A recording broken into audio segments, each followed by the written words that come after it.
to be the track of conversation, guys. You might get a chance to ask some questions as well, so keep that ready. Big round of applause, Chetan Bhagat and Rajdeep Sardesai on stage.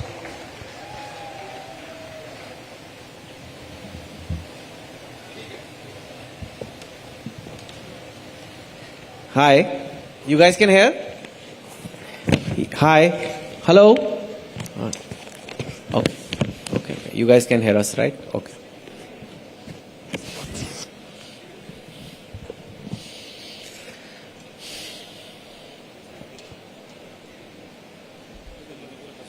Hi everybody.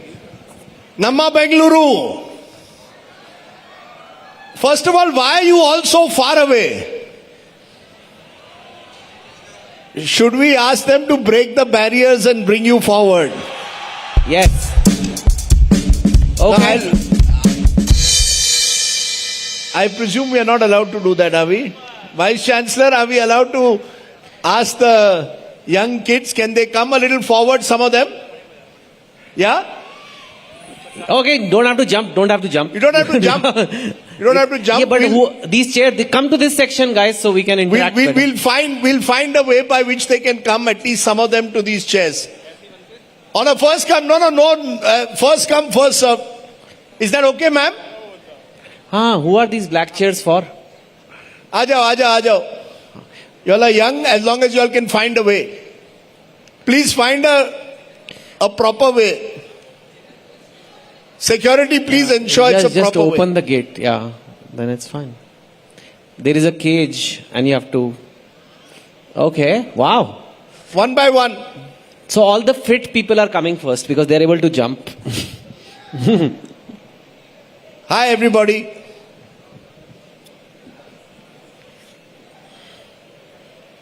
वहां से खुल गया है. You don't have to jump, guys. It's open from there. Okay, once the chairs are filled up, please stay where you are.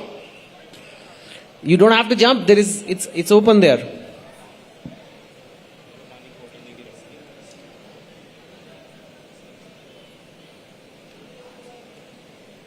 Okay, guys, that's looking better. Yeah, and guys, here there is chairs this section, so you can go.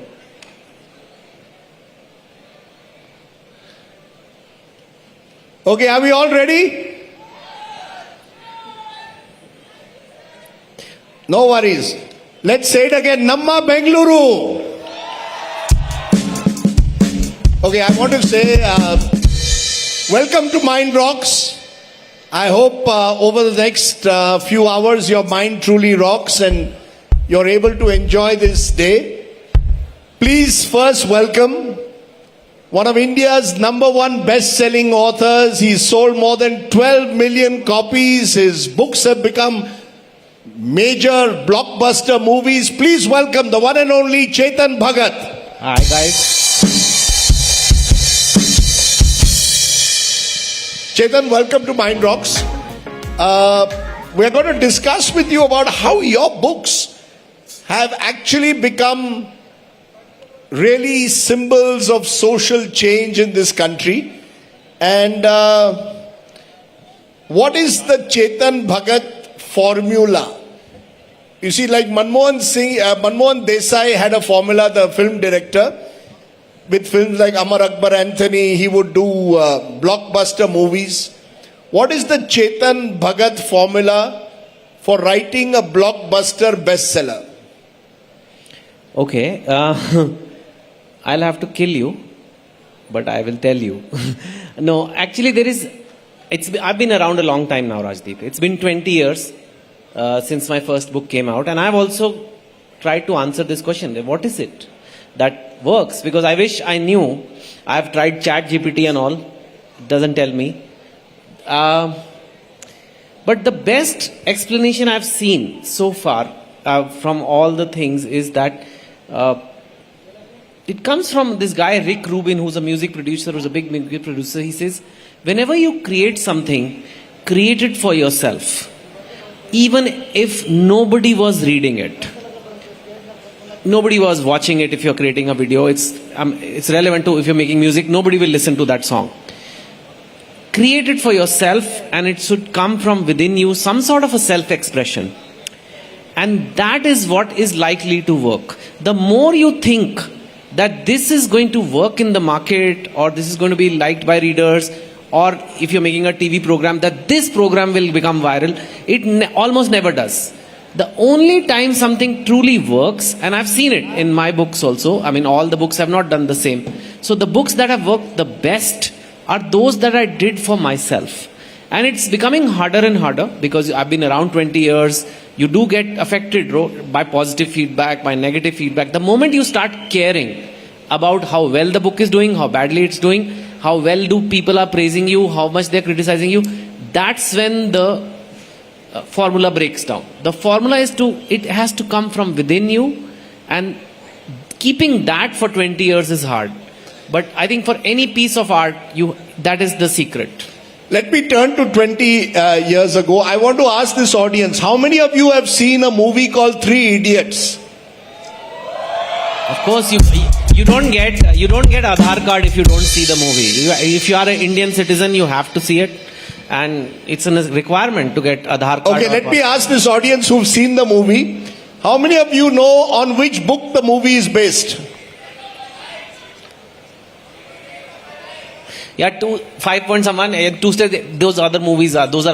2 States is another movie. Yes. Okay, so 5 Point Someone was the movie, was your book, your first book, which eventually became the basis for Three Idiots.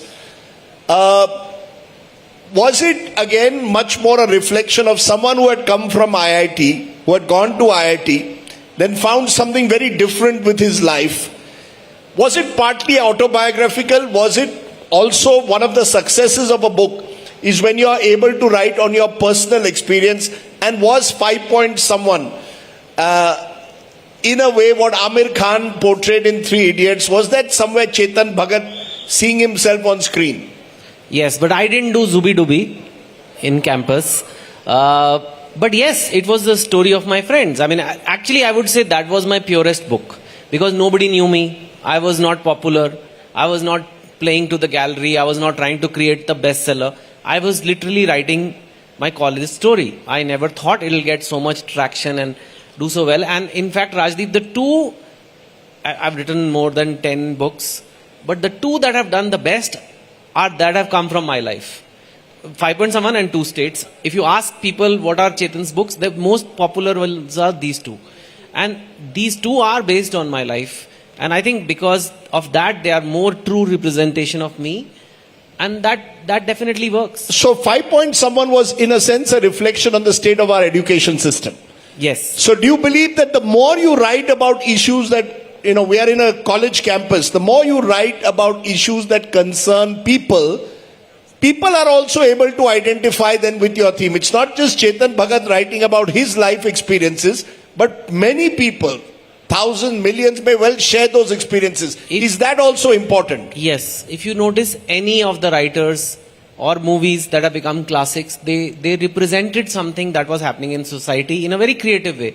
In a creative way, they are a mirror, like a Charles Dickens stories at that time. And I would like to think some of my books. And that's why, Rajiv, I want to bring a point which is not linked to my books, but we see sometimes people get so upset about one movie that how could they show this?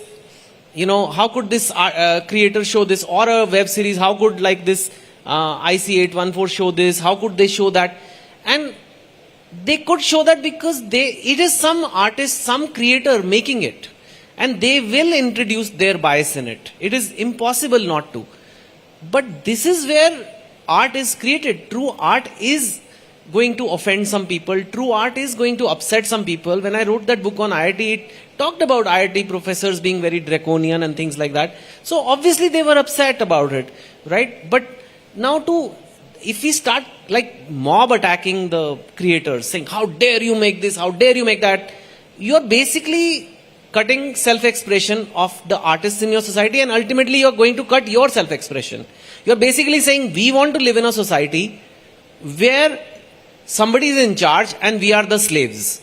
How dare you walk out of line? How dare you express a different opinion? How dare you do this? So if you want to be that society, then let's decide now. India can be very good slaves to the world. We have been for 1,000 years. We were slaves. And I think that's where the mindset comes. But if you want great art, it will be offensive sometimes. It will piss you off. You can criticize it. You can say this is nonsense. You can say this is garbage. You can say this is perverse, perverted, whatever. But if you say ban it, you know. You're saying basically, rather than ban a book, don't read it. You don't want to read a book? That's fine. But don't ban books, don't ban plays, don't ban movies. Don't go and attack a theatre simply because you have a problem with the theme You of can shame it. Forget, don't read it. You can even shame it. You can say this is a horrible movie. This is the worst movie ever made. This guy is a liar. This guy is a... That's okay. That's still a... But the moment you start saying, ban it, jail him. So what happens when... Comedians, it has happened to comedians. It has happened to all kinds of artists of all kinds. And I think... I mean, I've been lucky and I don't go into those zones maybe that it offends people that much. But even if someone is offending, I am telling you, they are offensive. I have found offensive artists in my country. But let them be there because their freedom of expression is your freedom of expression.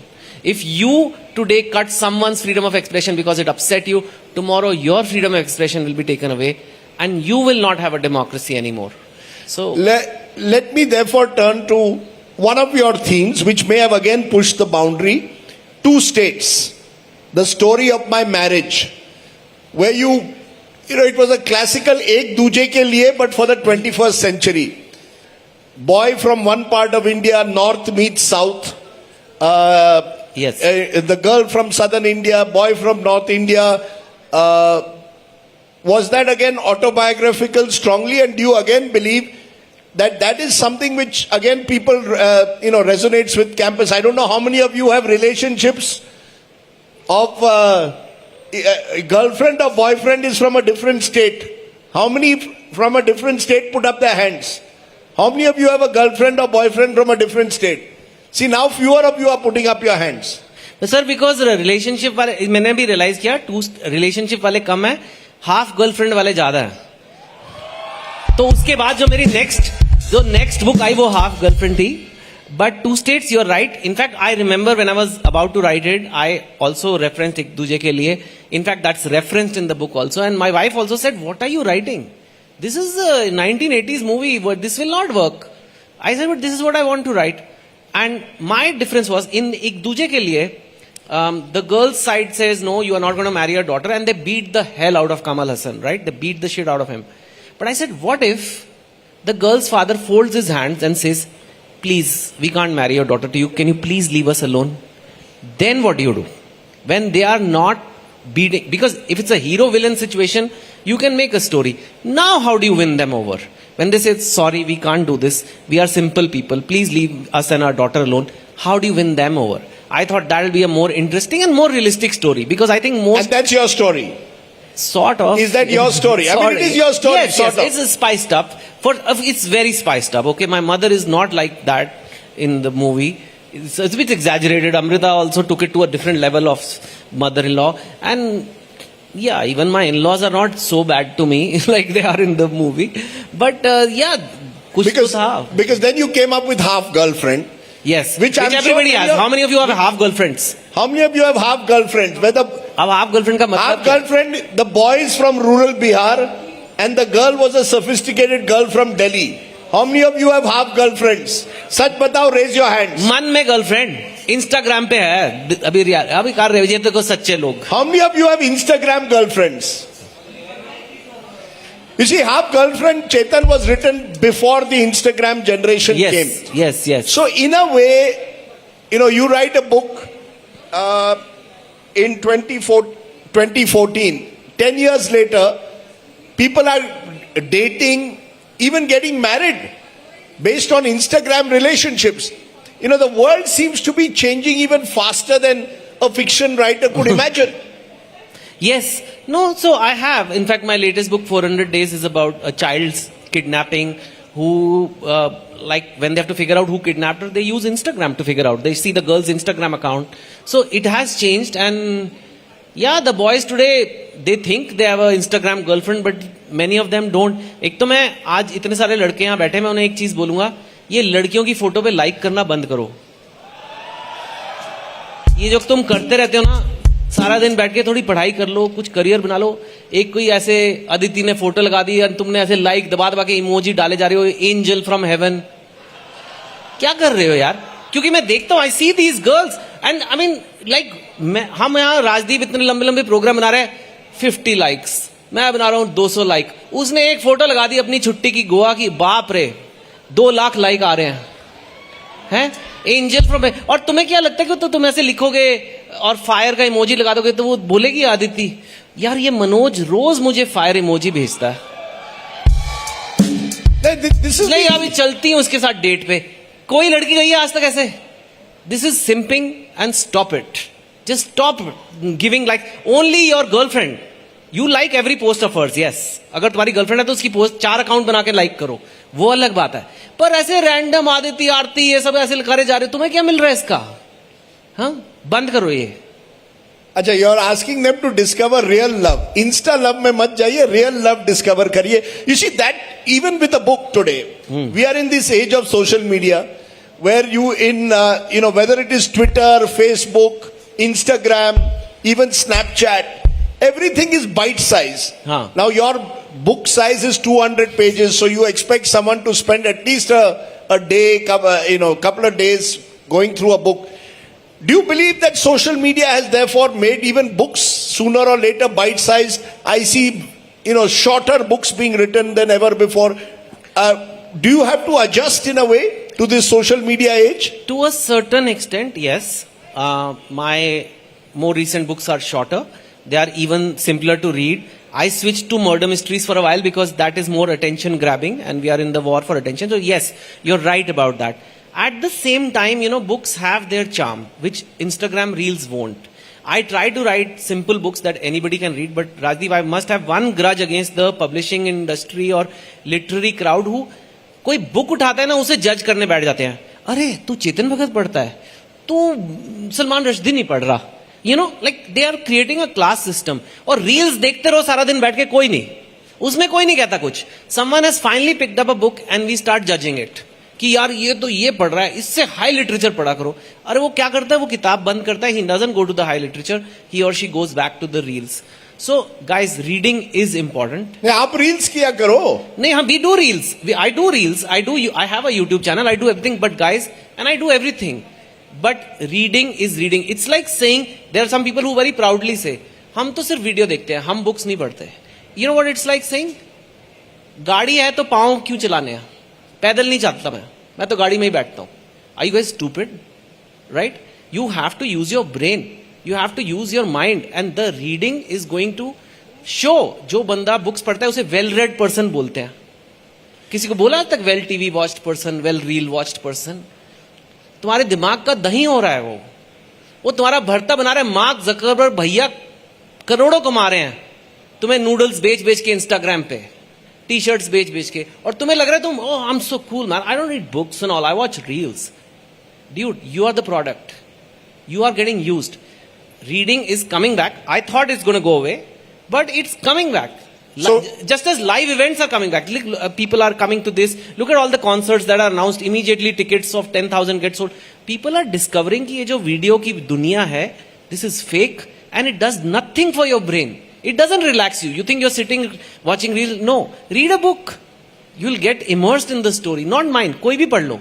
But you see, the fact is that, let's say on Twitter, where you have a large following, someone said Chetan Bhagat बकवास writer है, मुझे पढ़ना नहीं है, चेतन भगत की English मुझे पढ़नी नहीं है। Do you get upset? Do you get angry? Does it trouble you? Or do you believe part of life, and you had a book also on how do you deal with the struggles of life? तो रोज बोलते हैं, and I think अगर आप if you asked me this question 15 years back, I would have become very defensive and कहता हाँ ऐसे क्यों, everybody like मेरी इंग्लिश अच्छी है, ये ऐसे। बट अब मेरी ना राजदीप एक थ्योरी है, मैं आपको भी बता देता हूँ, शायद आपके काम आएगी। I have this papita theory in life. पपीता? हाँ, papaya. You like papaya? I love papaya. But it's one of those fruits, some people like banana everybody likes, mango everybody likes, but papaya ऐसा चीज है कईयों को अच्छा लगता है, कईयों को नहीं लगता है। It's one of those fruits, acquired taste. हाँ, इसमें पपीते की गलती है? पपीते की तो गलती नहीं है ना। अब पपीते को क्या कहता है, आई हेट पपीता, पपीता क्या करे? आई लव पपीता, पपीता क्या करे? पपीता कोई केला थोड़ा ना बन जाएगा, वो केला बनने की कोशिश करेगा और खराब हो जाएगा। So I am the papita. You like it, great. Don't like it, okay. कुछ और खा लो. आपने हमें you've given us a Instagram one liner. Chetan Bhagat पपीता है. पपीता, हम सबको पपीता थ्योरी अप्लाई करनी चाहिए लाइफ में यार. कि you know everybody will not like you. It's okay. सबको क्यों पसंद करना है तुम्हें? You're okay with that? I think we all have to be okay with that. नहीं तो सारे के सारे केले बन के रह जाओगे. केले, सारी दुनिया में केले ही केले होंगे तो क्या फायदा होगा? You know, because you wrote a book which became a very fine movie. I enjoyed it greatly. The 3 Mistakes of My Life. Kai Poche, yes. Kai Poche, which was set against the backdrop of the Gujarat riots. And it was how many of you have seen Kai Poche?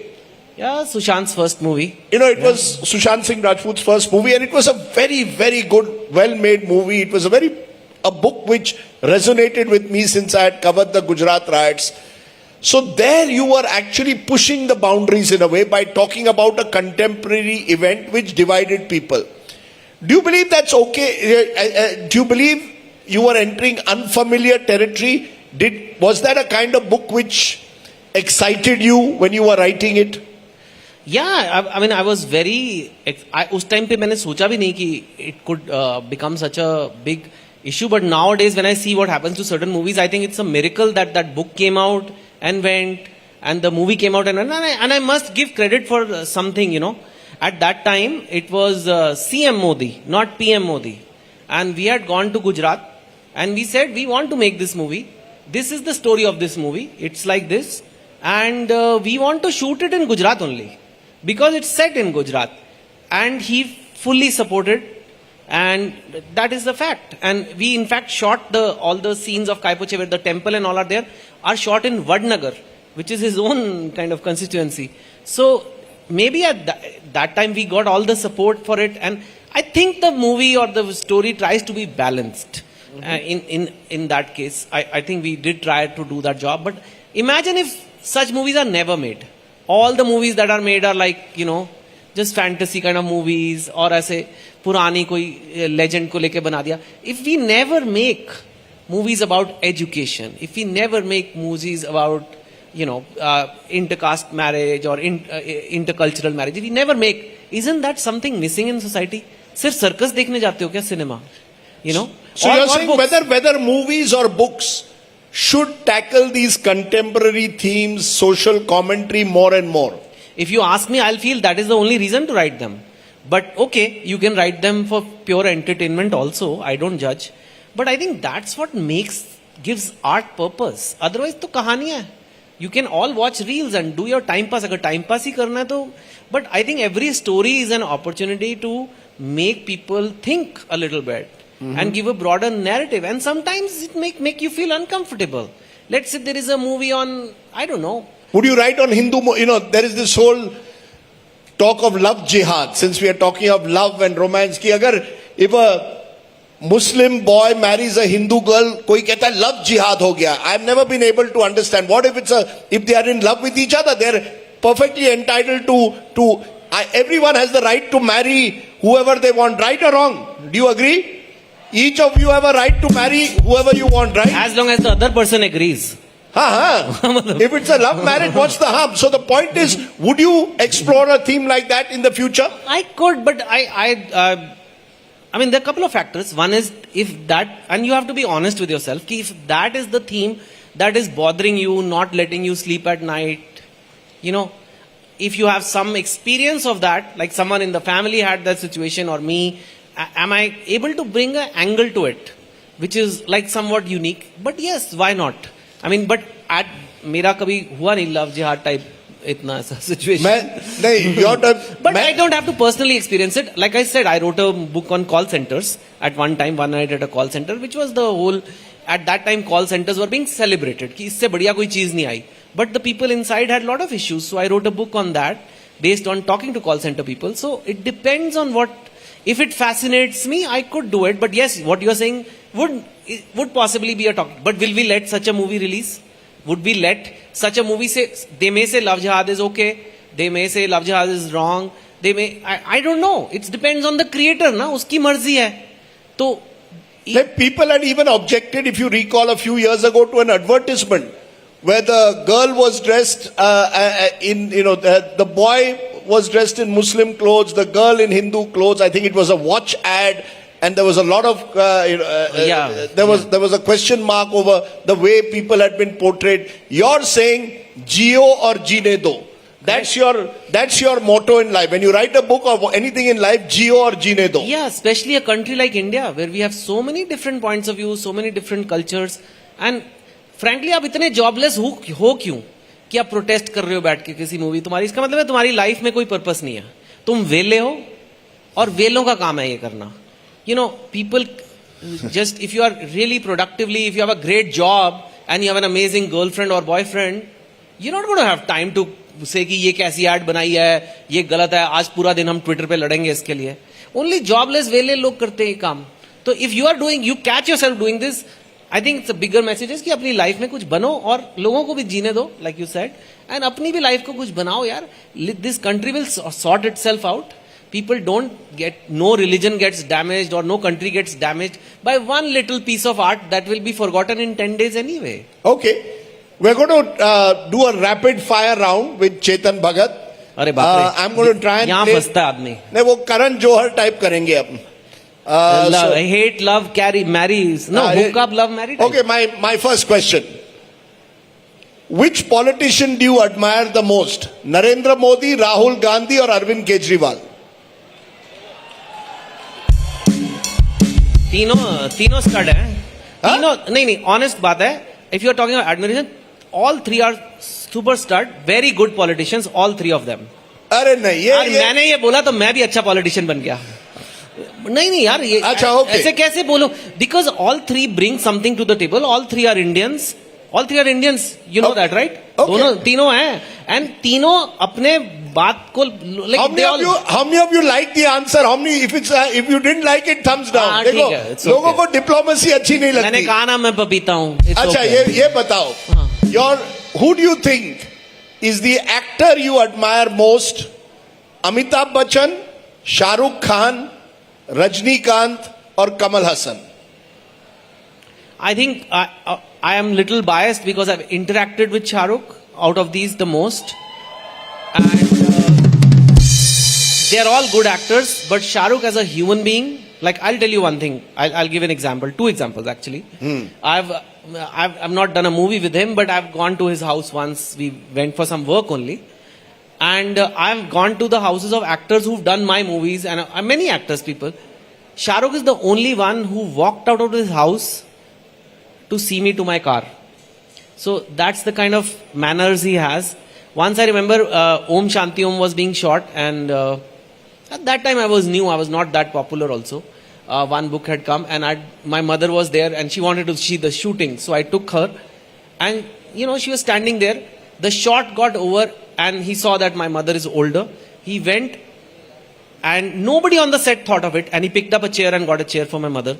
So I think that level of person, how can I Okay, so we've given it to Shah Rukh Khan. Yes. That's a clear answer. Thumbs up for that answer. At least you've been very clear on that. Politicians if you had 24 hours to go to an Indian city that you love the most, would you choose Delhi? Would you choose Kolkata?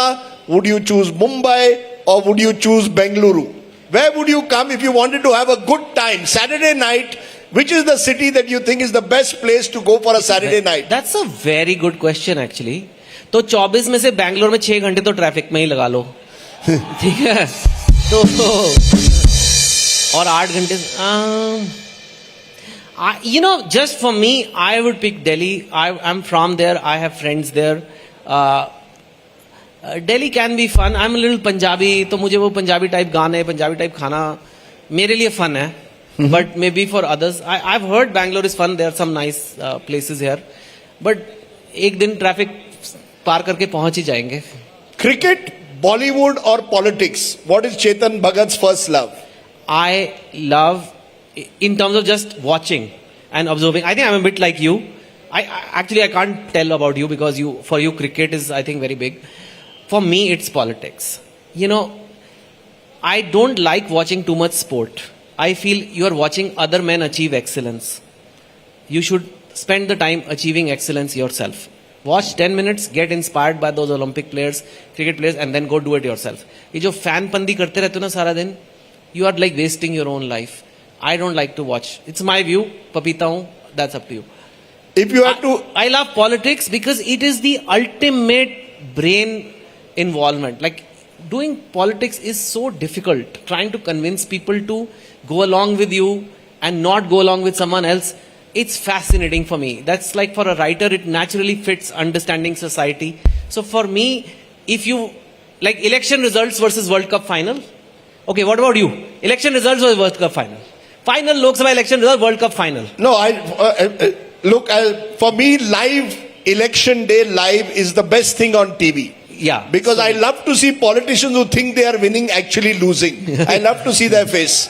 Wait, real stakes. It's real stakes. Yeah, so, but you know, cricket is in my blood, so it's also part of my life. I would watch a cricket match, but I would love to be involved in covering a live election. There's nothing to beat that. But you're the one who has to answer the question. 2 final questions. Breakfast.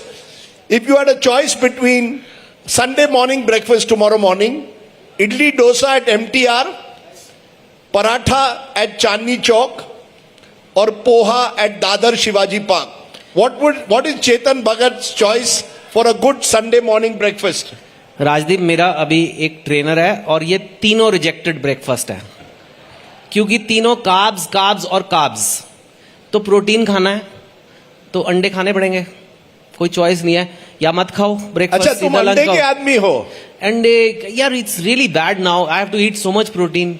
And सुबह बैठ के chicken खा रहे हो. Okay, we've given ande. Okay, I'm going to give the audience a couple of questions. Who in the audience? Is there a mic there? If you want to ask a question, that's what he's saying. Anyone in the audience? Yes, that boy there has been keeping his hand up for a while. Please give him the mic there. Come forward.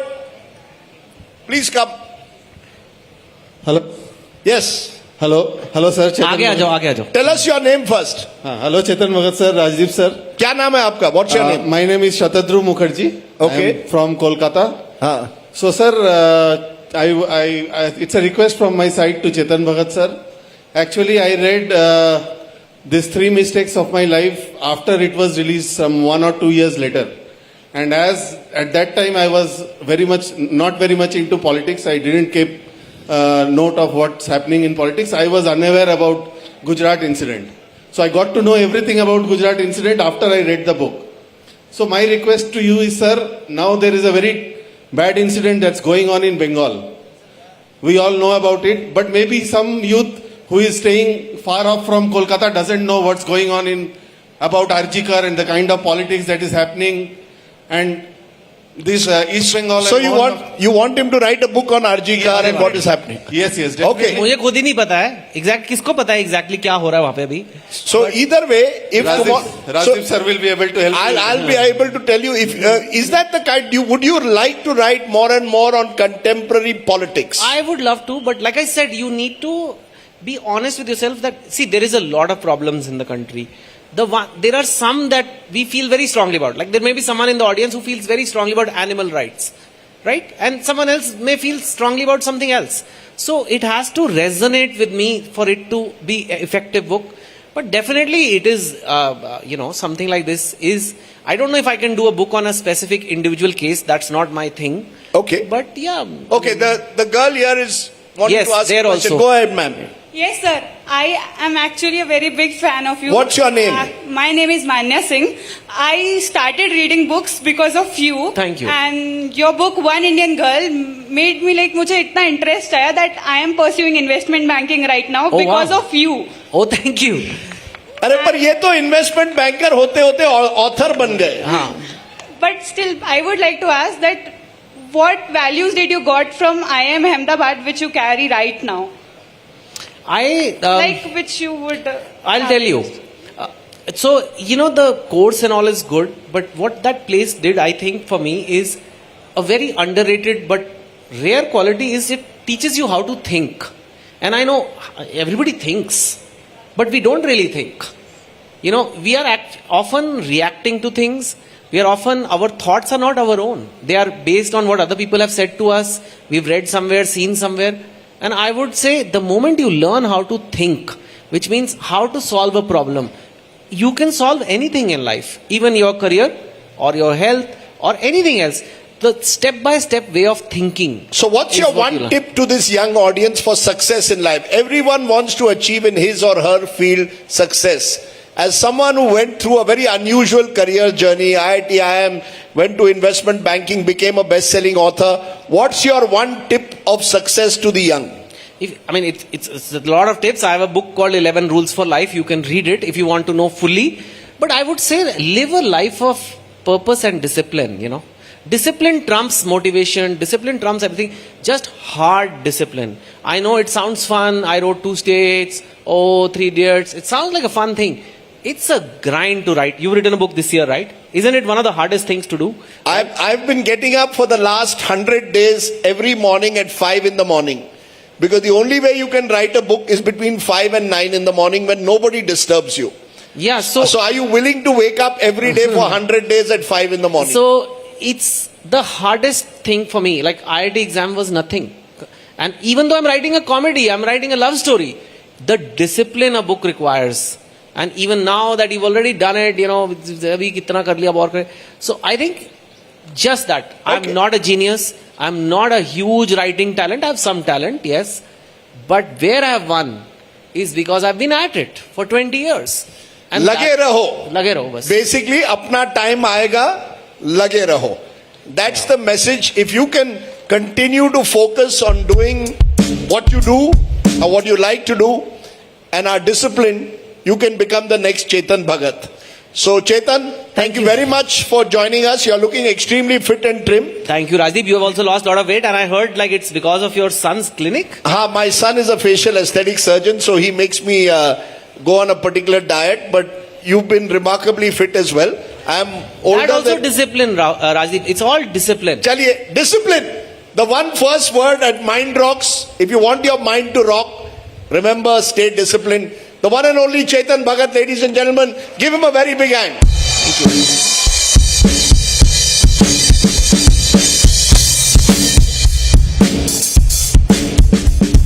Thank you. Thank you very much. Thank you, Chetan. Thank you, Rajdeep. We're going to have Rajdeep back on stage in just a few moments. But Chetan, if you could stay on stage with us. Chetan Bhagat, if you could stay on stage with us, please, for the moment. Let me quickly call on stage Salman Ahmed, Vice President, Presidency University, on stage to give a token of appreciation, please.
On behalf of Presidency University, please give them a very big hand. Thank you very much. I hope you all enjoyed that session. A thorough entertainer is Chetan Bhagat, so is Rajdeep, and we saw a glimpse of that on stage for now. All right, so up next on stage, we have our drama queen. If I could elaborate here, the art of acting in multiple languages. Who better than Shraddha Srinath to give us a lowdown on transcending borders, all the way from the sandalwood Kannada film industry. She's now moved into Tamil, into Telugu, into Malayalam. A thorough entertainer herself, stellar actor, Shraddha Srinath on stage. Could we have some music to bring her in style, please?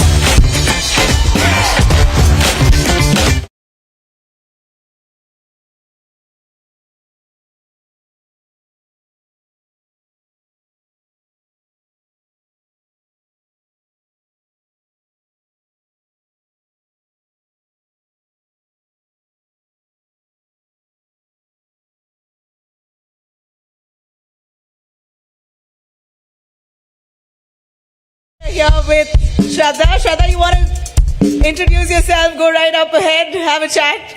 Hello ನಮಸ್ಕಾರ. ಸ್ವಲ್ಪ sound ಬರಬೇಕು. Saturday ಇವತ್ತು. ಇನ್ Friday ತುಂಬಾ ಜೋರಾಗಿ party ಮಾಡಿದ್ದೀರಾ? Okay we are still in your college premises, so we can't be. But yes, hi ನಮಸ್ಕಾರ. ತುಂಬಾ ಖುಷಿ ಆಗ್ತಿದೆ. I am so glad to be here, so glad to be interacting with young people. Nabila, Very excited. I'm all yours. So I was telling Shraddha, both of us are in lemon green. So she said, When life gives you 2 lemons, what do? What do? that just brings to a rollicking start for India Today Mind Rocks. Thanks very much. Shraddha, I see that you have quite a following here. We're super excited to have you on board to discuss your films down south and your growth from what we saw in 2016 U-Turn, Right. the Kannada film that you launched yourself.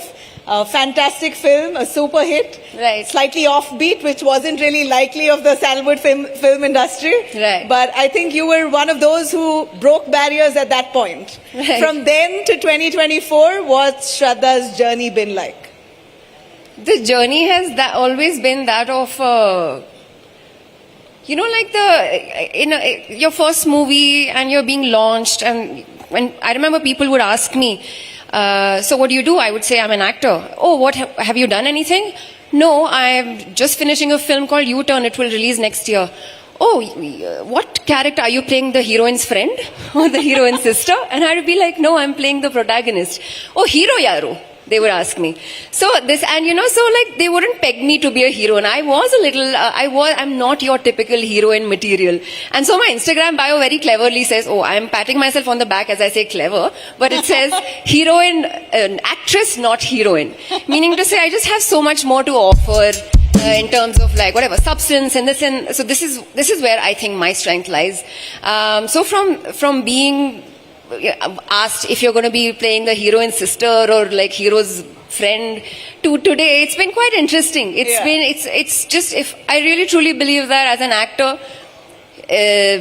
you have to, like, it's looks, but it's also a lot of talent, and it's just sheer hard work that gets you here. So it's been a lot of ups and downs. It's been a lot of questioning yourself and wondering if am I doing the right things? Am I on the right path?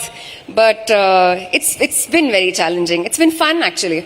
Yeah. You know, from the looks of it and how stunning you're looking here, I think it's been a great ride for you.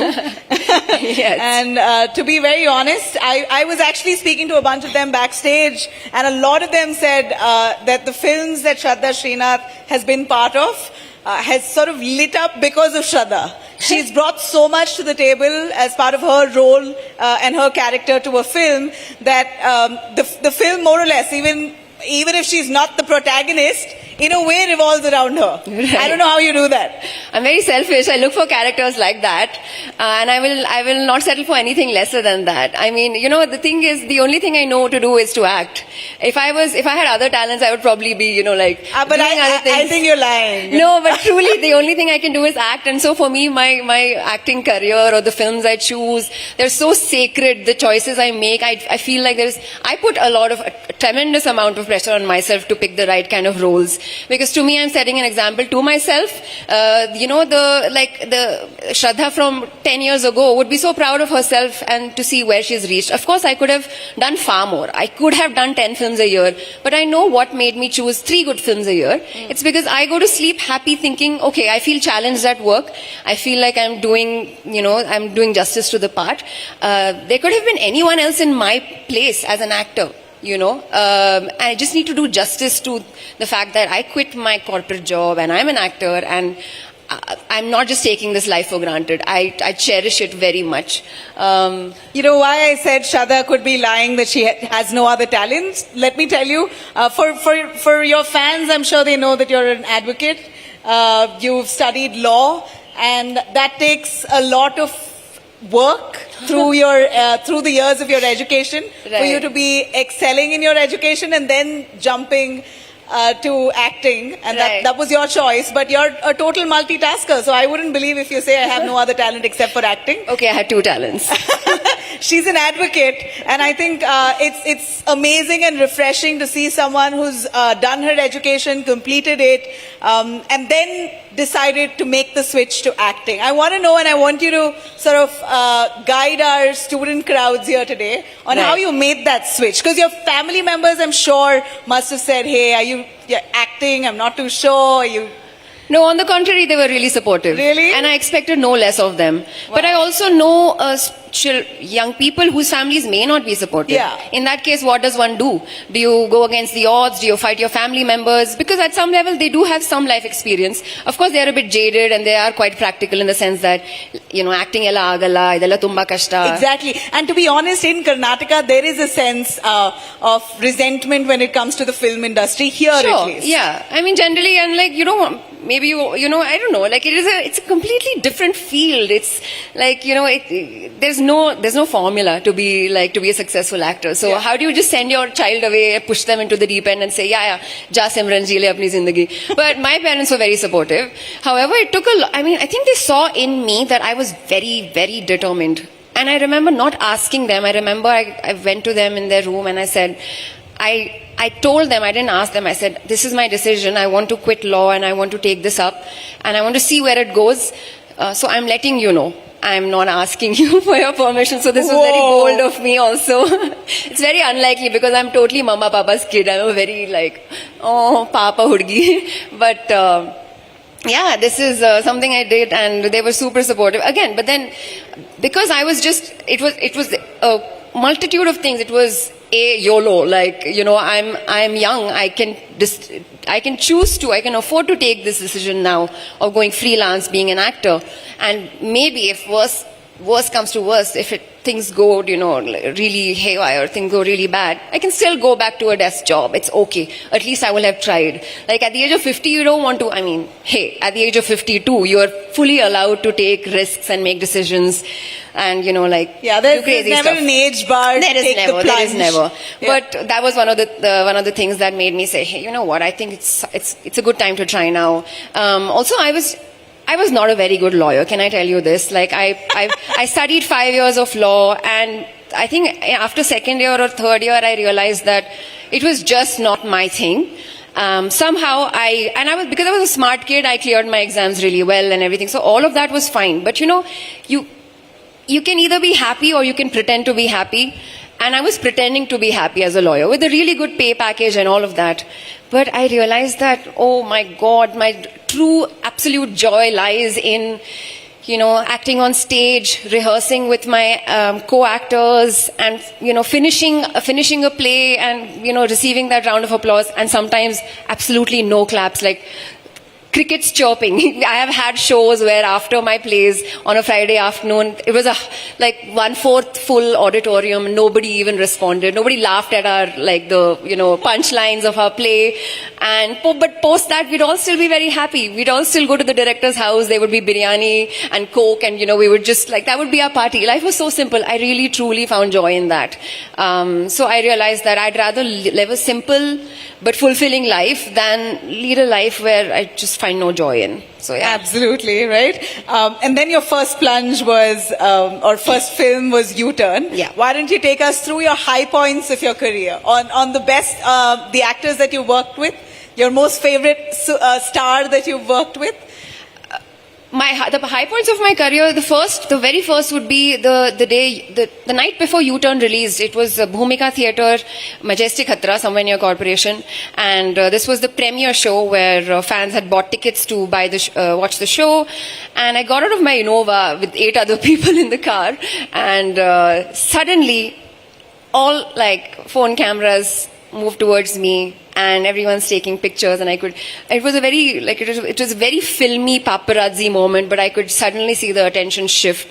And in my head, I thought, oh, I have arrived. And every person who asked me for a selfie that day, I did not refuse. I said, I'm going to be a star with a difference. I'm going to say no to no selfies. I will say yes to all selfies, basically. But now I'm a more practical person. You're running late for a flight. You can't be like, yes, please take a selfie. But just kidding. So that was one of my, I remember that evening so well because it was just I felt like a bride on a reception stage with my jaws were hurting because I had smiled so much. But I'm super happy. The release of Nerkonda Parvai was also another fantastical moments. I remember watching it in a single screen theater in Chennai. I think it was Rohini Theatre. And the fans were going ballistic at the kind of response. But the fans were also pausing to listen to the dialogues because the movie was very relevant. So there was that. Vikram Veda was a huge milestone because that was the first time people were watching me in a Tamil film. Suddenly, of course, they knew Madhavan, they knew Vijay Sethupathi. Yeah. But who was this girl in the Ponniyaru? You know, that kind of made me like, it just made me feel like, hey, you need validation once in a while. Absolutely. And I'm happy to get it once in a while. So yeah, these have been... A star that you're looking forward to work with. Actually, male and female, both. Parvati Nair. Parvati is an actress that I really, really admire. Right. Alia Bhatt. I feel like they don't write enough films where there's females acting alongside each other. Yeah. You know, we've always seen, heroes and heroines together. That's blasé, that's fine, that's great. But I would love to see more like female friendship films or like doing road trips together. So what comes to my mind truly is these actresses. But on the hero front, I'm just greedy. I'm going to not name anyone and say I would love to work with all of them. You're diplomatic. They just have to be nice and ask. Shraddha, you worked with all southern film industries largely. Tamil, Telugu, Malayalam and Kannada. Yeah. So you've covered the South. Yes. And today we're seeing Bollywood emulating the South. On many levels, Bollywood is copying Southern spice, Southern cinema in many levels of action and drama and the graphics. I think nothing beats the South. Right. Not to widen the gap between the South and North, but I'd like to ask you, what's so special about the Southern film industries? If you have to elaborate.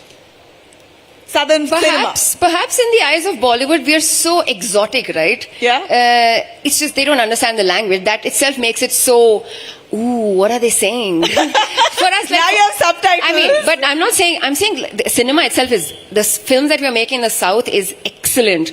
But let's say Korean films, why is there such a draw? Of course, like Korean films are amazing too, and the Korean rom-coms.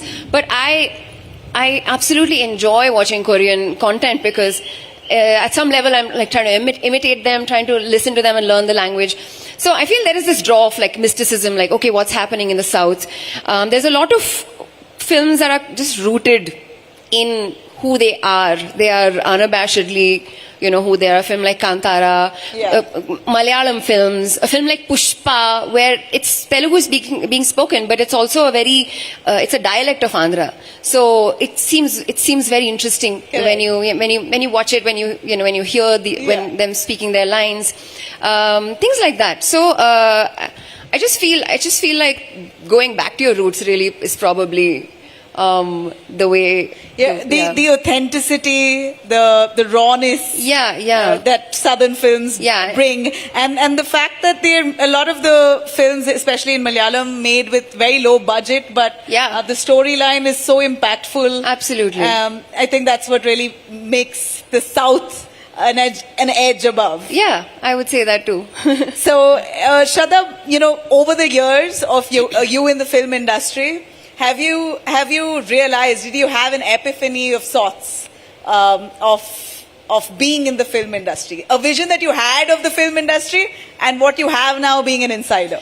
I did. In fact, it happened very recently and I confessed to a friend. I was on sets and sometimes you zone out during work or during life generally. And I heard action being called out on a mic. And I remember like staring into space and I said, hey, like 9 years ago, in 2015, I quit my job to turn to be an actor.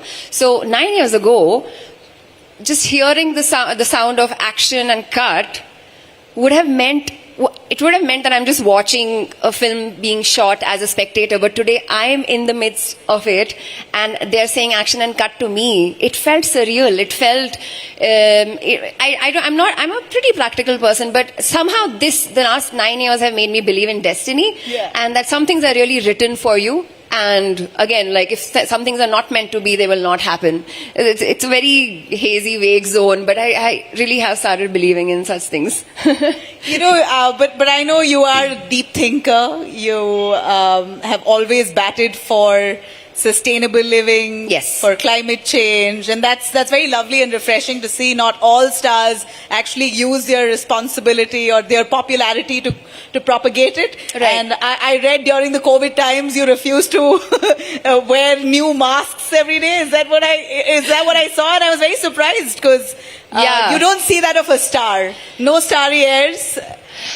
My upbringing was very middle class. We're a family, my dad was in the army. So, also just reusability, sustainability, just reuse, rewear, you know what I mean? Repair, these things, save electricity, turn off the light. I'm someone who goes to my friends' houses and turns off lights because no one's in that room.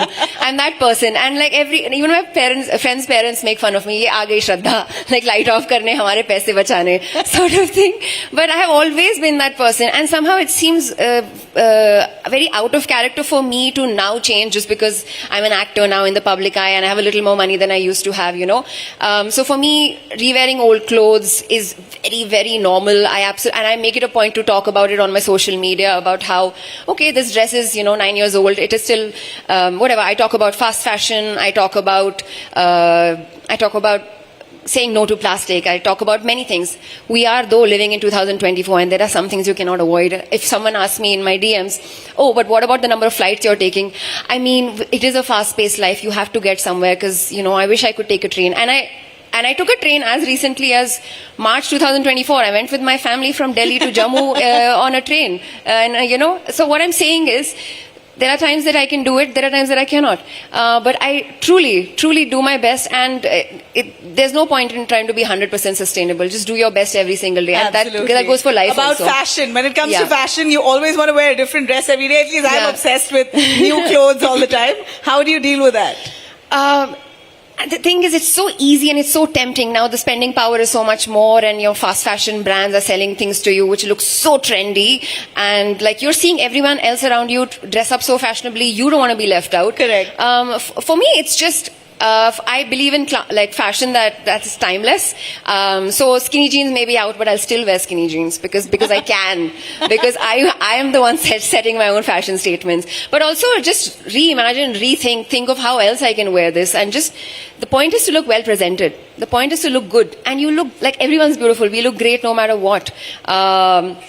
But yeah, it's just for me. You're looking fabulous, and I think your fashion is on point today, for Thank sure. you. This designer, the blazer the coat that I'm wearing is in fact Sonal Khetan, and she's very sustainable in her designs. She pays Lovely. fair wages and all of that. I'm just Excellent. mentioning So that. you make your choice very consciously. I do, yes. Awesome. All right. On a final note on the work front, if I could ask you about the HEMA committee report that was presented in the Malayalam film industry. Within the industry, the kind of dirt, they spoke about women being harassed, they spoke about a coterie of men being dominant, about it not being a safe working environment for female actors. And the HEMA committee report kind of sent ripples around the South. Even now, the Kannada film, Sandalwood film industry, you have actors asking for a committee to be set up to probe into allegations. The Tamil industry, Samantha has spoken out as well. The Telugu industry as well, she spoke for.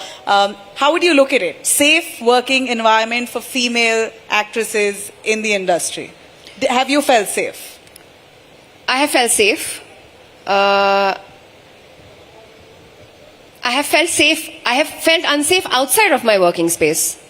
Getting home from a party or constantly checking if the driver is looking at me. So I'm saying I have felt unsafe from when I was as young as 8. So, Of course, a safe working space for actresses and all female working technicians, although there's very few, but yes, like everyone's a part of this industry. I have been lucky that way, like I said. I have never been at the receiving end of, but that's not to say that this is an example that you must take. True. Yeah, things happen frequently. you don't know who to speak to, you don't know when to speak. By the time you speak, it's probably too late, questions are asked. So yes, absolutely. We need a proper structured, a body that looks into this across industries. And yeah, there are something as simple as, let's say, a sari draper, like if I'm a sari draper or a hairstylist who's a woman, there's no proper toilets sometimes on sets to go to. Where do they go? Just things like that. Some very basic things need to be taken care of. But yeah. You're saying times are changing though. It's becoming I'm saying, better. yes, clearly times are changing. If there's dialogue, then times are changing. And if we just need people to listen, people who are listening to this, who are part of the conversation and who are willing to listen to it and be part of it. So yeah. Amazing. As we're short on time, I'd like to ask you on your final, before I make you dance, if I may. I know Shraddha is a good dancer, but there you go. I don't know why I agreed. There, she agreed already, so we have a deal here. A quick word on what's a deal breaker for Shraddha in a relationship? Ooh. Cheating. Cheating? Yeah. Is Shraddha Is Shraddha seeing someone? I might be. You want to talk about it? Nope. So cheating is a deal breaker. Yeah. Loyalty or honesty? Both. Why not have both? But also an emotional quotient, just emotionally intelligent, people who are regulated, people who are willing to communicate, not toxic, people who believe in equality. Yeah. That kind of a person. Awesome. So you want to tell them about the movies that's coming up for you? In Telugu there's Mechanic Rocky with Vishwak. There's another really cool big film in Telugu which I'm not allowed to speak about, but I already did a little bit. Anyway, in Tamil there's can I say this? There's a web series which is going to be awesome, female protagonist, etc. So that's going to be really cool. These are the three projects ready, and they're going to be out anytime now. Lovely. So let's shake a leg. Do we really have to dance? Yeah, come on. If I can, there you go. You don't want to. You don't want to see me dance. Why not? Can we have that song?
Life of sincerity and honesty. Just be true to yourself.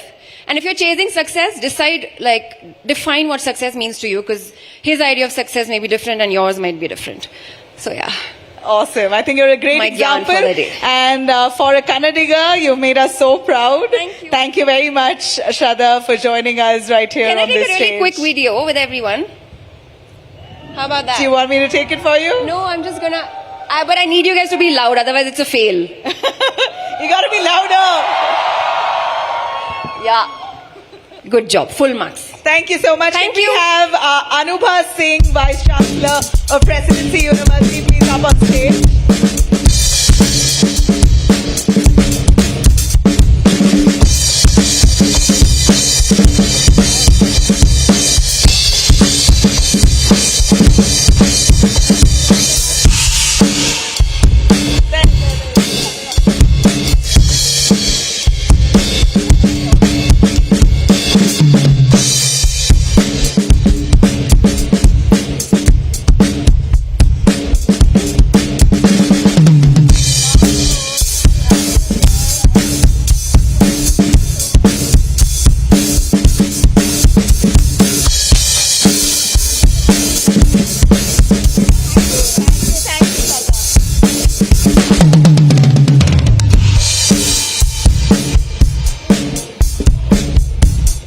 Thank you very much.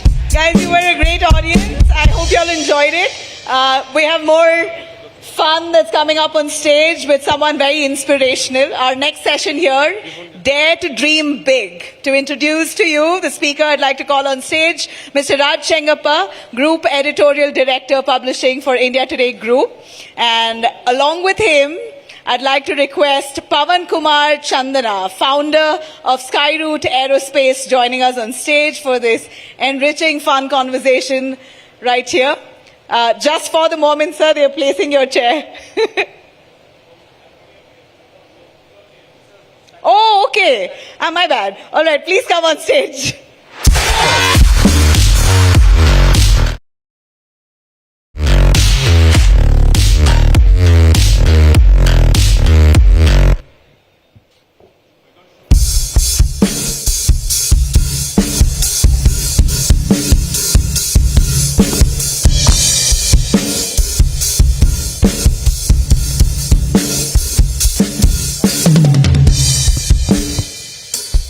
We're going to see something. Good afternoon, everyone. I'm from Bangalore. I grew up here. Now Bengaluru, Namma Bengaluru. And I studied not far from here. And here I am as editor of India Today. And after that fantastic star performance by Shraddha, we have someone who's shooting for the stars. Pavan Chandana, CEO. Hi, Pavan. CEO and co-founder of Skyroot Aerospace. Not far from here is ISRO, our big giant ISRO, Indian Space Research Organization. But Pavan is carving and blazing a trail of his own. He is India's first private company to launch India's first private rocket launcher. So let's give him a very big round of applause. Namma Bengaluru. Yeah. Look, has any of y'all watched a live space launch? Anyone? Hands up. Great. Do you remember that experience? Firstly, if you haven't, you must go across. ISRO allows you to watch these rocket launches, right? Here in the east coast of India, Shar, Sriharikota. And one of the best scenes, I took my son to it, is you would never have heard a sound and lightning show like that. Am I right? Firstly, the sound. You guys play your loudest band here. Which is your deepest bass? Just do bang, bang, bang, bang. Even harder, more. Okay, that's just, the sound when a rocket takes off is almost 100 times that sound. It's like, what would you say, 30 Boeing jets going together? What would be the sound like? Maybe more. It's the best rock band you can ever get. And if you see the flames of that, right, it is almost a kilometer long orange flame that goes up and you're watching it like this. It's just 30 seconds, am I right? Yeah. Okay, so do we have a shot of what Pavan's done? Let's play that. Have a look at what Pavan's done. Come, Pavan.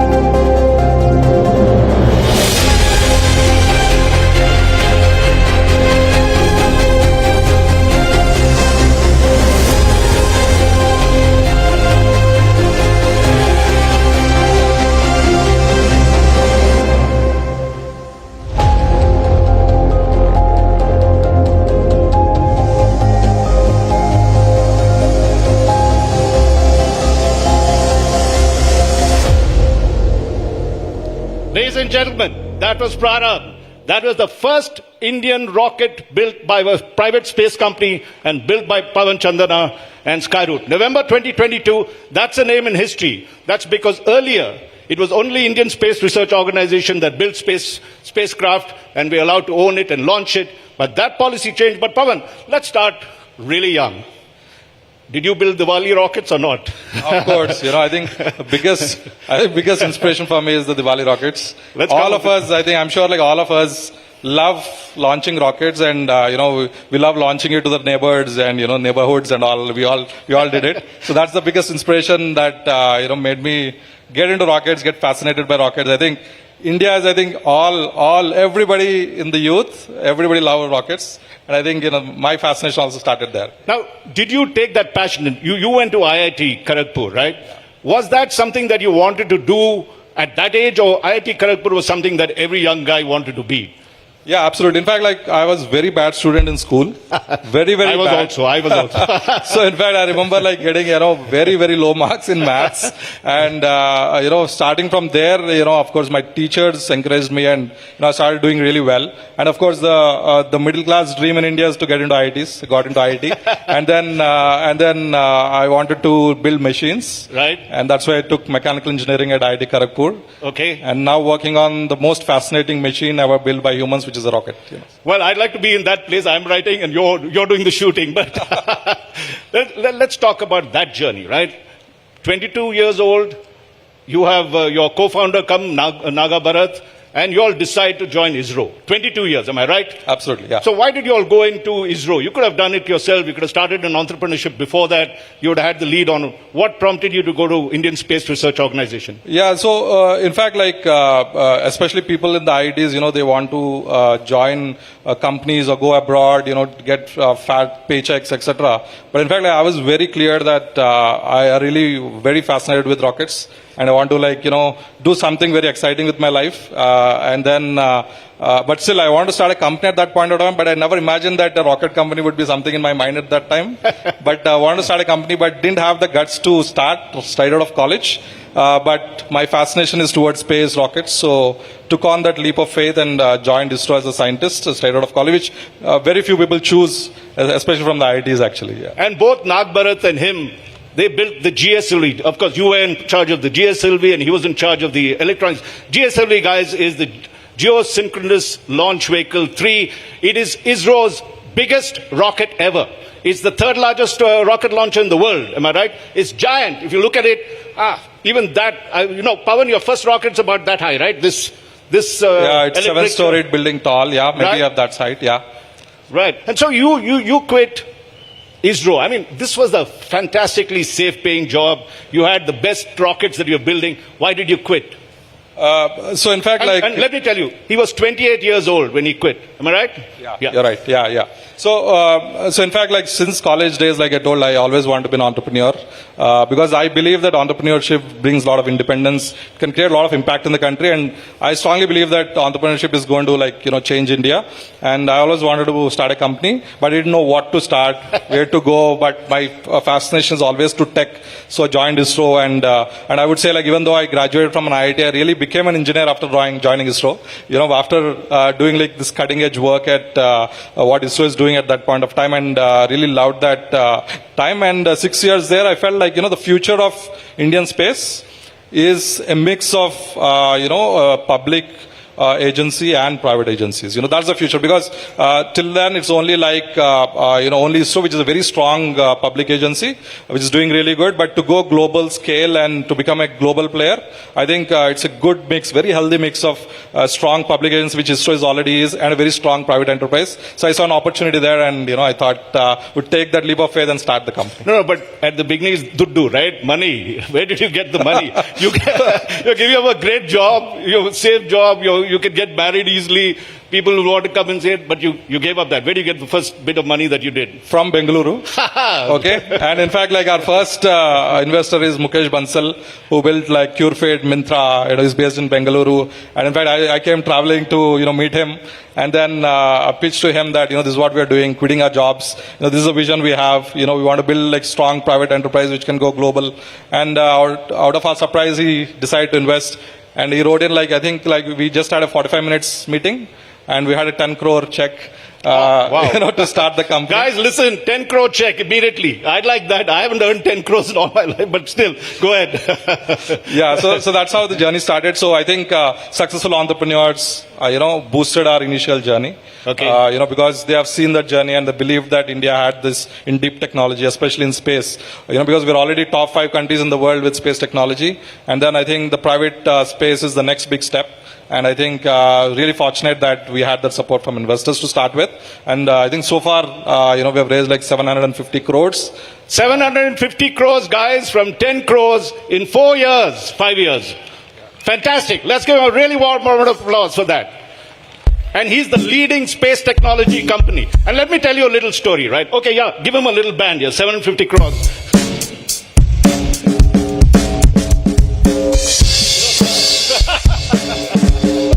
I would prefer to dance on the rocket launches, Okay, just a little story, right? I went to Pawan Chandana in November 21 to his office. Hole in the wall, cubicle. Yeah. Naga was sitting right there. And he showed me these two models, about this big. I looked at it. I've been covering space for 3 decades. I looked at these guys. They were like 28. And I said, are you crazy? You're going to put this up in 6 months' time? I don't believe you. But we put him on the cover. And by November 2022, he had done it. And that's incredible because I know space rockets take 10 years, an incubation period where you could get exhausted, you could burn out very quickly. So what was the magic formula you did to speed the whole process and build a rocket in 2 to 3 years when normally it'll take over a decade? I think so. One of the biggest things is that we are standing on the shoulders of giants like ISRO, who has built a wonderful ecosystem. Like, for example, the rocket which you're going to launch in few months, it has 400 suppliers from India, which is already built like over decades. So that kind of infrastructure is already built. So that is one advantage we had. And second is, like, I think we are a company which is driven by real passion and vision of the future. So everybody in the company are driven, and we want to achieve the big things. In fact, we say our whole goal of the company is to open space for all. We'll start with opening space for satellites, and literally we want to create space so easy to go to space that we can just hop onto a flight and go to space. So that kind of vision-driven approach puts us to our toes, get us working, push ourselves, push the boundaries, and execute things. I think. Well, there's a little masterclass for you how to get ahead quickly. There are more tips to come, but Pawan, talking about your first rocket, right? That is Vikram S, which we just saw, the beginning, as they call it, very dramatically. And that rocket's about, 2-story high? Yes. It goes at the speed of 5 kilometers per second. Am I right? Mach 5. Yeah, Mach 5. 5 times the speed of sound. 5 times the speed of sound. Yeah. Okay. If you got the next rocket he's building is going to go at 8 kilometers per second. Right? So just think about it, guys. Just a fast calculation. If you want to go from here to Brigade Road, how quickly would that be? 2 seconds? 3 seconds? That's the kind of rocket you're doing, right? But tell us about that. Now, that is going to be... Vikram S was your proto, right? It tested... There was some fantastic technology, which you need to talk briefly. I know we're not all science students. I wasn't. I was an arts graduate, so don't do the jargon, but... There were 2 big technologies that you mastered. Just tell us that about it. I think one is like the launch we have done Vikram S 2 years ago. It is it's built, the entire structures will build with carbon fiber. So basically, if you might have seen steel, aluminium, we think that metals are strong, but carbon fiber is 5 times stronger. So that's what we have used. It's the material which is the lightest, strongest material, and we build the entire rocket with that. Wow. I think that is one big innovation we have Now guys, just get this, okay? You're putting a 2-story rocket, you're using carbon fiber. Why do you use carbon fiber? Because every single kg that you try to push up requires a lot more fuel, rocket fuel. And that's the trade-off. If you build lighter rockets, you can put more payload. Payload is your satellites. It's what you use for your telephones and everything else. That's utility, right? To scan the earth and do earth sensing. So every kg. So carbon fiber is the cutting edge of space technology. And Pawan, you're the first, Chandana, for first putting it up, am I right, in a rocket, Indian rocket? Yes, yeah. Okay. Of an all-carbon fiber rocket, And let's talk, there's another really exciting technology, and let's talk about that, how you built that rocket. I mean, this is like magic. Just tell us about it. Yeah, so we also use parts which are built with 3D printing, So 3D printing. Guys know about it? Studied it? Yeah, talk about it. Yeah, so 3D printing is, I'm sure like most of you have seen like 3D printers here and there. So you build layer by layer, you just put powder, you melt it with a laser, and you become like, you build the part. It's like magic, literally. You build layer by layer, and whatever is in your computer, it turns into your part. And that's how we build rocket engines as well, where we build with super alloys. I mean, like extremely hard metal, extremely hard materials which can take like very high temperatures, etc. And we print it out. So what happens is that whatever traditionally takes several months, sometimes years, will be reduced to manufacture in just few days. So that's. And look, he's talking of temperatures. You know what the temperature is? 1,000 degrees or more centigrade. That is the temperature where steel melts. And you're sending this rocket, which is like a time bomb, which you're standing next to it. It's got so much fuel, if it explodes around you, it's like a little bomb. But let's not talk about that. We don't want to talk of failure. That is pushed up, and carbon fiber is the one that resists it. And the most important thing about 3D printing, correct me if I'm wrong, is that in a traditional rocket you have about 1,000 parts. So every part, space is unforgiving. So any mistake, any error, even a 99.999% you have to have accuracy, 0.09, if it fails, you fail up in space. So it reduces the number of parts to just what? 3, 4, 5? One part. Wow. Okay. Okay. And that's the great innovation. Now I think he's doing the next big thing, which is in 2-3 months we're going to have the most exciting launch, Vikram 1. Tell us quickly about that, Pawan, and then we're going to get to other stuff. Yeah, so Vikram 1 will launch whatever we have launched 2 years ago. It's more like a test rocket. It goes to space and then falls in the sea. Its purpose is to test technologies, which we have proven and gives a lot of confidence. And what is going to go commercial is actually launching satellites. So this rocket, which we are going to launch in few months from now, is called Vikram 1, which is like the bigger brother of Vikram S. And it is 7-storied building tall. Wow. It can launch up to 400 kilograms to orbit. 400 kilograms, anyone got it? It's like Maruti car is about 1,000 kilograms, or Maruti is out of date. What is the comparison? Maybe a bike to space, Right. So, a huge bike, 2 bikes you're sending up into space, right? Okay. Yeah, and then in fact, like a mobile phones, satellites are getting smaller. And more than 80% of the satellites which will be launched in the next decade will be below 500 kilograms. So wow. That's where that's where we're building smaller payload vehicles, but still like the rocket is 7-story building tall. You need that much energy to go to orbit, and we'll be launching multiple of those satellites to orbit, and it has the same architecture. It's again all carbon fiber rocket. It uses 3D printed engines, so it's basically, as I said, it's the bigger brother of what we have already done, but more complex, much bigger, more energy, and more commercial. Right, and let's come to the turning point in some sense of your life. You took the big risk, 2018. 2020, right, am I right, is when the Indian Space Research Organization makes this dramatic announcement during the period of COVID. The Modi government says the Indian space sector will be free. No more will Indian Space or ISRO build and launch their rockets on their own. Private builders like Pawan Chandana and others can come in, not only build rockets, build satellites, use the ISRO facilities and launch them on their own. That was a game changer, am I right? What did it bring? What did it do to Indian startup industry? How many startups do we have? And how's that going to be a game changer? So 10 years ago, there was maybe like 1 or 2 startups. Now there are 200 startups. Wow. So I think that's the kind of revolution the policy has brought in. And now you can build your own space stuff. I am sure like many of you will become entrepreneurs. I hope like some of you become like space entrepreneurs. And now doors are open. You can build your own solutions, build satellites, launch rockets, you build space solutions. There's so many opportunities. There's 200 vibrant different startups building different space products in India, thanks to the policy, and we are also enabled by that. Now we get to use a lot of test facilities of ISRO. All the rocket firings we do at ISRO. The launch you have seen, the launch pad is ISRO's launch pad. We use ISRO's launch pad in Sriharikota. So we get this access, which, decades of wonderful infrastructure built in the country is given on a platter to startups to explore, which is, I think, a legendary policy which has transformed. Now, thousands of people are being employed by just Indian private space startups, and, hundreds of millions of dollars of money has been invested in them. I think this revolution, just happened in the last 2-3 years. It's very nascent new. I think, we need to add to those 200 startups. I wish like many startups come from here as well. Well, you're the next Elon Musk of India, but there could be a lot more Elon Musk. We just saw what Elon Musk did.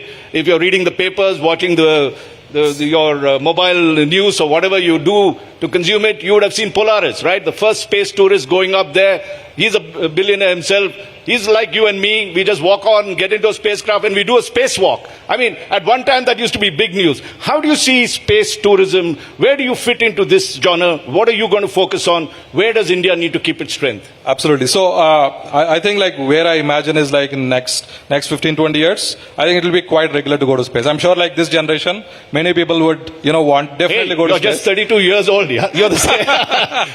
Yeah, sure. I'm still a decade older than them. So Right. yeah. So I'm sure like, everybody, I think the current generations, we all will get to go enjoy space. Maybe like we'll celebrate a birthday in space. Probably, enjoy a life event in space, stay in space, go to space, watch Earth from space, which is like a very, very beautiful scenery. I think I that's love the to best. do it. Yeah. Hey, So you build a rocket, you send me up first. Okay, I'm booked on this one.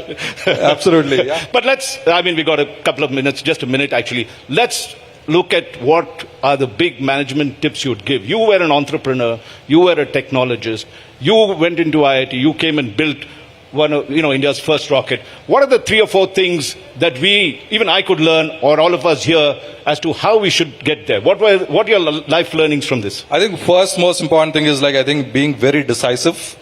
Take decisions quickly. Being decisive, right. And number 2, I think only 2 I have. So number 2 will be what I call is that people engineering. Right. So that is like people, like the country is a set of people. Company is just a set of people.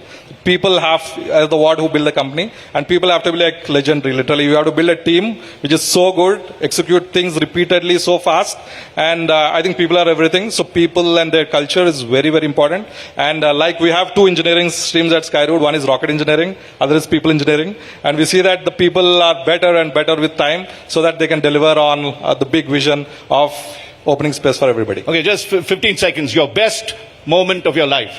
I think the launch. Gosh, your wife will be angry. I thought you would say, falling in love. Come on, guys. I think my wife is watching. Hi, Niru. So you did a high five with her. So yeah, I balanced it with that.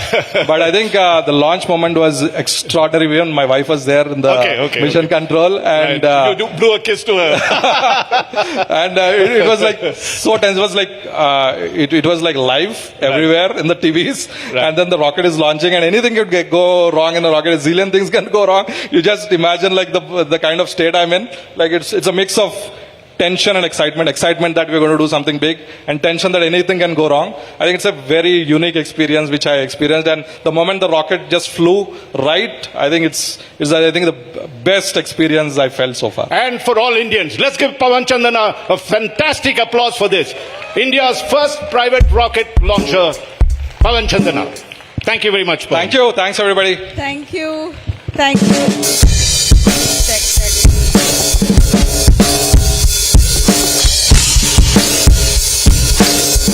Thank you very much, Pavan. If I can have Raj Kapoor and Pavan right here. Dr. Anubha Singh, Vice Chancellor, Presidency University, on stage to give you a token of appreciation. Please come forward, Pavan.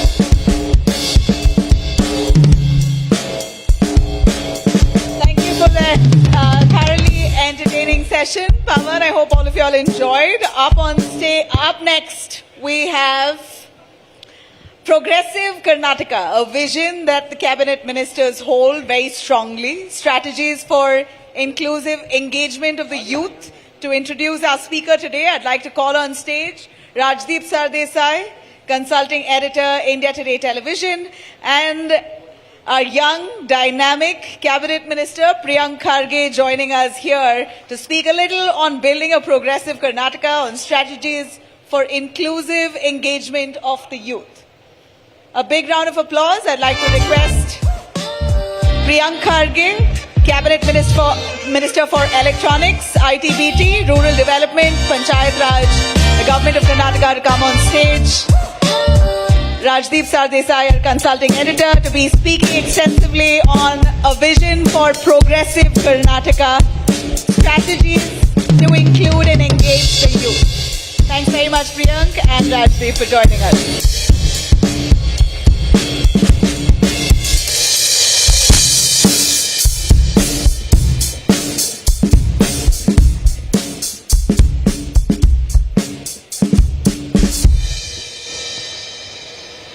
Thank you once again.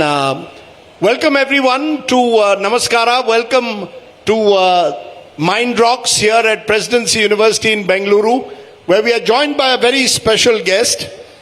Please give a rousing welcome to our Minister here in Karnataka, Priyank Kharge, Cabinet Minister for Electronics, ITBT, Rural Development and Panchayati Raj. Thank you very much, Mr. Kharge, for joining us here. I must ask you, when you're before a young audience like this, the first question I ask a lot of politicians is that one of the biggest challenges for any government in any part of the country is employment for the young. This is a young audience who probably wants to know what are the opportunities that lie ahead for them in a state like Karnataka, given that Karnataka also, like many states, has a high rate of youth unemployment. So how do you tackle this problem of youth unemployment is what I want to start off with, sir. Thank you so much for having me over. And I think that's a question which I get asked very often as a Minister for Information Technology, Electronics and Biotechnology. But while other states are positioning themselves as a investment destination, Karnataka has taken a different view about it. We are positioning ourselves as a state for knowledge, a state for skill.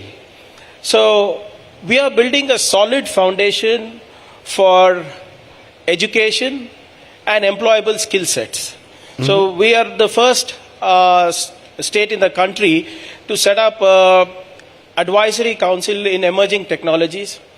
We are talking to the industry directly to figure out where each vertical or each sector is headed for the next 2 decades. We are taking the skill sets that they will be needing, and we are taking their curriculum and training the youth today. So we are having this bridge of between academia, industry and the government. And for the first time, government has also allowed, besides using their own funds, we are also using CSR and their corporate development fund to ensure that we have the most employable human resource, not only for the state, not only for the nation, but for the world. So skill locally, work globally is the mantra for us, and we are doing extremely well in that. Just repeat that mantra again. Skill locally, work globally. Skill locally, work globally, you're saying, Mr. Minister. But for the first 20 years of this century, Karnataka dominated, particularly Bengaluru dominated the IT sector. In the last few years, we've seen a city like Hyderabad catch up. In fact, Hyderabad has now put up, which is also a Congress-run government, incidentally, so it's not political, but Hyderabad has put up advertisements suggesting that they have got the maximum number of jobs in the IT sector, or created the maximum number of jobs in the last couple of years. Has Hyderabad somewhere in recent times caught up and even gone ahead of Bengaluru, because infrastructure in Bengaluru has become a big challenge? Oh, well, I get this question also a lot. But if you look at the data, in IT services, IT service exports, they are over $200 billion behind us. They are growing at a rate of 29%, if I am not wrong, and we are growing at 27%. In global capability centers, we are number one. We have the highest number of incubators. We have over 15,000 startups registered with the government of Karnataka. We have the highest number of women-led startups. The B2B funding last year for Karnataka was close to around $50 billion, and the next closest competitor got close to around $13.5 billion. That is Delhi, not Hyderabad. But there is healthy competition. I mean, Absolutely, what's wrong? we love competition. Are you ready for healthy competition today between a Bengaluru, Hyderabad, Pune, different parts of the country? to perhaps see that the IT boom in a way is not just Bengaluru centric anymore. Absolutely. I mean, we love competition. It keeps us on our toes. It makes us think out of the box. I mean, like I said, just take a look at the data. We have 45 unicorns coming in from Karnataka, and 38% of the soon-to-be unicorns are from Karnataka. We have the highest venture funding for B2C as well, B2B as well. We contribute 21% of the national bioeconomy is contributed by Karnataka. We are number one in aerospace and defense at 65%. We contribute 10% of national electronics manufacturing. So name the sector and we are way, way ahead of our closest competitor. Okay, this is a young audience and I'm going to ask a question to the audience and then come to you, Priyank. How many of you are not locals from Karnataka, have come from different parts of the country? There you go. Okay, so that's about 50% at least here are not from Karnataka, which brings me to my question. On July 15th, your cabinet cleared a bill that called for 50% of management jobs and 70% of non-management jobs to be reserved for local Kannadigas. What will you tell those who are not from Karnataka? They are also Indian citizens. They also want jobs in Karnataka. Well, this is what we are talking about. Look how good the ecosystem of Karnataka is. All of them are coming here to learn and get employed. And we are welcoming them. And we are helping them not only be employable, but also providing them with employment. We are not saying that they should not be here. We are very clear as a government. My job is to ensure that the people of Karnataka are the most employable. And in this process, the entire whoever comes into the ecosystem are also employable. It's no, when you say people of Karnataka, are you saying very clearly that preference is given to Kannadigas? Is that what you're... If you see the data again, most of them are Kannadigas already. The bill that you were speaking about was brought in by the Department of Labour. And they were talking more to do with industries rather than technology clusters. Mm-hmm. So anyway, that is now under you've kept it on hold. No, they have to. There was no interministerial consultation with that. But having said that, like you rightly said, as we follow the constitution, everybody has the right to live and work anywhere. But as the government of Karnataka and the Minister of Karnataka, it's my job to ensure I create as much employment as possible for our people. And we have created these industries, we have created this ecosystem for the nation. We are one of the few states which are propelling India's economy. And so, the collateral benefit is reaped in by every Indian. There's so you're telling all the young boys and girls who come from a Bihar, Uttar Pradesh, Rajasthan, Madhya Pradesh, any other part, welcome to Bengaluru. We will make you employable. We will give you skill sets. We will not treat you differently to local Kannadigas. Are you giving them that promise? Sir, sab log Baba Saheb Ambedkar ke bache hain. They can be anywhere in the country. सब लोग बाबा साहेब अम्बेडकर के बच्चे हैं. Yes, वो भी है, मैं भी हूँ. And the end of the day, if they are coming from Kashmir or Gujarat or Assam to Karnataka, it speaks volumes how progressive our government is. It speaks volumes on how good the ecosystem of learning and employment is. It speaks volumes on how good our investment is. No, I take that point. I mean, it is good that a state is welcoming for people to come to have education. But then when it comes to employment, suddenly you all put in rules. Not just Karnataka, I find more and more states are inward looking. Is that politics or is that economics? Is Priyank Kharge playing politics when he pushes a bill like this or says that, because your cabinet also cleared another bill, 100% quota for Kannadigas in Group C and Group D jobs. I'm just saying, is that the pressure of politics that people need to understand? You're a Karnataka minister, you will give preference to Kannadigas. See, this is just not a problem with our state or something. Andhra Pradesh had passed a bill similar like this. Tamil Nadu has it. Maharashtra tried it. Everything is, Haryana tried it. Everything is under judicial scrutiny. Having said that, already C and D group are already 100% over there. In fact, we had a survey where up to 80% of even Group A are localites.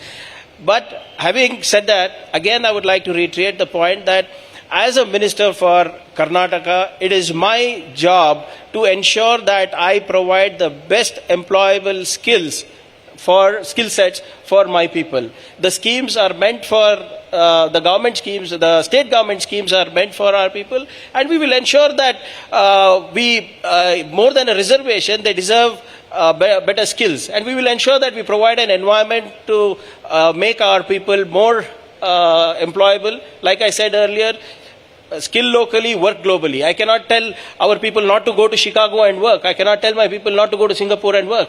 But I'm going to ensure that the people who are learning in Karnataka, who are from Karnataka, are the most employable human resource in the world. Because as you mentioned Baba Sahib Ambedkar. Ambedkar did not make a distinction in the constitution on the basis of region. He didn't say there has to be reservation for a particular region. So to that extent, Ambedkar saw everyone as he had reservations. Reservations were also supposed to be for a finite period of time for those who are the victims of social injustice over the years. He did not say that Karnataka will have only reservation for Kannadigas or Maharashtra will have for Maharashtrians. To that extent, you have slightly departed from Dr. Ambedkar when you pushed this bill. Absolutely not. I wouldn't say that. As a state government, we have this thing. See, as a reservation, like you rightly said, is for the economically weaker sections, for the socially deprived sections, yes. In the private sector also, if you want to bring it, we are okay with that. Let the government of India decide what it wants to do. As a state government, there are my limitations which I have to work around with. There's a limited budget, there's a limited policy navigation I can do in a federal structure, and we're just doing that. Like I said again, we are not distinguishing between anybody.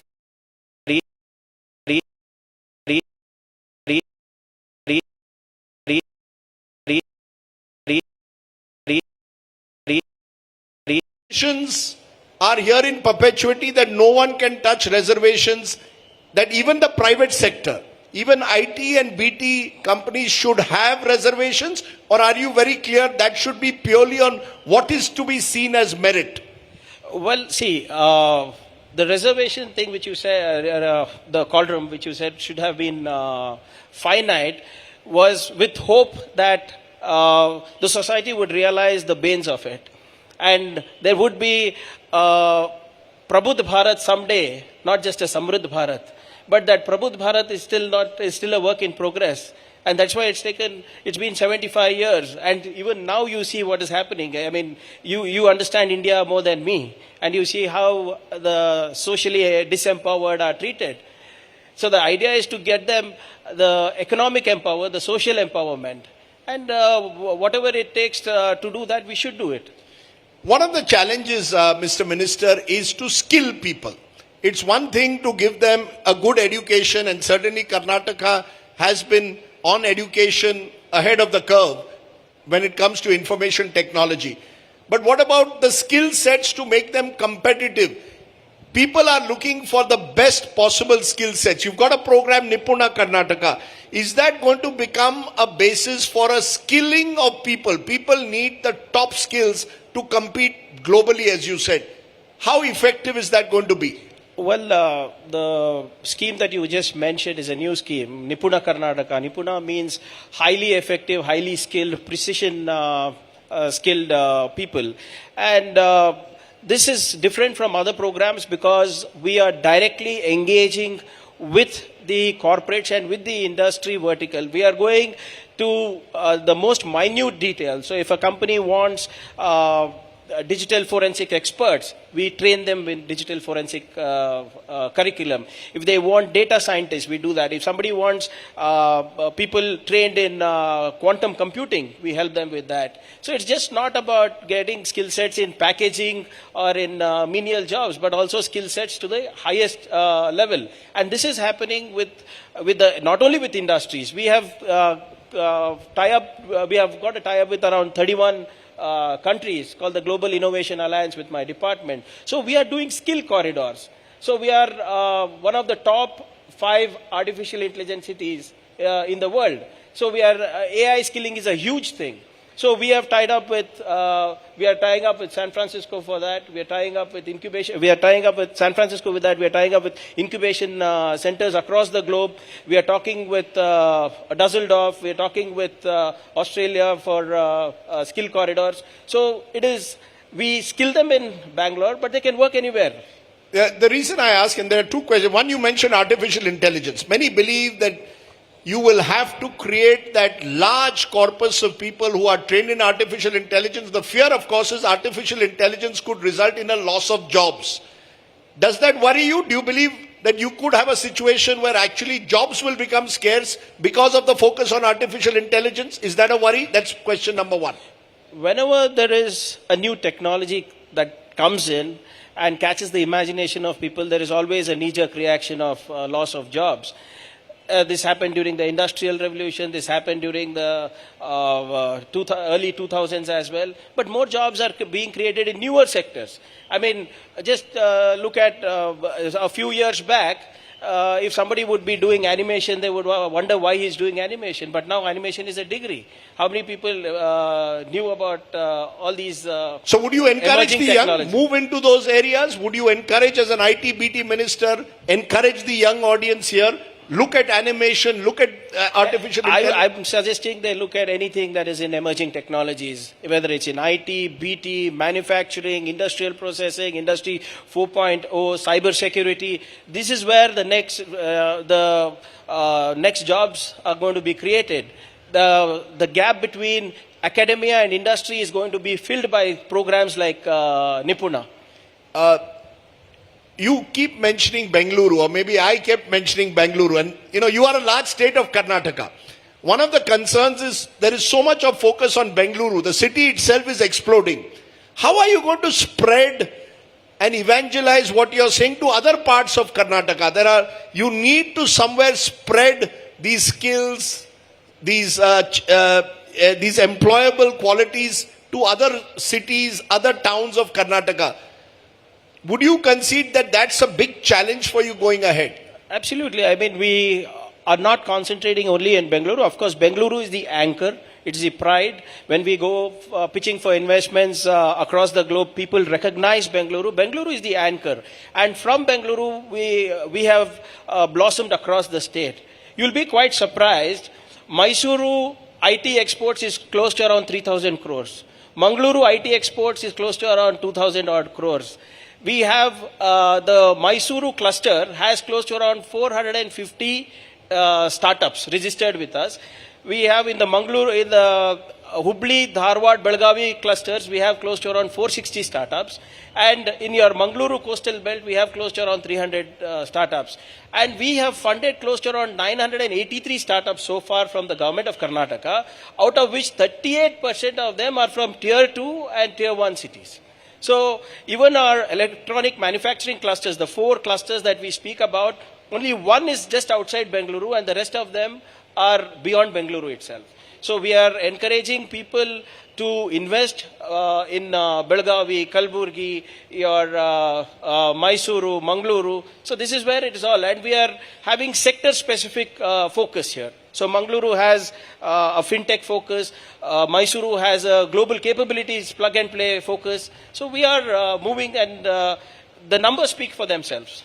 I know this is strictly not within your domain as minister, but I'm told that your government is finally trying to resolve Bengaluru's traffic challenge also by using AI. You have some traffic lights that are now coming up through AI, I'm told, which everyone is excited about, because finally we want Bengaluru's traffic is your biggest challenge. Everyone who comes to Bengaluru says, lovely weather, terrible traffic. Well, the flip side of the AI is also people are getting a lot of challans through the traffic light cameras. But yes, whether it's Bengaluru or any other city that is growing, these challenges are always consistent.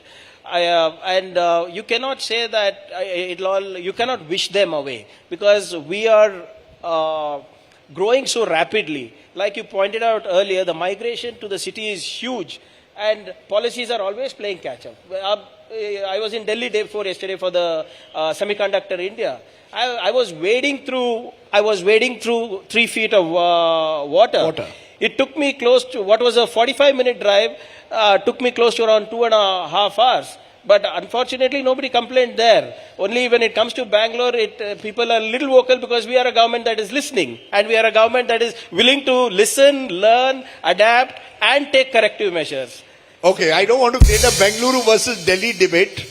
No, I can take up even Bengaluru versus Hyderabad, Bengaluru versus Chennai, Bengaluru versus Mumbai as well. On traffic. On traffic, on infrastructure, on human resource, on government policies. Okay. Priyank Kharge, you've also been as IT minister very tough on anyone who spreads fake news. Your government is, the BJP says you file FIRs against their IT cell, you want to arrest Amit Malviya, you put up FIRs against him for fake news. Is this a personal battle, or do you believe that this whole issue of fake news needs to be tackled in a serious manner with an architecture created to ensure that fake news cannot spread? So, can I... Be direct. You're before a young audience. Be honest. No, I am always honest and direct. Well, if you expect to put up fake news and misinformation and get away with it, it is not going to happen in Karnataka. You do anything else wherever you want. But here, you cannot, misinformation, malinformation, disinformation, and fake news will not work here.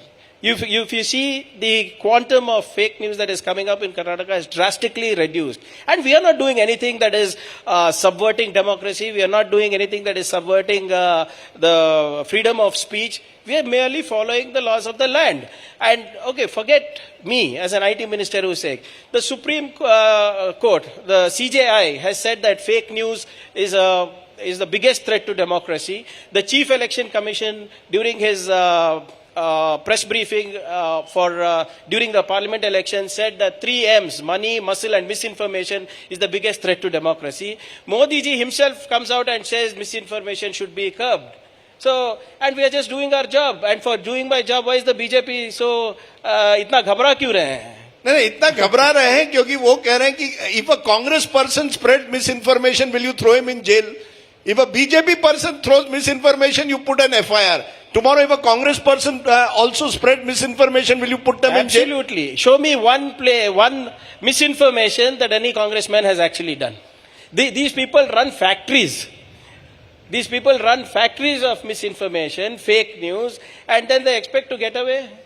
After maligning governments, maligning individuals, maligning government policies, you criticize us. You critically come up to us and criticize the government, critically pull us up with respect to any policies. We are okay with that. But if you are going to spread fake news, I'm sorry. This is not the place. Is it fake news, Mr. Minister, that there may be a chief ministerial change in Karnataka? Absolutely. You see, all the flashes in Delhi are Siddaramaiah Sarkara. Is Siddaramaiah ji going to remain chief minister? Is Priyank Kharge wanting to become chief minister? Is DK Shivkumar wanting to be chief minister? Your party seems to have a lot of chief ministerial candidates. Is there any possibility of a chief ministerial change? This is a question I'll have to ask you back, because these are things that you should not be done for TRPs. This is definitely not. No, you're saying no question of any change in chief minister. Absolutely. Because there is this whole, ever since this so-called MUDA scam, Mysore Urban Development Authority scam has come and Mr. Siddaramaiah's name has come up. A governor has given sanction for prosecution. I know that the matter is in court. But is the Congress now thinking about a change in leadership? Absolutely not. The entire cabinet, the entire Congress legislature party is behind Siddaramaiah ji. These rumors come up from, I don't know where they crop up. So they come up from your own party. Your own party people are your worst enemies sometimes. I can understand if somebody from the party is saying it. Show me one person in the party who said this. Show me one MLA, one MLC, one cabinet minister who said this. Nobody has said it. BJP वाले बोल रहे हैं, BJP का बात सुनते हैं आप, हमारी बात नहीं सुनते आप. Okay. And more importantly, just look at this entire way the thing has played out. Because you said so-called MUDA scam. Just have a look at that, how the governor is being misused here in Karnataka. this is a standard operating procedure of the BJP. Look at it in Delhi, look at it in Jharkhand, West Bengal, Tamil Nadu, Kerala and Karnataka. Wherever the BJP is weak, they use CBI, IT, ED. If that doesn't work, they use the governor's office. And this is what is happening in Karnataka. So you're saying the governor's office is being misused? Absolutely. Not only the office, the governor also. Okay, that's a very serious charge you're making, that the governor and the governor's office is being misused in the Siddaramaiah case. But dal mein kuch to kala hoga. Ya puri dal kali hai, that every time I come to Karnataka, whether it's the BJP government or Congress government, I hear about corruption. Just as you have lovely weather, you also seem to have corruption in the air. Again, I would like to ask, show me one case where where the BJP is actually done. It's all hit and run. We have given we have set up commissions. We have set up committees headed by judges. If there is anything that the BJP has, they can go and give it to the commissions. Why they have not given? Instead of going and giving a document, a hard evidence to these commissions, they come and sit in the press without any document. Okay. So what is the point of coming to the press and talking instead of going to the commission and giving document, submit it to court as if we are running away from a legal battle? I must ask you this, Priyank Kharge. Your father is the Congress president, Mallikarjun Kharge. And I don't know how many of this young audience knows the story of Mallikarjun Kharge. Mallikarjun Kharge's father used to work as a laborer. Correct me if I'm wrong. In a textile factory or in a factory. Mallikarjun Kharge, through sheer effort, came up from a small Dalit home and eventually has become the president of the Congress party. It's a great story, sir, your father's story, from where he came and his life struggle. Would you concede it's much easier for you? Somewhere I'm saying children of famous family surnames find it easier than your father. Your father is the real person who worked hard. Priyank Kharge benefits from the Kharge surname. Absolutely. I would not deny that. I mean, the struggles of my grandfather was different. The struggles of my father are different. And my struggles are different. Conveniently, sometimes what happens is that the people tend to forget that even I have put in 20-25 years already. And we get elected, not selected. I'm not coming through back door through a nomination. I am standing for an election. I lost my first election. I lost an organizational election. I have come through the students' union. Somehow that gets diluted, and quite naturally so. And what is interesting is these questions are usually asked only for Congress people, not for BJP people. When Jay Shah, who has not held a bat in his life, can become BCCI chairman, Priyank Kharge cannot become an MLA, Priyank Kharge cannot become minister, Vijayendra with no qualification becomes the BJP president. This is not me speaking, this is BJP people speaking. That is okay. Anurag Thakur ji, who is now a minister, he's played Ranji, you follow Ranji so well. He played Ranji match, only one Ranji match, only one inning. And then he became the Himachal Pradesh cricket Captain. Association president. Yes. He was also the captain in that one match, scored 0. One match, 7 balls, 0 runs, but captain बन जाते हैं. उसको नहीं पूछते आप. उसको भी पूछेंगे सर. अरे मैंने तो कभी सुना नहीं भाई. नहीं मेरा एक ही है, मैंने 4 इलेक्शन लड़ा है. 2 चुनाव ऑर्गेनाइजेशन यूथ कांग्रेस से चुन के आया हूं. फिर भी हमको ये क्वेश्चन है, बीजेपी को क्वेश्चन नहीं आता है, जेडीएस को नहीं आता है, आप में नहीं होता है ये सब. The reason I'm asking, in Karnataka in particular, I see lots of sons and daughters, son-in-laws, daughter-in-laws, daughters, everyone getting, becoming MLAs, MPs, all in the family. Lots of young people may want to join politics. Can they join politics today and succeed even if they don't have a family surname? They should. In fact, there are a lot of success stories. You look at... will you encourage this young audience to join? But will they be able to do it? Because already all of you have filled up all the positions. How can a young person come in? Mentorship is required in any field, whether it is media or whether it is politics. Just follow the right people, or automatically they will be able to this thing. Follow the right ideology, follow the right party, follow the right people. Why will they not be encouraged, sir? There are so many people in our party who have come from Gram Panchayat and are today in the cabinet. Whether it is Sidramaya Saab, whether it is DK Shivkumar Saab, both of them have come from the Mandal level. Okay. I want you to give one, therefore, final message. Mind Rocks, the young, if you were to give them one recipe for success in life, what is your life mantra that you would give this young audience if they want to succeed in life, not just in politics, but in life, sir? Well, there is no shortcuts for success. And there is no template also for a success. The only thing you need to do is keep working hard, keep trying, keep trying to learn, unlearn, relearn, and adapt. That is the only way, I think, is the way to success. The day you stop learning, the day you stop listening, I think that will be the last day of progress, whether it's in any field that you are.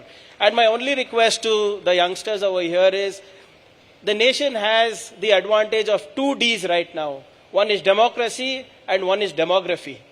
It is our responsibility and your responsibility as well to preserve this democracy so that you reap the demography dividend that you all have right now. And I think we are poised to do that as a nation. And I would really encourage all of you over here to just safeguard these 2 things, democracy and demography. And I don't see why India will not be leading the next 50 years.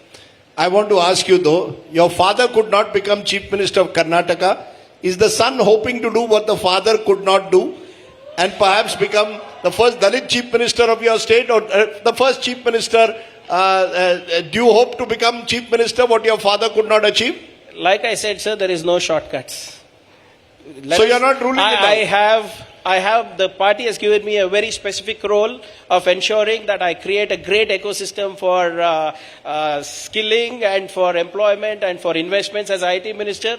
They have given me a very specific task of ensuring I do a great job in rural development and Panchayat Raj. And I think I should just focus on that right now. Okay.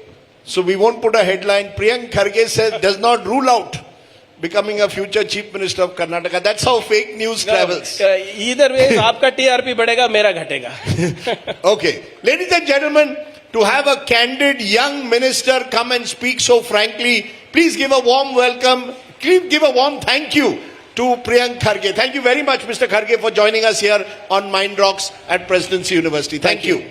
Thank you so much. Thank you.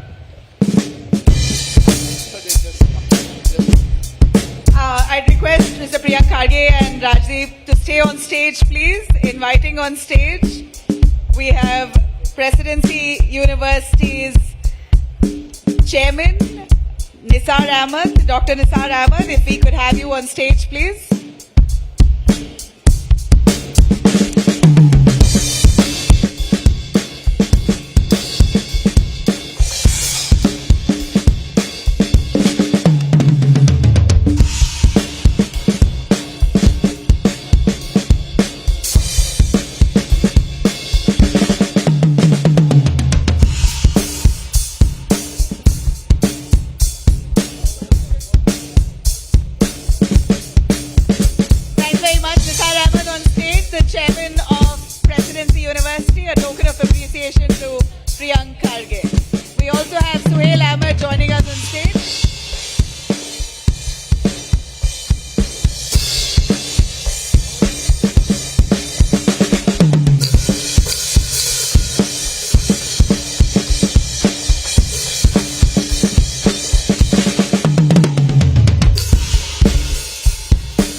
Thank you very much, Priyank, for that thoroughly engaging, honest opinions.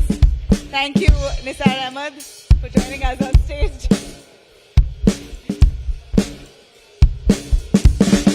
All right.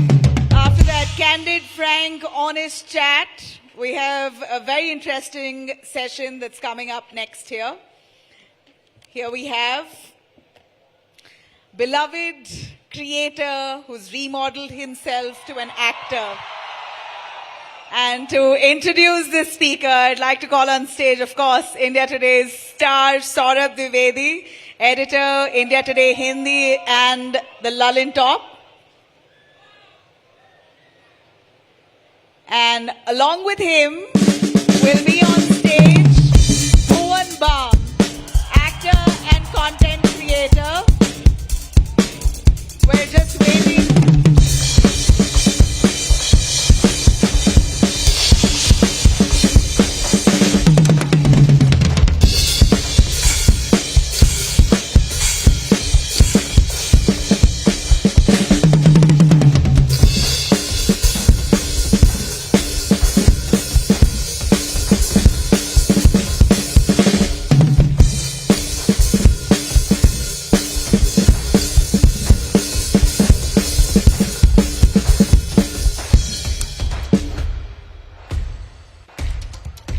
Guys, before we have Bhuvan Bam coming up on stage, are you all excited to have him here? Presidency University, how excited are you? How excited are you? Okay, so we're awaiting the man himself. All right, Saurabh Dwivedi is right here. Thank you. Thank you so much. नमस्ते बेंगलुरु. लोग कम दिख रहे हैं, mobile ज्यादा दिख रहे हैं. Lallan top जी. दोपहर की सुस्ती को दूर करने का वक्त आ गया है. मुझे पता है आप बहुत जरूरी डेट्स, वन टाइम मैसेजेस वगैरह को छोड़कर इस माइंड रॉक्स के लिए आए हैं, इसलिए बिना देरी के मैं मंच पर आवाज दूंगा हिंदुस्तान के सबसे कमाल यूट्यूबर, कमाल के एक्टर, राइटर, सिंगर और हमारे दोस्त भुवन बाम को.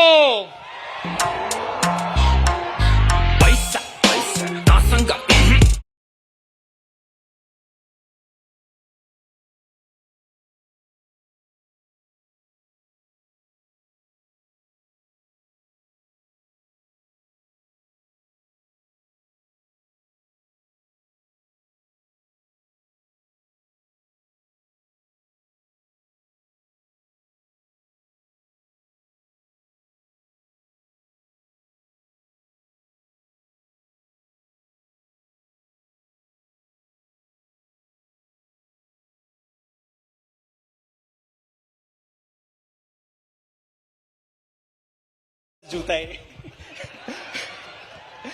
2 बार फिसल गया मैं चलते चलते. घास पे कौन फिसलता यार. इसका सोल ही अलग है. कंपनी का नाम नहीं बोलना है, शेयर गिर जाएगा. क्या हाल है बेंगलुरु.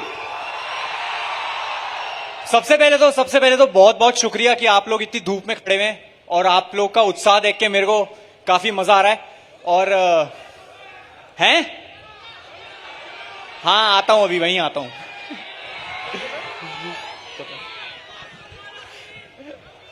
जी बाथरूम वाले सीन पे ले चलेंगे आपको. आपकी उम्र भी अभी वही है, पर थोड़ा बाथरूम से पहले ड्राइंग रूम में आ जाओ बेटा.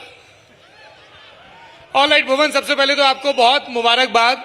हम में से कई लोगों ने देखा कि यूट्यूब पे लोगों की जर्नी शुरू होती है, बहुत कमाल की होती है, पर उसको अगले स्टेज पर नहीं ले जा पाते हैं लोग. और आपने अपने प्रोडक्शन के तले सीरीज बनाई ताज़ा खबर, जिसका सीजन 1 आया और सुपर हिट रहा. ये हॉटस्टार का उस साल का सबसे ज्यादा देखे जाने वाला शो था और अब आप उसका सीजन 2 लेके आ रहे हैं 27 सितंबर को. क्लीशे सवाल है पर जरूरी सवाल है. इस बार के सीजन में ऑडियंस क्या नया एक्सपेक्ट करे. हाँ क्लीशे सवाल तो है. मेरा भी मन करता है कभी कभी पूछने का. मैं कब तक फैक्ट चेक करता रहूं इंटरव्यूज में. मेरे को ये सवाल का जवाब देने में डर लगता है कि कहीं मैं कुछ स्पॉइलर ना दे दूं जी, तो मैं बड़ा घबराता हूं. तो ये सीजन में पहली बात तो ट्रेलर किसने देखा है सीजन 2 का, और शेयर किसने किया है. बहुत कम हाथ उठे हैं दोस्तों. इसके बाद जाके एक हाथ शेयर मार देना अपने व्हाट्सएप ग्रुप पे फैमिली वाले, और सोशल मीडिया पे भी कहीं ना कहीं फैमिली वाले ग्रुप पे मारना है सिर्फ. हाँ फैमिली शो बनाया सर. ये बीबी की वाइन्स प्रोडक्शंस में फैमिली शो भी बन जाते हैं कभी कभी. पर सीजन 2 में सीजन 1 से बड़ा है. सीजन 1 से मेरे हिसाब से बेहतर है. सीजन 1 थोड़ा लाइट था क्योंकि हम पहले थोड़ा जनता को यूनिवर्स से रूबरू करवाना चाहते थे कि इसके यूनिवर्स में वत्स्या के साथ ये सब होता है। पर सीजन 2 में बहुत कुछ है, और सीजन 2 में हमारे सबके फेवरेट जावेद जाफरी सर भी हैं, और वो उसमें एक एंटैगनिस्ट विलन का रोल कर रहे हैं प्ले, और चाइल्डहुड आइकन है वो, उनके साथ शूट करने में मजे ही है। आपने जावेद जाफरी का जिक्र किया, तकीशी कासल पहले वो वॉइस ओवर देते थे, फिर आपने दिया जी। वो तजुर्बा कैसा रहा आपका? बहुत डरावना। डरावना? हाँ, क्योंकि जावेद सर को उनके शूज में पैर डालना बड़ा मुश्किल है, क्योंकि वो जो कर चुके हैं उसमें पैर डालना बड़ा मुश्किल है, लेकिन एक्साइटिंग भी है। क्योंकि मेरे लिए तो मेरी बकेट लिस्ट एक चेक हो गई कि मैंने तकेशी कासल में आवाज दे दी टीटू मामा बन के। किस तरह की प्रेप रहती थी उसकी? मतलब कोई एक वॉइस कुछ नहीं रहता था। वो क्या है, अब आलम ऐसा हो गया है कि हर चीज लिखने से पहले 100 अप्रूवल्स चाहिए, तो वैसा फ्रीडम नहीं है। तो फिर भी हमने किया, उसको फिगर आउट किया, और बहुत लंबे लंबे एपिसोड्स थे तो उसको अपने हिसाब से एडिट किया। जापान से परमिशन ली, जापान से कि 1 घंटे के एपिसोड्स थे वो। मैंने कहा 1 घंटे के एपिसोड्स कौन देखेगा, ऑडियो वाले, डबिंग वाले, तो उसको छोटा किया, खुद ही एडिट किया उसको छोटा करके 20 मिनट का किया, फिर उस पर वॉइस ओवर किया। काफी ज्यादा बैक एंड फोर्थ था उसमें। देवियों और सज्जनों, चूंकि ये ताजा खबर के प्रमोशन के लिए घूम रहे हैं, इसलिए पहले 2 सवाल उससे रिलेटेड पूछ लिए गए हैं। बाकी आप लोगों ने प्रॉमिस कर ही दिया है कि उसको आप जरूर देखेंगे, फैमिली वाले ग्रुप पे शेयर करेंगे। कितनी प्यार से बैठे हैं सब सामने। अब वो सवाल जो आप लोग पूछना चाहते हैं, सिंगर भुवन बाम, ताजा खबर में गाने भी हैं, एक गाना स्वानंद किरकिरे ने गाया है। जी। ऑडियंस ने हमें आदेश दिया है कि वो गाना भुवन बाम भी गुनगुना दें। यस, स्वानंद सर की आवाज तो खैर उस गाने को कहीं का कहीं ले गई है, तो अब मुझे पता नहीं मुझे इजाजत है वो गाने की या नहीं, पर गा देता हूं मैं। जी, थोड़ा सा। हाँ। देरे ना ना ना ना ना दे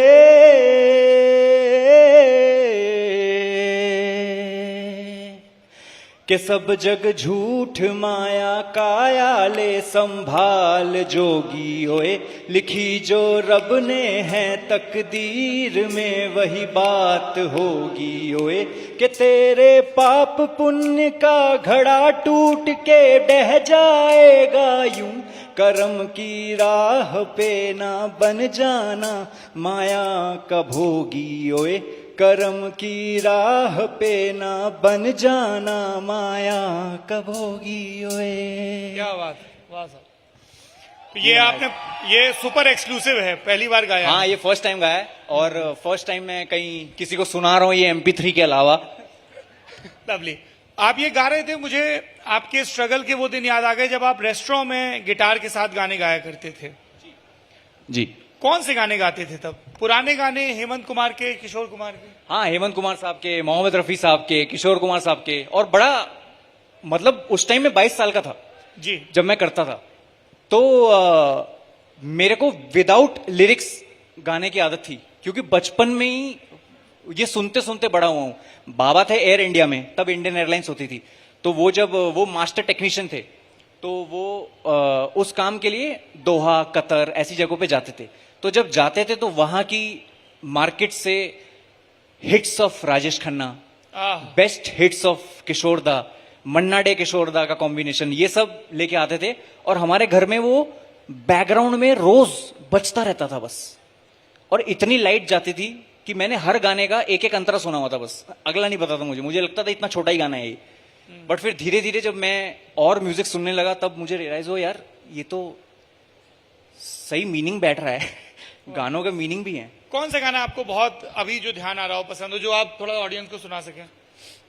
पुकारता चला हूं मैं गली गली बहार की, बस एक छाँव जुल्फ की, बस एक निगाह प्यार की, पुकारता चला हूं मैं।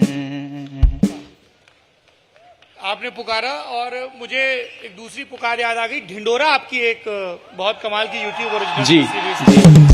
देखिए आप लोगों ने, जनता जानना चाहती है भुवन बाम साहब कि ढिंडोरा का सीजन 2 कब आएगा? आप लोगों को लगता है कि आना चाहिए?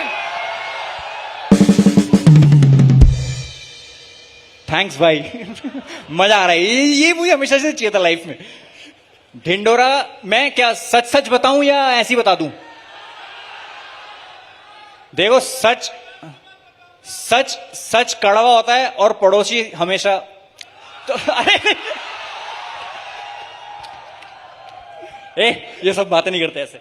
मैं कह रहा हूं सच सच बताऊं मैं अगर आपको तो अभी मैं ढिंडोरा के 4 एपिसोड लिख चुका हूं और कुछ हफ्तों में जैसे ये सब खत्म होगा, जैसी शो 27 तारीख को रिलीज हो जाएगा ताजा खबर सीजन 2, उसके बाद मैं पूरे मन से घुस पाऊंगा इस शो के अंदर। वरना कॉमेडी ऐसी है कि मल्टीपल चीजें नहीं कर सकते साथ में।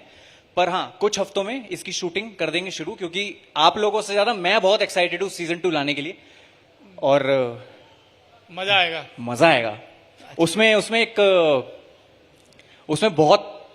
ढिंडोरा सीजन 2 की तैयारी 2 साल पहले हो गई थी शुरू, जैसे सीजन 1 खत्म हुआ तो सीजन 2 में एक गाना बना रहे थे हम लोग, मतलब एक गाना बना रहे थे इन जनरल, और वो गाना लकीली हमारा सौभाग्य हो गया कि अगले दिन मैं मिल लिया उदित नारायण जी से। तो मैंने उदित जी को बोला कि उदित जी मैं ना एक शो बना रहा हूं जिसका नाम है ढिंडोरा, उसका दूसरा पार्ट बना रहा हूं मैं।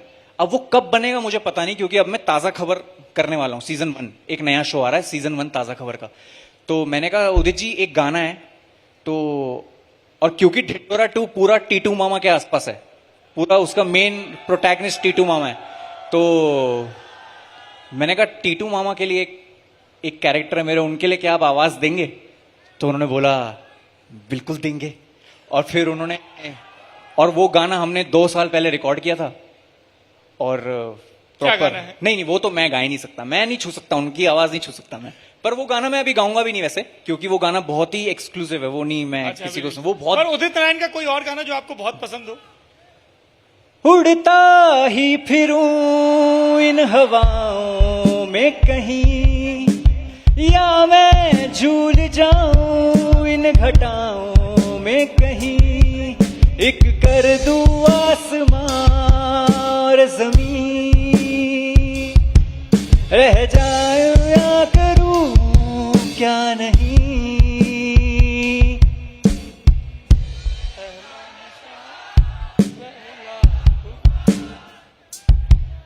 हम लोग जब शूट के लिए आ रहे थे तब भुवन को डाउट हो रहा था कि ये सब नई उम्र के बच्चे हैं, इनको 90s के गाने पता होंगे कि नहीं। यार मैं थोड़ा ओल्ड स्कूल हूं, मुझे मैं नए नए गाने भी सुनता हूं, लेकिन मुझे याद पुराने वाले ज्यादा रहते हैं, क्योंकि उनके मतलब ज्यादा हैं, उनके मतलब अच्छे हैं, नए में मीनिंगफुल कौन से सुन रहे हैं अभी? हैं?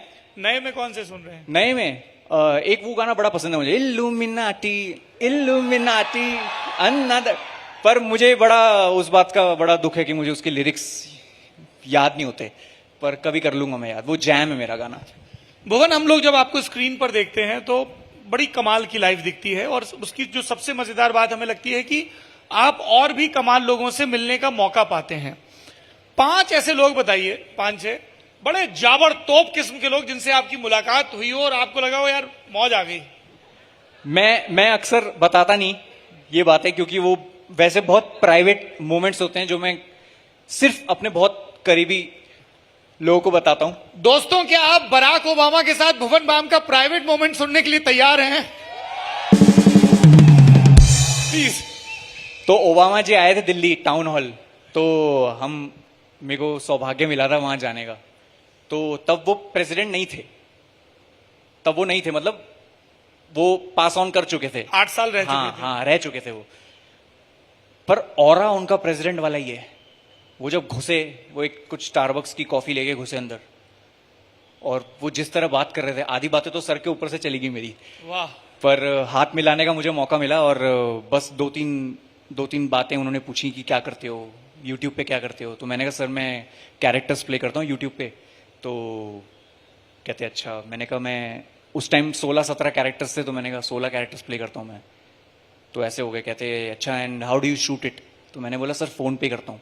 Only on your phone? मैंने कहा जी सर, नथिंग एल्स। मैंने नहीं सर। तो बड़े खुश हुए उन्होंने ऐसे किया, फिर वो दूसरे की तरफ चले गए फिर वो उधर चले गए। बस इतना इंटरेक्शन हुआ था हमारा। लवली। शाहरुख खान? वो तो यार राजा के बारे में क्या बोला जाए,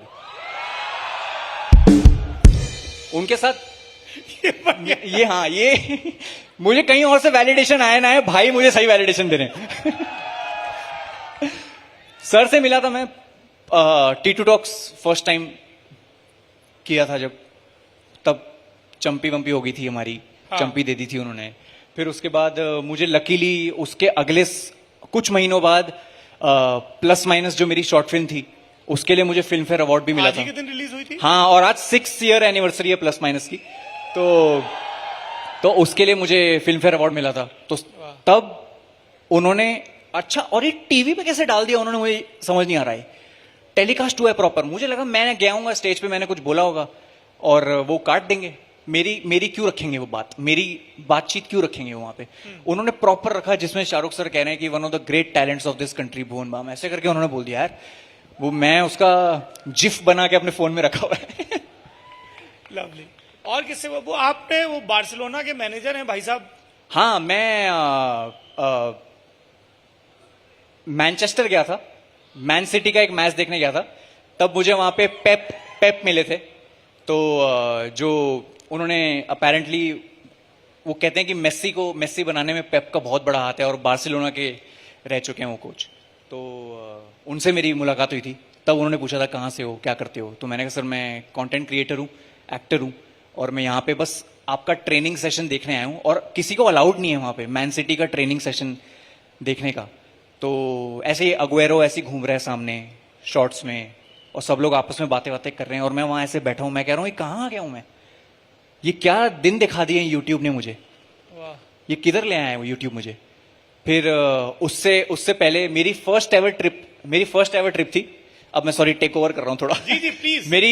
मेरी फर्स्ट एवर ट्रिप थी। यूट्यूब ने मुझे बोला कि तुम्हें जाना है यूएस। मैंने कहा यूएस जाऊंगा मैं? कह रहा हाँ आपको यूएस जाना है। अमेरिका जाएंगे। मैंने कहा पूरे खानदान में कोई नहीं गया अमेरिका आज तक। मैंने कहा मैं जाऊंगा तो फुल वट पड़ेगा घर पे।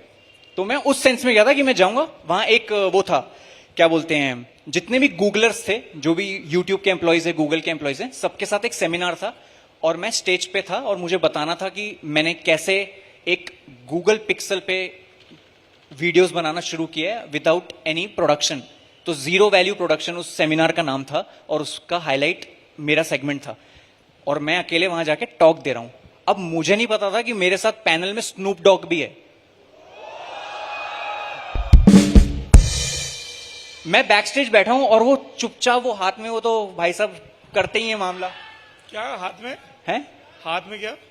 वो एसएल लाइट पीते एसएल लाइट पीते हैं वो, कुछ अपने हाथ में सामग्री लेके वो ऐसे घुसे बैक स्टेज। अच्छा पहले तो क्या है, पहले धुआं आता है फिर वो आता है। तो पहले धुआं आया, धुआं से मैंने सोचा, मैंने कहा यहां क्या चल रहा है ये सब। तो ऐसे आया,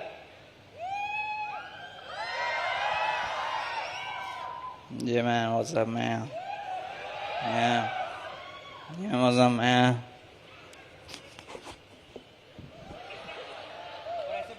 ऐसे बैठ गए वो, और मैं उनके साथ बैठा हूं। मैंने कहा hi sir, hi Bhuvan, hi man, very from India. Wow, मेरा मन कर रहा था सिंगी स्किंग कर दूं वहां पे पर मैंने कहा नहीं, यहां नहीं कर सकते ऐसे।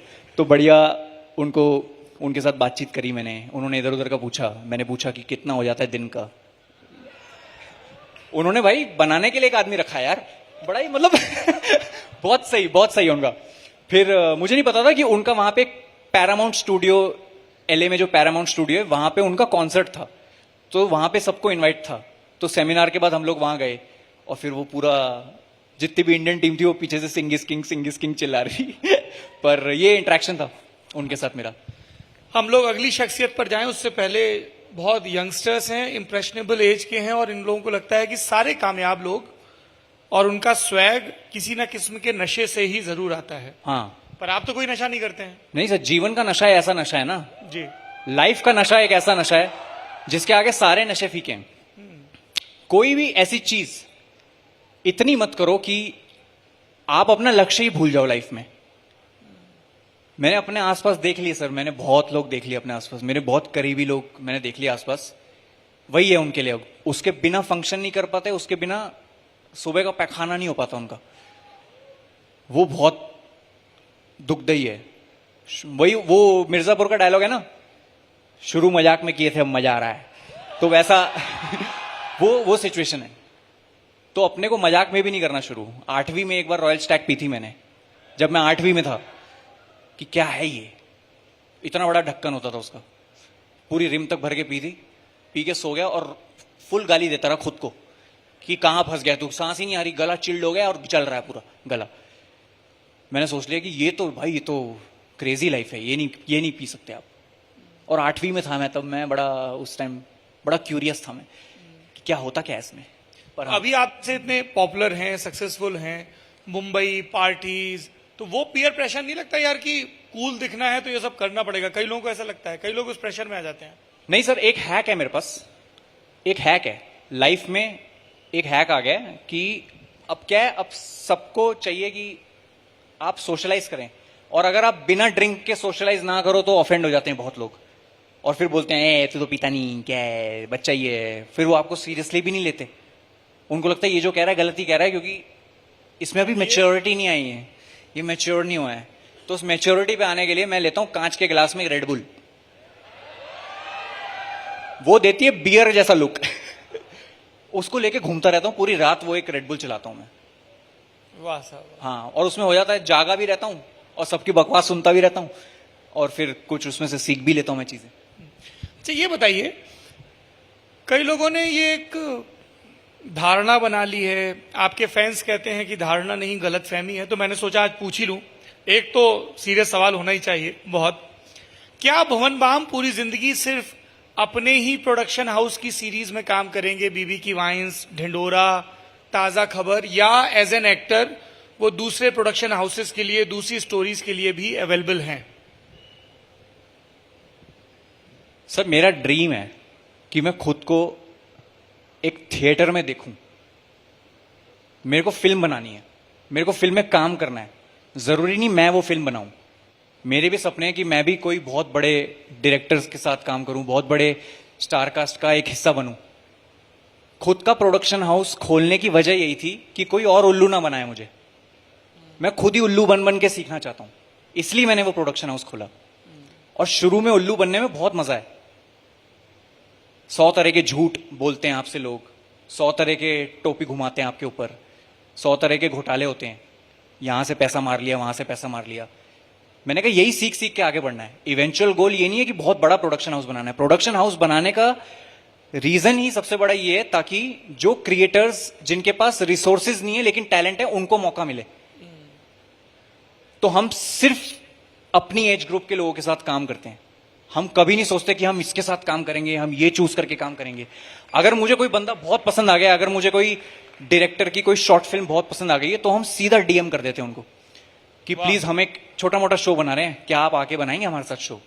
साथ में डेवलप करते हैं, बने ना बने अलग बात है, पर आपको आपका मंथली पेमेंट जो भी आप डिजर्व करते हैं, जो भी उस टाइम हमें सही लगता है, हम आपको देंगे। पर ऐसा नहीं है कि मुझे सिर्फ बीबी के वाइन्स प्रोडक्शंस में ही काम करना है। बीबी के वाइन्स प्रोडक्शन एक अम्ब्रेला है जिसके अंडर मैं सारे क्रिएटर्स को ये बताना चाहता हूं कि आप ये मत समझिए कि आपके पास रिसोर्सेज नहीं है। आज के टाइम में resources should not be the excuse. सब जगह रिसोर्सेज है, हम देंगे आपको रिसोर्सेज। क्या चाहिए आपको? कैमरा चाहिए, लोकेशन चाहिए, मैं दूंगा कैमरा लोकेशन। वाह। आप केवल एक तगड़ी स्क्रिप्ट जो आपको लगता है आपके हिसाब से बहुत अच्छी स्क्रिप्ट है, आप लेके आओ, साथ में बनाएंगे, दुनिया को दिखाएंगे। अगर किसी को अप्रोच करना हो, मान लीजिए इन प्रेसिडेंसी यूनिवर्सिटी के यंगस्टर्स में से किसी के पास कोई सॉलिड आइडिया है, हाँ, how can they reach out to you? Sir mail ID है अपनी bb@bbkivines.in। हाँ, bb@bbkivines.in। इस पे आप अपने सीवी, आप अपना कुछ भी भेजिए, हफ्ते 10 दिन के अंदर, मैक्सिमम 15 दिन के अंदर रिप्लाई आ जाएगा आपको। और ऐसा रिप्लाई आएगा यस और नो, कुछ बीच का नहीं आएगा। अगर नहीं समझ आया तो नहीं आएगा, फ्रैंकली, क्योंकि फिर वो लटकाने का भी फायदा नहीं है किसी को कि हम सोचते हैं, क्योंकि हमें बहुत सुनने को मिलता है, बताते हैं। एक आदमी मुझे पिछले 3 साल से बता रहा है 3 साल से मेरे को बता रहा है वो, और अभी तक बताया नहीं उन्होंने। तो मैं जब भी उनसे मिलता हूं, मैं मन ही मन सोचता हूं कि आज बताएंगे, आज बताएंगे, नहीं बताया।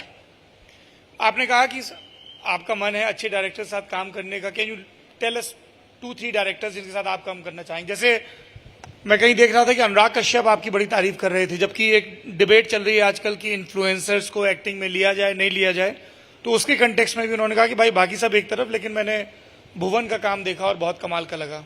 आपके तीन ड्रीम डायरेक्टर्स की यार इनके साथ काम करने मिले।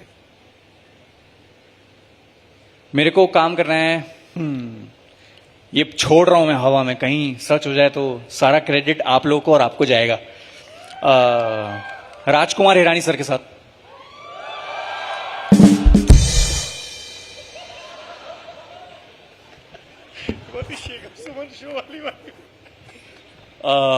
अनुराग सर के साथ ऑफ कोर्स, मतलब वो तो अनुराग सर तो हैं ही, और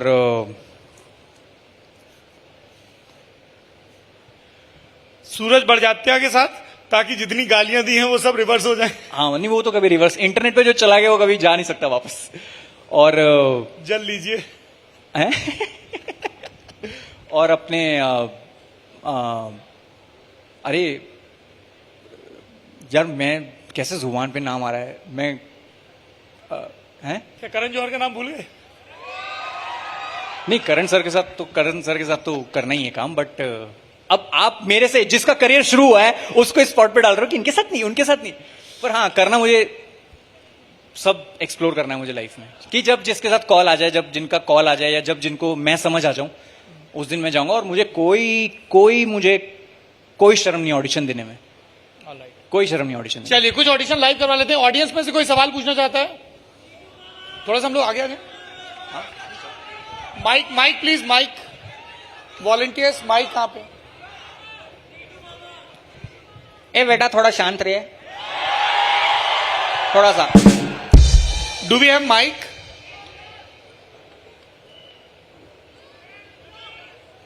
है अपने पास माइक? माइक की सुविधा है क्या अपने पास? माइक है? हाँ दीजिए इनको। हाँ,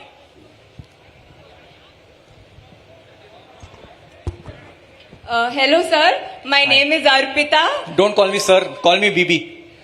sir is okay BB, my name is Arpita. शायद नाम सुना लग रहा होगा आपको। हाँ, कहीं सुनेला लग रहा है, कहीं देखेला लगता है। मेरे पास एक रैपिड फायर क्वेश्चन है आपके लिए जी। अगर आपको सारे 3 यूट्यूबर्स के नाम दे रही हूँ मैं, आशीष चांचलानी, हर्ष बेनीवाल और कैरी मिनाटी, तो आप किसको चूज करोगे? मैं तीनों को चूज करूंगा, क्योंकि कोई एक। तीनों के साथ मेरा वीडियो आ रहा है। Thank you. नेक्स्ट क्वेश्चन जी। पहली बात तो मुझे बिलीव ही नहीं हो रहा है कि मैं आपको देख रहा हूँ। इधर ही हूँ भाई, इधर ही हूँ। मतलब मैं आपका इतना बड़ा फैन हूँ। कितने बड़े? मैं बहुत बड़ा फैन हूँ आपका। मैं आपको 12 नंबर का जूता पहनते हैं जी भाई। मैंने आपको 11th क्लास से फॉलो कर रखा है। हाँ। ठीक है, और मैं जब भी डिप्रेस्ड या सैड होता था, मैं बस समीर फुद्दी को देख लेता था। जी सवाल पूछिए। सवाल क्या सवाल पूछना जरूरी है? नहीं, बिल्कुल नहीं। पूरा नहीं, मैं बस आपसे मिलना चाहता हूँ। मेरे तक आपका प्यार आ गया। मिलना चाहते हैं क्या? आ जाओ। मैं मिलना चाहता हूँ। आजा। आशु भाई एक सेकेंड, प्रोग्राम के बाद बुला लेंगे वहां पे, बहुत ज्यादा लोग आ जाए। प्रोग्राम के बाद आ जाएगा। रोहित, प्रोग्राम के बाद है ना? हाँ, अगला सवाल बाद में डन जी। नेक्स्ट क्वेश्चन, माइक दीजिए। नीचे चलेंगे? बहुत हो जाएगा, टाइम मत बिगड़ना। तो यही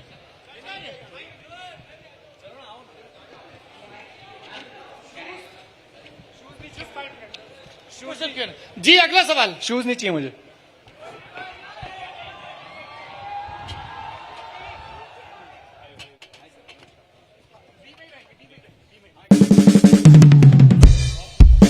जी भाई, एक सेकंड। आप हाँ जी भाई। कौन पूछ रहा है? किसके पास है सवाल? I'll do the moderation। हाँ जी। अगला सवाल। माइक कहाँ पे है? एक सेकंड। हाँ पूछे, सवाल पूछे। सर मुझे जनता ही नहीं दिख रही, तो थोड़ा सा ऐसा कुछ पूछिए सवाल। जी भाई। Hi hello. हाय भुवन, हाँ हाय भाई, भुवन। जी भाई। ताजा खबर एक तरफ, ढिंडोरा एक तरफ। आप ये बताओ बीबी के वाइन्स में नई वीडियो कब आ रही है? जैसे ही ये निपट जाएगा, मेरे पास 3 एपिसोड ताजा ताजा लिखे हुए हैं, मेरे को बस उसको रिफाइन करके बनाने का मौका नहीं मिल रहा। जैसे ही ये खत्म होगा, चेक चेक, जैसे ही शो रिलीज होगा तवे पे लगा दूंगा मैं वीडियोस, बस। चलिए अगला सवाल, next question, second last. Mike दीजिए जी। हाँ, किसको? थोड़ा इधर उधर। एक महीप सिंह के साथ वीडियो बना लो यार। जी, सवाल पूछिए। हेलो भुवन भाई। हाय भाई। लव यू भाई। सबसे पहले तो मैं कह रहा था भुवन भाई, एक लाइक टाइम था, एक फेज था, like I been like struggling from like sort of situationship. तो मैं बहुत ज्यादा डिप्रेस हो गया था। तो एक सेकंड, ये सॉर्ट ऑफ सिचुएशनशिप क्या है पहले ये नहीं, मैं समझ गया। वो बहुत क्रेजी चीज है वो। हाँ, तो हाँ। फिर उस वक्त लाइक आपकी वीडियोज ही थी जो लाइक वो मेरे को उस मोमेंट से निकलने में। सो लॉट्स ऑफ लव भुवन भाई। थैंक यू भुवन भाई। कोई दिक्कत नहीं है, मेरे को एक चीज पता है कि अच्छा टाइम और बुरा टाइम नहीं टिकते। बुरा टाइम है ना, सब निकल जाएगा। भुवन भाई, दिल्ली वालों के लिए कुछ हो जाए। एक सौरभ भैया, एक सवाल वहां से लेने का। जी हाँ। माइक दीजिए, माइक। वेट, आप लोगों को मैं माइक देता हूँ। हाँ, हाँ पूछिए, क्या सवाल? सर एक बार मुझे बुद्धि की एक्टिंग देखनी है प्लीज, और मुझे आपसे हाथ मिलाना है। रिलैक्स आपसे हाथ मिलाना है। Relax, I got it.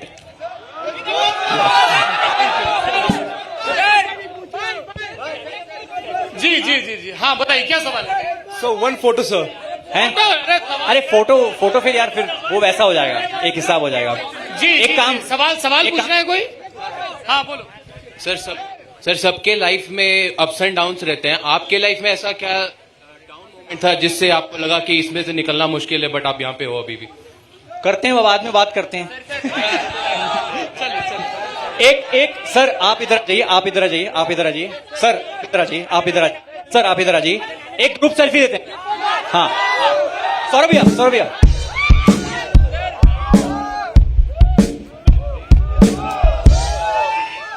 Thank you दोस्तों, thank you.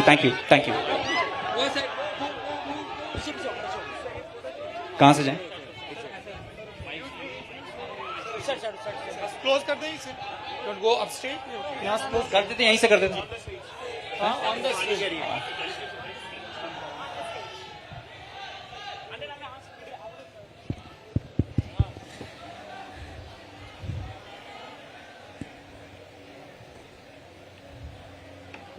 All right. That was Bhuvan Ba. For Bhuvan Ba.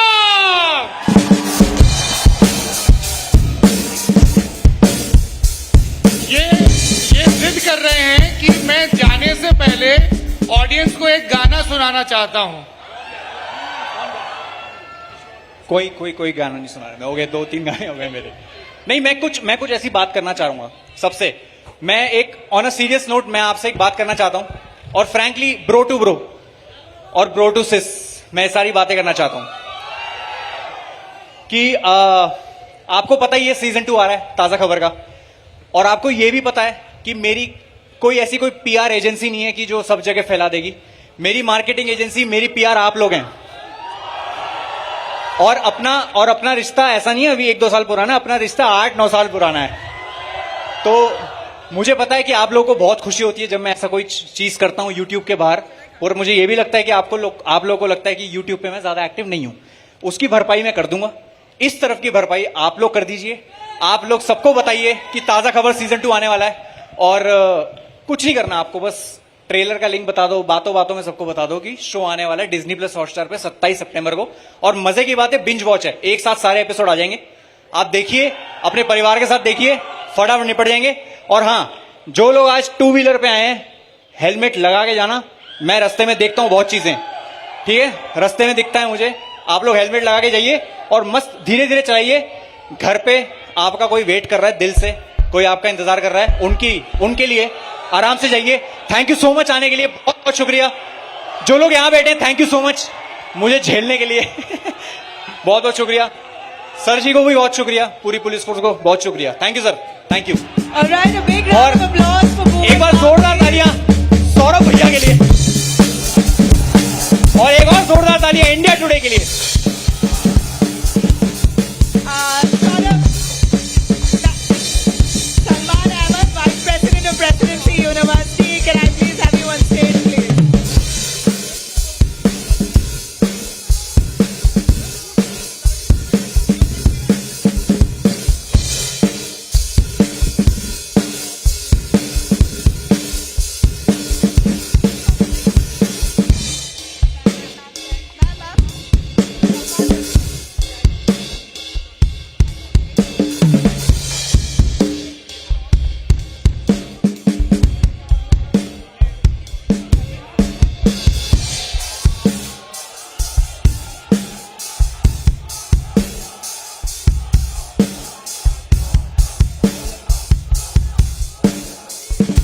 All right, thank you very much, Boom Bam, for really electrifying chat, a fun interaction that you've had with our Presidency University students. Thank you very much. Thank you. All right. Guys, on the other side, we have our very esteemed guest joining us.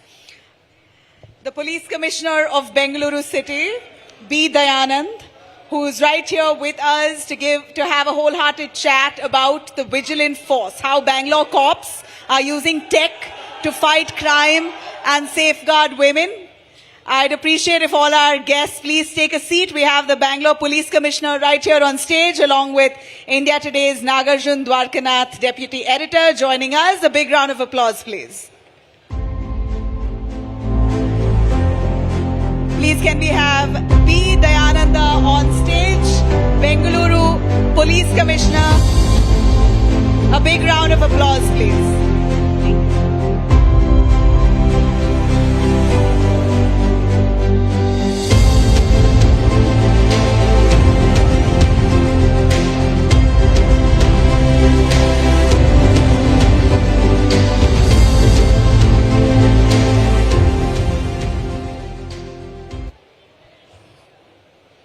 So firstly, thank you for accepting our invite and coming here. I just saw the photo of you. You're all smiles sitting in the chair of Police Commissioner. Is it that joyful or is it too much pressure to handle? No, generally there is a misconception that police officers are not supposed to laugh or smile, but probably I'm an exception for that. One of the reasons for police officers not to smile or having a sullen face or sad face is that generally persons who come to us, either complainants, they are always sad because they have lost something. And then when you catch the accused, they are also sad because they have been caught. So seeing all these sad faces, we also become sad and sullen. But it is always better to be with such a young crowd, very young and dynamic and smiling. So we also feel like we should smile. Well, this is the man and his department who keeps the city safe, Bangalore City Police. And so it's a thankless job, most likely, because no matter what you do and the back-end work that you do, it doesn't come to the forefront, and also people don't often thank the police department. Does it cause a problem to you that police are not recognized enough in the society? No, police is a department which has to work with the people. We cannot work with the files or other systems or computers and all. We have to work with the people. So it comes with its own charms as well as challenges. There is good visibility, people recognize you, there is a lot of status, and at the same time it demands a lot of family sacrifices, personal sacrifices, you don't have personal time. So those kind of sacrifices also have to be made. So it's a balance of both. You're the commissioner for the city that recognizes itself with the tech, the Silicon Valley of India, Bengaluru. How is that the Bangalore police are taking in technology in day-to-day activities? Are you using AI to investigate? What kind of tech is helping you in day-to-day activities? As you said, Bangalore nowadays has become a global destination. So it is a global city. So we want a global city to have a city of global standards. So keeping that in mind, right from beginning we have been focusing on technology. It's not just a recent phenomena. Even in 1976 we were the first ones to use the speed radar guns for traffic enforcement when other cities never heard of that one. Subsequently also, especially in traffic, we have been the pioneers in the use of technology. And even other in cyber crimes also, we were the first one to set up the cyber lab, first ones to start the cyber police station. And keeping in mind the staff shortage compared to the other cities, Bangalore city has less number of staff in terms of 1 lakh of population or in terms of square kilometer. So we try to use the technology as a force multiplier in these kind of situations, and we have been in the forefront of that one, right from using automated traffic challan enforcement. Now we have reached the stage of artificial intelligence and even big data analytics also, not only for traffic management but also in terms of detecting crimes and even use of technology for cracking cyber crimes. So you spoke about cybercrime, and I just want to read out a message that I've got just half an hour back. I know it's spam. It says, please update your address within 1 working day and collect your parcel or it will be returned, and there's a link. And most of us here in the crowd would also have faced the same FedEx scam or some courier scam. Raise your hands. Anybody has got it? Many people would have got it. Raise your hands if you have got a call saying your parcel has arrived. Please click this link, deposit the money. See, there's quite a number of hands that have gone up, including our camera persons. So, how do we know which is a correct link and not? And how are you tackling this? No, nowadays these cyber fraudsters, they have been using all sort of methodologies to defraud other people. So we have to be extremely cautious. Unfortunately, what happens is when the same people, when they are extremely cautious in their physical world, when it comes to the online world, they lower their guard. So that should not happen. There has to be due diligence. There has to be caution in not to click these kind of unknown links, not to answer unsolicited calls. Basic precautions and common sense can keep you safe from cyber frauds. So the crowd that you're addressing will understand, but maybe my parents' generation, my grandparents' generation might not understand what is a good link, what should be not clicked. They're so innocent. It's not like that. Even the most educated IT professionals are the ones who are falling prey to these cyber crimes. More than the common people or the rural people, it is the affluent and those who are in cities, working in ITs or working in colleges, they are the ones who are getting defrauded. So, please throw some light. So on an average per month, how much of these fraudsters or complaints that you receive about these fraudsters and the money, is it a big chunk of money that people are losing because of these cyber crimes? It is big chunk of money. It is in crores many a times. Recently, you might have heard in Mumbai city, one person lost 25 crores for a similar kind of courier fraud. 25 crores. 25 crores. But why is the police not able to look at in a larger perspective that how do we stop this? It has happened in Mumbai, it is happening in Bangalore. Is there no permanent solution to this? No, the solution is that people should report. Just like in traffic accidents, there is a concept of golden hour. That is, within 1 hour of the accident, if the victim is shifted to the hospital, his chance of survival or recovery is better. Similarly, if you report the cybercrime as quickly as possible, when it happens, there is a chance of recovery, or the chance of recovery is more. Otherwise, if time lapses, when the money moves from account to account, once the money is withdrawn, it is gone, you won't be able to get it. So that's a golden rule. Remember, first rule is never click on unknown links from unknown numbers, no matter it's FedEx, courier or anything. And second is the golden hour. Report it to the police and the cybercrime department within the golden hour so that your money can come back. There is a helpline number called 1930. 1930. All India toll-free number. That is the number which you should call when there is a cyber fraud. So there's certain changes in the police department, especially in Bangalore city. When I was studying in school, I remember 100 is what I used to call, and the police would come. Now it's in Bangalore city, it's 112 and across Karnataka also. How difficult was this a change, and what is the new thing that you have implemented for 112, emergency calling? 100 has become 112 as you said, but even if you dial 100 also, it goes to 112 only. It is our control room number where all the calls are received, distress calls are received, and we have a very robust Hoysala patrol system. We deploy our Hoysala patrol vehicles, and our response time has been very good. We are reaching the spot in less than about 7 or 8 minutes. That has been our average. And Bangalore police is also known for its social media game. In fact, a lot of social media of videos of Bangalore police have gone viral. The crime is shown first and says few moments later, and we see the culprit in the police station. How have you implemented this? Is it a conscious call that we have to reach out to the young crowd, put in reels, put in memes in the social media platforms? See, social media is a very, very powerful tool nowadays, and it is a double-edged sword. We have to be very cautious while using it. We have to communicate to the people. We have to disseminate the information. We have to engage them. And storytelling is the best way of engaging especially the youth. Nobody is in a mood to read very static kind of pages. So we have been deploying using our and all these persons who does these small snippets and all, they are all our own policemen and policewomen who does the role. You are saying you are not hired a professional video editor, camera person, so your own policemen are doing it? Our own policemen are doing it. So they are trained to do this? Yeah. So that's an internal talent within your department. There's something called Locus Spandana that the Bangalore police has started. So let me also throw some light. If at all any of you go to the police station, there's a QR code. And you scan it, you can give a report. I just want to know, how seriously do you take it when you check the data. I might go to a certain police station and not satisfied with the service. I give them the lowest rating. Do you check that, and what action has been taken? Yeah, this is Locus Spandana is our QR code based feedback mechanism, which is installed in all the police stations, both 112 law and order police stations and about 50 traffic police stations.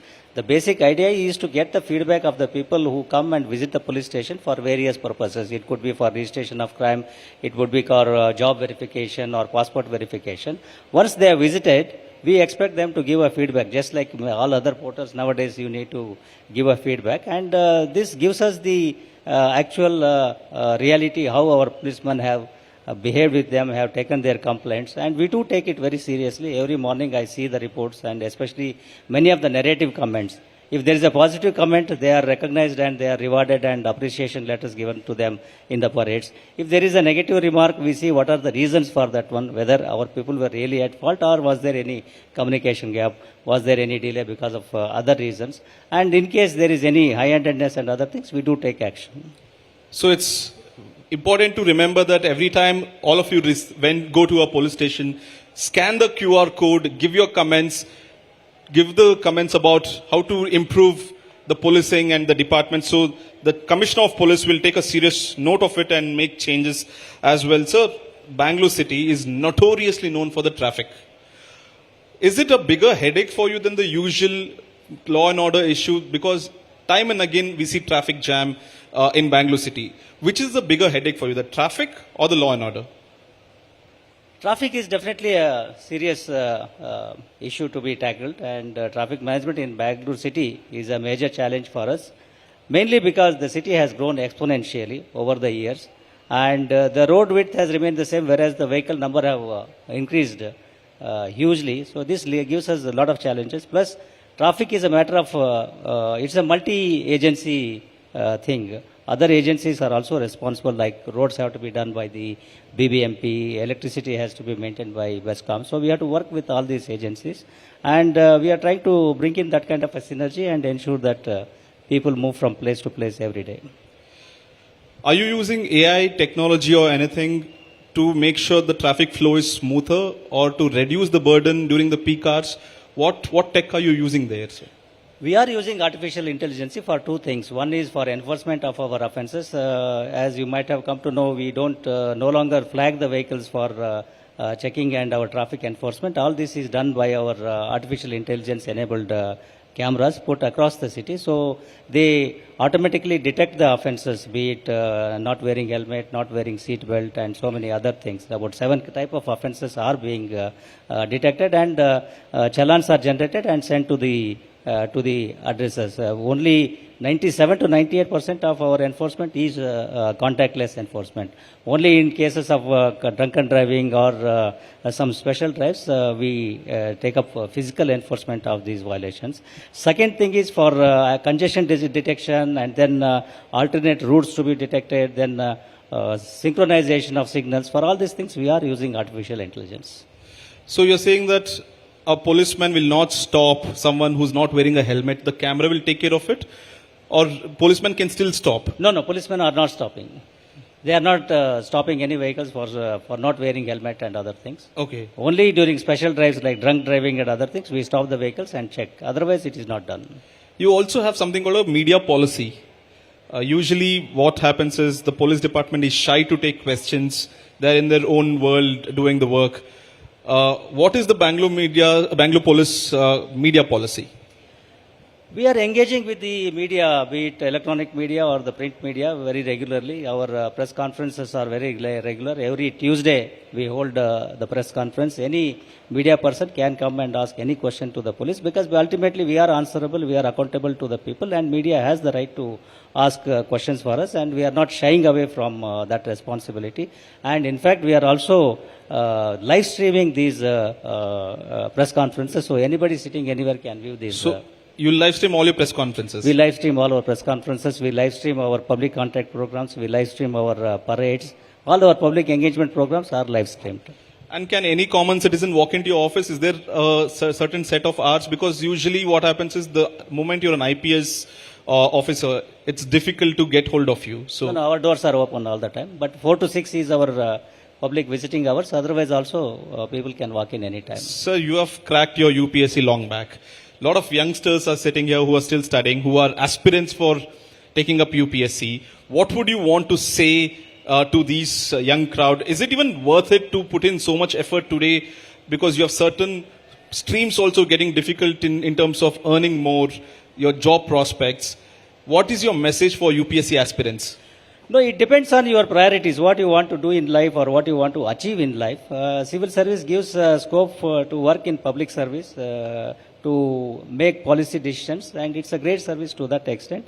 And especially police department, for that matter, it is the only department which can provide instant justice to people. A person who comes aggrieved to you, who is in distress, who is in trouble, he comes to you. When you provide him some relief, there is very happiness on his face. That is the greatest satisfaction you can get in the police department. That's a noble way, sir, to put it. Just on a lighter note, does the Commissioner of Police get time apart from work? Do you watch movies? Do you get to watch TV, sports, spend time with your family, go on a dinner? It is very difficult in this position, but we do take time out. We have to watch TV, watch YouTubes, and maybe once in a while go out with the family. Yes, definitely. So when you were sitting, you recognized Bhuvan Bam. You said that he's a very famous YouTuber. Have you watched his videos? I have watched his videos and many other YouTubers also. In fact, one of my hobby or passion is to watch these YouTube vloggers, what you call, rather than watching movies and or news. I prefer to watch. So who's your favorite YouTuber, sir, at today's time? No, I watch these travel logs. I watch a lot. And motor vlogs. And motor vlogs. So you're a motorbike or automobile enthusiast? Yeah, I am. So you ride or you drive? Which is your favorite bike or car? What do you prefer? I have a Harley Fat Boy plus a old generation Bullet. Did you hear that? The Commissioner of Police is a Harley Davidson Fat Boy. So when do you get time to ride this bike? Or is that we don't spread it, I may be in trouble. No, sir, is that, or maybe a reason why you're wearing helmet, we can't recognize that the commissioner is going on a Harley Davidson bike? Is this since college or now? Since college. Since college, you're going drum everywhere. And you spoke about movies also as well as YouTubers. Who's your favorite movie star in present times or whenever you were in college? All-time favorite, Dr. Rajkumar. Dr. Rajkumar. That gave a lot of cheer, sir. ಅವ್ರಿಗೋಸ್ಕರ ನಿಮ್ಮ favourite ಮೂವಿನೂ ಹೇಳ್ಬಿಡಿ sir ಕನ್ನಡದಲ್ಲಿ. ರಾಜ್ಕುಮಾರ್ ಅವರು ತುಂಬಾ ಇಷ್ಟಪಟ್ಟಿರೋ ನಿಮ್ಗೆ ಇಷ್ಟ ಆಗಿರೋ ಒಂದು movie. His Bangarada Manisha has been an all-time favorite for everybody. Sir, we are running out of time. Every Kannadiga. Sir? Every Kannadiga. Every Kannadiga. Oh, nice. Sir, last 4 minutes we are left with before winding up. I want to open the forum also for a Q&A because a lot of people won't get the opportunity to meet you every day. So if anyone has questions to the Police Commissioner of Bengaluru about issues they have to talk about, how to reach out to him or his office, this is the platform. So please go on. Do we have a mic? Raise of hands, please.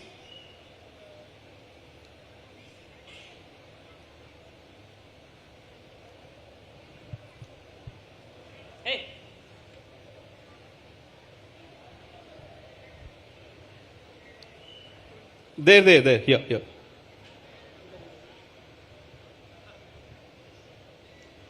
Good afternoon, sir. I am Syed Saifuddin. How do you monitor corruption in traffic police? To monitor corruption only, or to prevent corruption, you mean? Corruption is not monitored; it has to be prevented. Probably, if the question is to how do we try to prevent corruption, one of these measures is to implement more and more technology. All our traffic policemen are given with body-worn cameras now.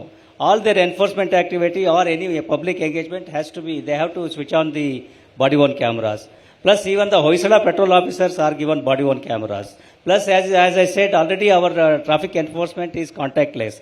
So, more and more technology which brings in accountability, transparency and objectivity. That is the only way to go forward to prevent corruption or curb corruption. Next one. Yeah. Hello, good afternoon, sir. My question is when we get a scam call, what the first thing we do? First thing is the moment you realize that it is a scam call, number one, don't share your personal or private details. Number two, don't engage them in detailed conversation. Number three, don't send any money or don't give your account information. These are the basic protocols you should follow. And the last thing is, more important, is to report to the police through 1930. That's a toll-free number, 24/7, 365 days. Please report to it. They will respond. They will take your this thing. Give all the details, whatever you have, maybe the mobile number or the account number he has given. All those details, if they are given, it will help us in trying to crack the case. Hello, sir. Myself, Rituraj. Yes. Yeah, got it. So, can a management student come under civil services? Yes, you can. What is the course you are doing? MBA, sir. In Yes. business. Any graduate can write the civil services examination. Is it still the traditional way that you need to put in 14 hours, 16 hours to crack it? Is it still the same way, or there's different technique to even It has crack? become more complex, more rigorous and extremely competitive nowadays compared to what we wrote 30 years back. Definitely, yes. It requires a lot of dedication, lot of commitment, lot of hard work is required, no doubt about that one.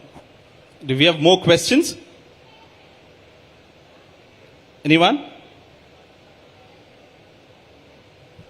There, at the back, blue t-shirt.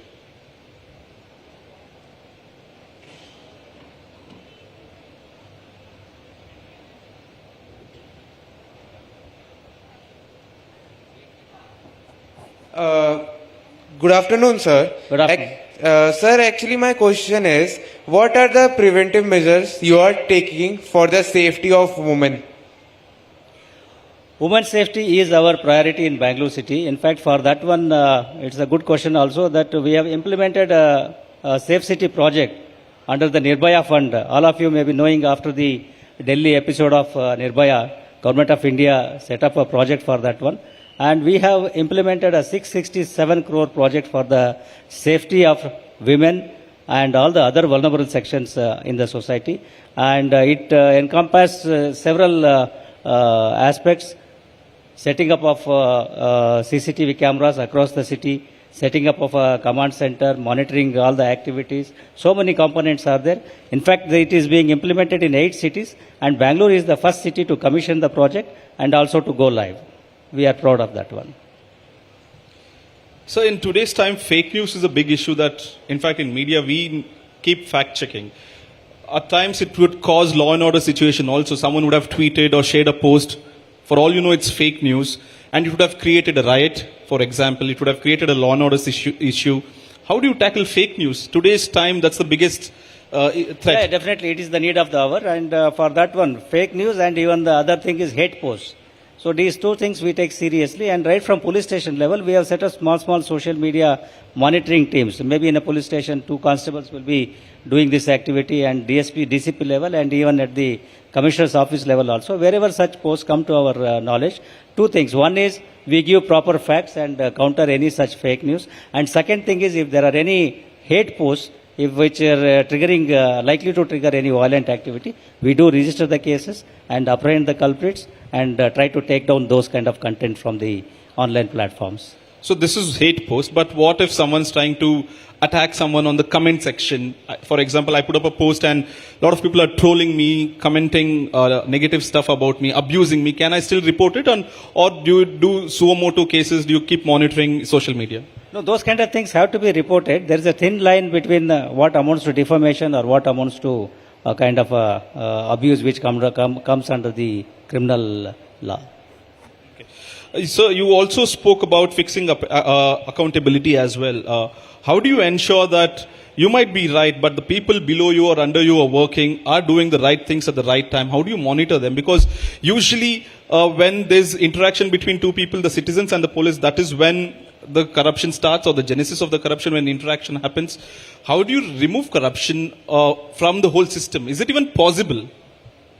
It is possible. More than anything else, we have to make our people accountable at every level, right from constable level to the commissioner's level. So, give them the targets, give them the responsibilities, and they have to work within the parameters of law, set the standards, set the policy, and give it to them. And also, periodic inspections, review meetings, these kind of things will help in ensuring that things are going in the right direction.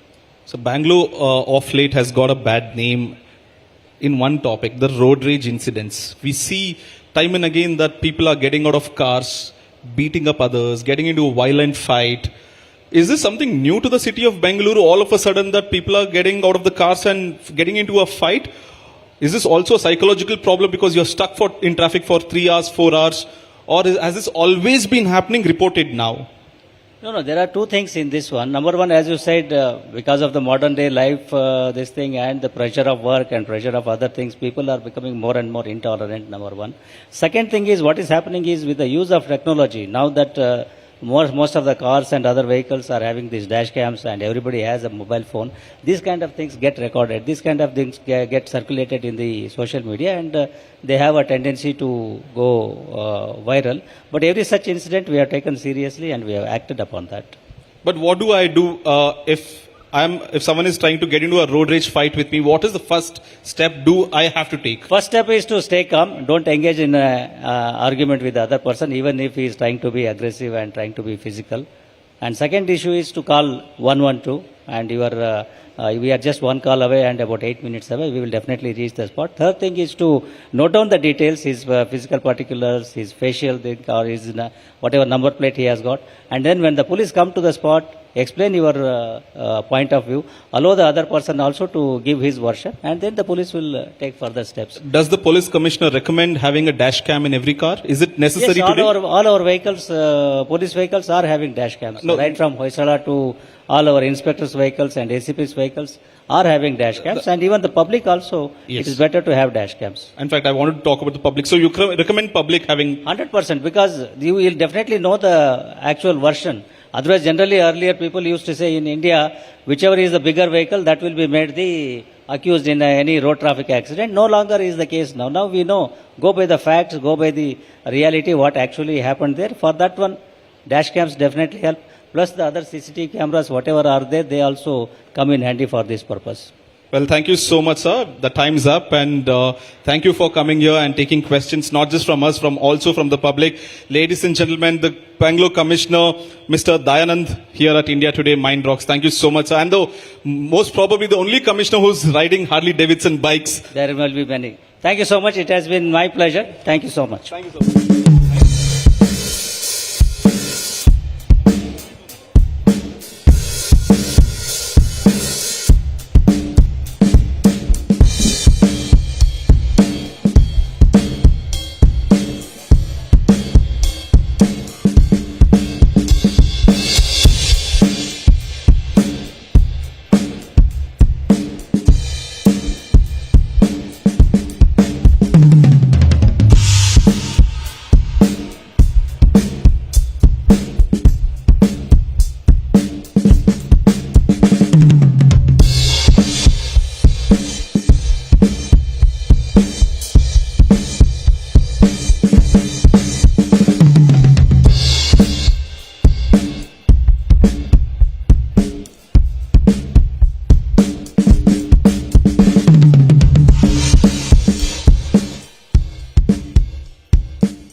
For your patience, guys, we have Ananya Pandey who's just arrived.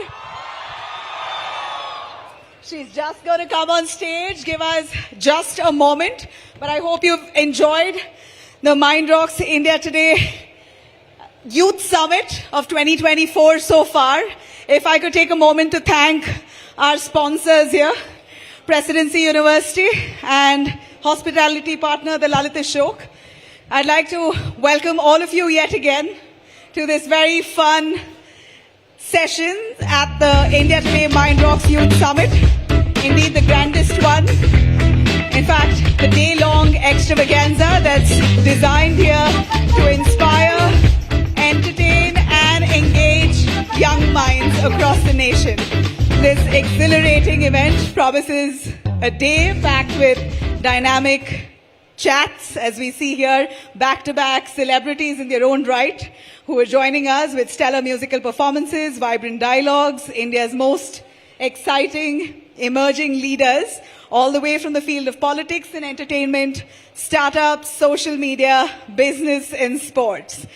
Here, before we begin, thank you to our sponsor yet again, Presidency University, and our hospitality partner, the Lalit Bengaluru. Thank you very much again for your patience, and there we have it finally.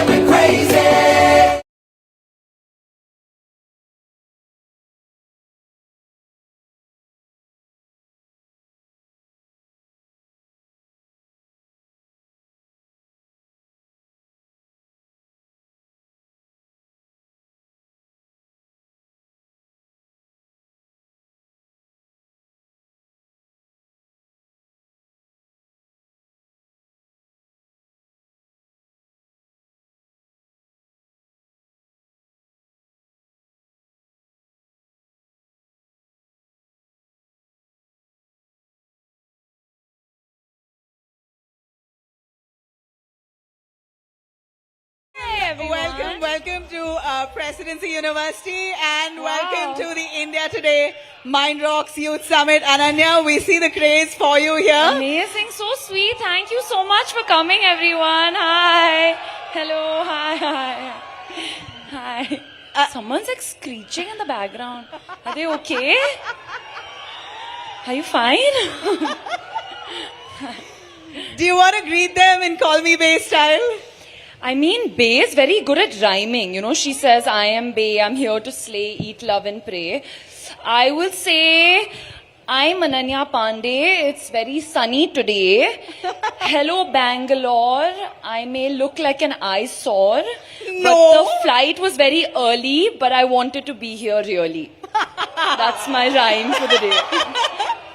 That is so sweet. Ananya, what do you like about Bangalore the most since you've just arrived? The people.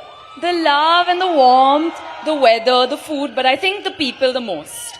And the people the most, and the food, if it has to be one pick from Bangalore, what would that be? I mean, I really like ghee podi dosa and ghee podi idli are my favorite things. I don't know if it's like a Bangalore speciality, but those are my favorites. Ghee podi idli is the most popular, I guess. Okay, great.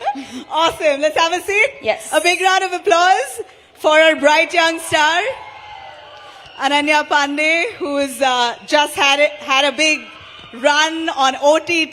Can everyone see me if I'm sitting? You want to stand? I'd love standing. it. All right, let's do it. Okay, Ananya wants to stand because she wants to get closer. Yes.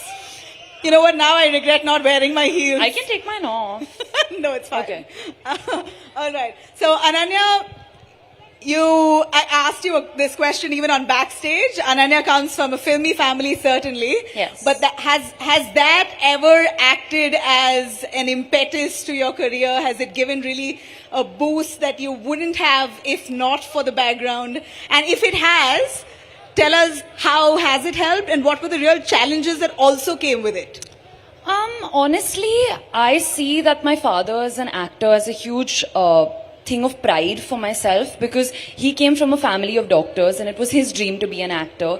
So for me, it's a very proud thing when people are like, oh, she's Chunky Pandey's daughter, and it's not something that I ever want to be embarrassed by or something that I don't want to talk about. So for me, I think the most important thing is to acknowledge it and be proud of it. There's nothing to be ashamed of when it comes to that.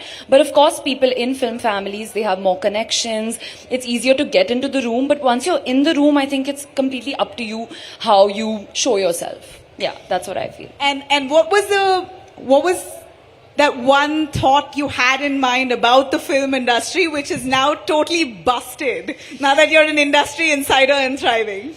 I mean, I think on the outside it looks very glamorous and it looks like we just wake up like this and we just, I walked out of the room looking like this, but it takes a lot of time and there's a lot of waiting. Everything on the outside looks like it's happening fast and this is happening, that is happening, but in the industry, I've realized there's a lot of waiting. Waiting for a release, waiting for your next film, waiting for the audience's response, just a lot of waiting. Yeah. And you know what? When you say there's a lot of waiting. I'm surprised considering we're in such a fast age. Everything is so instant around us, be it social media or whatever you want, your delivery apps, it's there in an instant. Yes. In this fast age, what are the real challenges that you've grown up with or grown into the film industry with? I think I think we're so used to instant gratification that we're like, if something good is happening, we're not able to completely focus on that. We're always thinking of the next thing. Yeah. For example, when Call Me Bae came out, I'm so happy with all the love. I'm so grateful, but I'm already nervous for my next release because everything moves so fast. So I think just not being able to stay in the moment is something that I've felt. What? What are you saying? Thank you. You know, the last time I think I came to Bangalore, I'd come with Vijay for Liger, and everyone was only screaming for him. But now I'm happy I'm getting some love over here. Well, there's no Vijay and you're seeing the craze for you. Thanks, guys. Cute. You're so adorable, Ananya. And what I love about Ananya the most is that whatever role she plays in a film, somehow she makes the film about her. Even if she's not the protagonist, Ananya really blossoms in every role that she's played and essayed. But I'd still like to ask you, how important is it to be the protagonist for you or not? I don't think it's as important as people think. I think even if you're in a film or a series for one scene, and with that scene, you as an actor get to learn something and you challenge yourself, but also, I think just if it's impactful, if you are really saying something, if the character is propagating the story in some way, that's good enough. But I think as a young woman headlining a show is a huge deal because it opens the door for a lot of other young women. It gives them the opportunity and the chance and possibly some inspiration also that, if I can do it, they can do it as well. So for me, that's how I look at it. With a girl headlining a show, the fact that Amazon and a production house like Dharma has backed it, that's a huge deal. And I hope that opens the door for a lot of other young women out there. And as much as you say that, I'd like to ask you, how hard is it, Ananya, to be a superstar today? I don't think I'm a superstar. No, but I'm saying, how hard is it to become a superstar? Because let me quote Shah Rukh Khan. Shah Rukh said, I'm the last of the superstars today. I would agree with that. Yeah, it's something else only. I think there'll be different kind of superstars, but I think the kind of stardom that Shah Rukh sir and Amit ji and all the Khans have had, and I don't think it's the same now. It's very different, the age. Yeah. We still idolize our stars here in the South. Yeah, for sure. Right? Yeah, I've seen firsthand the experience with Vijay on Ligo. I've seen it. Yeah. See, there's already. He's not even here, and there's whistles. You want to drop some South stars' names who you really admire and maybe want to work with? I love Fahad Fazil. I think he's amazing. If I'm talking about the Kannada industry, I loved Kantara. I loved Rishabh Shetty and his work in that. And of course, there's Yash. I love KGF. So these are. And Rashmika's a cutie. I love Rashmika. Lovely. You're the cutest. Thanks. Yeah, you guys agree? They have to. No, they don't have a choice. You know what? We saw Call Me Bae. I watched Call Me Bae. I'm sure most of you all have watched it. Did you all watch it? Okay, good. The girls are like, boys, I promise it's lots of fun. You'll also enjoy it. And your fashion is on point for sure. You're looking great today as well. Thank you. The social media lingo, my God. Would you want to give us a little about social media dictating lives today? It literally monitors what we do, or you allow it to monitor. Yeah, I think my film Kho Gaye Hum Kahan, which came on Netflix in December, was a lot about that. Yes, a lot of love for that. So I think social media is a beast that's in all of our lives right now. I don't think there's any point trying to fight it because it's the sign of our times. It's something that we're going to have to live with for a long time. So I think the best thing to do is learn to dance with it and learn to kind of use it for your advantage. Don't try to fight it or don't try to get bogged down by it because it's a very small part of a very large world out there. But how compelling is it for you to really be putting out your stuff there? And what does it do? How does social media mold your career? I'm only saying this because you have impressionable minds standing right before us who could get really consumed with social media. What's the tactful youthful way of using it? I think just setting boundaries is the most important. Right now, I'm still mid promotions for Call Me Bae, and for me, it's a very important tool to connect with my fans and connect with people. I've come across so many young girls and boys out there on social media, and the only way I'm actually, besides something like this, the only way I'm able to actually talk to people is through social media. So you can really use it as a useful tool, but you have to set boundaries, because I'm also one of those people, if I'll read a bad comment on certain days, it really affects me, and I just, for sure, I'm also a normal human 25-year-old Normal human. So I get affected by things, but yeah, you have to set boundaries and snap out of it. No, but tell me, how do you snap out of negative comments? People who are trolling you. It's hard. It's hard for me as an anchor. How do you deal with it? I think don't be so hard on yourself.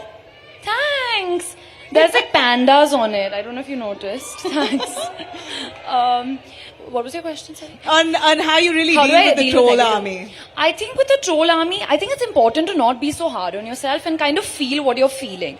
I think something that is, people talk about is like, get over it, move on, but I don't think you should do that. I think you should really feel what you're feeling. Whatever you're going through in life, don't ignore your, emotions, because it's going to affect you on some other day. For example, if I read something negative, I'm like, oh no, forget it. But then on another random day on set, if I'm not performing that well, then I go back and think, I'm like, oh, but that negative comment said I can't act, so yeah, they may be right. So I think it's about just processing your emotions and dealing with it completely rather than trying to ignore it. Well, and as much as we speak of social media, the pressures when it comes to actually performing, considering OTT platforms are so robust today, do you believe that OTT has kind of given room to loads of talent, and what does that do to an artist like you? Is it more challenging? Now do you have to put up the A act, best act? How do you handle that pressure? For sure, you have to. If you don't do your best, there's going to be someone else who's going to come and take your position, because there's so many talented people out there. For me, OTTs actually makes me feel like it's the best time to be an actor, Really? There's so much to do. There's so many, parts that are now written so fully. There's so much more wholesome, especially for women, the way it's been written now. But I don't think anything can replace the experience of cinema. So I feel like as an actor, for me, it's important to balance both of them out. With OTT, you can be a lot more experimental. You can do a lot more things, but then you have to, the connect an audience feels when they go into that dark theater and they're eating their popcorn and they see you on screen. I think nothing can beat that as well. So it's about kind of finding a balance between both. Amazing. Is it important for an actor to have a social conscience? Well, I know all of us need to as humans, but how much more important is it for an actor to have it in a way, because you have scores of people trying to imitate you, following you? Yeah, I mean, like Uncle Ben said in Spider-Man, with great power comes great responsibility. So I think it's very important for me to use my voice correctly. And sometimes, as an actress, I feel a little helpless, because people are like, oh, don't get too political, don't say this, don't say that. But I've realized when I do work that aligns with my moral beliefs and my social beliefs, for example, in Call Me Bae, I don't want to give spoilers, but it goes into a zone that stands up for women and women empowerment, and it speaks about, okay, I'm giving a spoiler, but it speaks about the Me Too issue. And it's something that I may not have fully been able to speak about in real life, because various reasons, but if I'm being able to do that through my work, I feel like that also has a large impact. So for me as an actor, I don't think I'll ever do something that goes against my beliefs as a human being, because I know the impact that it has on people. Because our country is a very influenced country. It gets influenced easily. I get influenced so easily. When I watch something on screen, I'm like, oh, I want to be like that. I want to do that. So I understand that, and that's why it's very important to be aware of the kind of work that you put out there.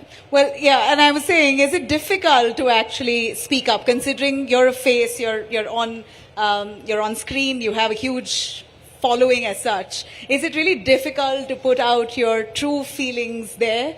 And how do you do it? How do you maneuver through it to actually express yourself and yet not be labeled? I try to be as true to myself as possible. I don't, I'm not one of those people who say you have to speak about everything, you have to do this, or force choose people. your battles. But speak for something. I think it's very important to stand for something. You can't stand for nothing. I know what's important to me. Women's safety in our country is very important to me. So that's something I'm very, very vocal about. And every chance that I get to talk about it, I do talk about it. So I think it's important to find what is really important to you and do it correctly. It's not about just putting things into the air, because I feel like actions do speak louder than words. We've all spoken a lot about things, but actually putting things things into action is what matters most. You know, since you've spoken about, you referred to Me Too, you spoke about, women's safety, etc. Would you want to comment on safe working spaces for female actors? We know the... Dance. Step 1 second. 1 second. They have moved on too quickly. You guys have moved on too quickly. Will you dance? I'll dance at the end. Okay. She'll dance at the end. To win. To win songs, so we'll have that ready. We'll take requests from the audience. Awesome. Okay, so I was saying safe working spaces for women, and Anya, how far have we come? What do we need to do, especially in the film industry? We know what's happened in the Malayalam film industry now. It's created ripples across industries at this point. Yes. Do you think this is a need of the hour to speak about it, to form panels, to ensure voices are heard? For sure. You know, with the HEMA committee that's happening now, I think it's very important that every industry has a committee like that with women coming together and starting something like that, because clearly no one else is doing it. So the women have to do it and the women have to start it. And I feel like there has been some change now. People are talking about it, but we have a long, long way to go. There's still a much, much bigger battle to fight. With, certain production houses, I have seen that in our contracts, there is, helpline numbers, there are special clauses that ensure the safety of women, and I think that's very important.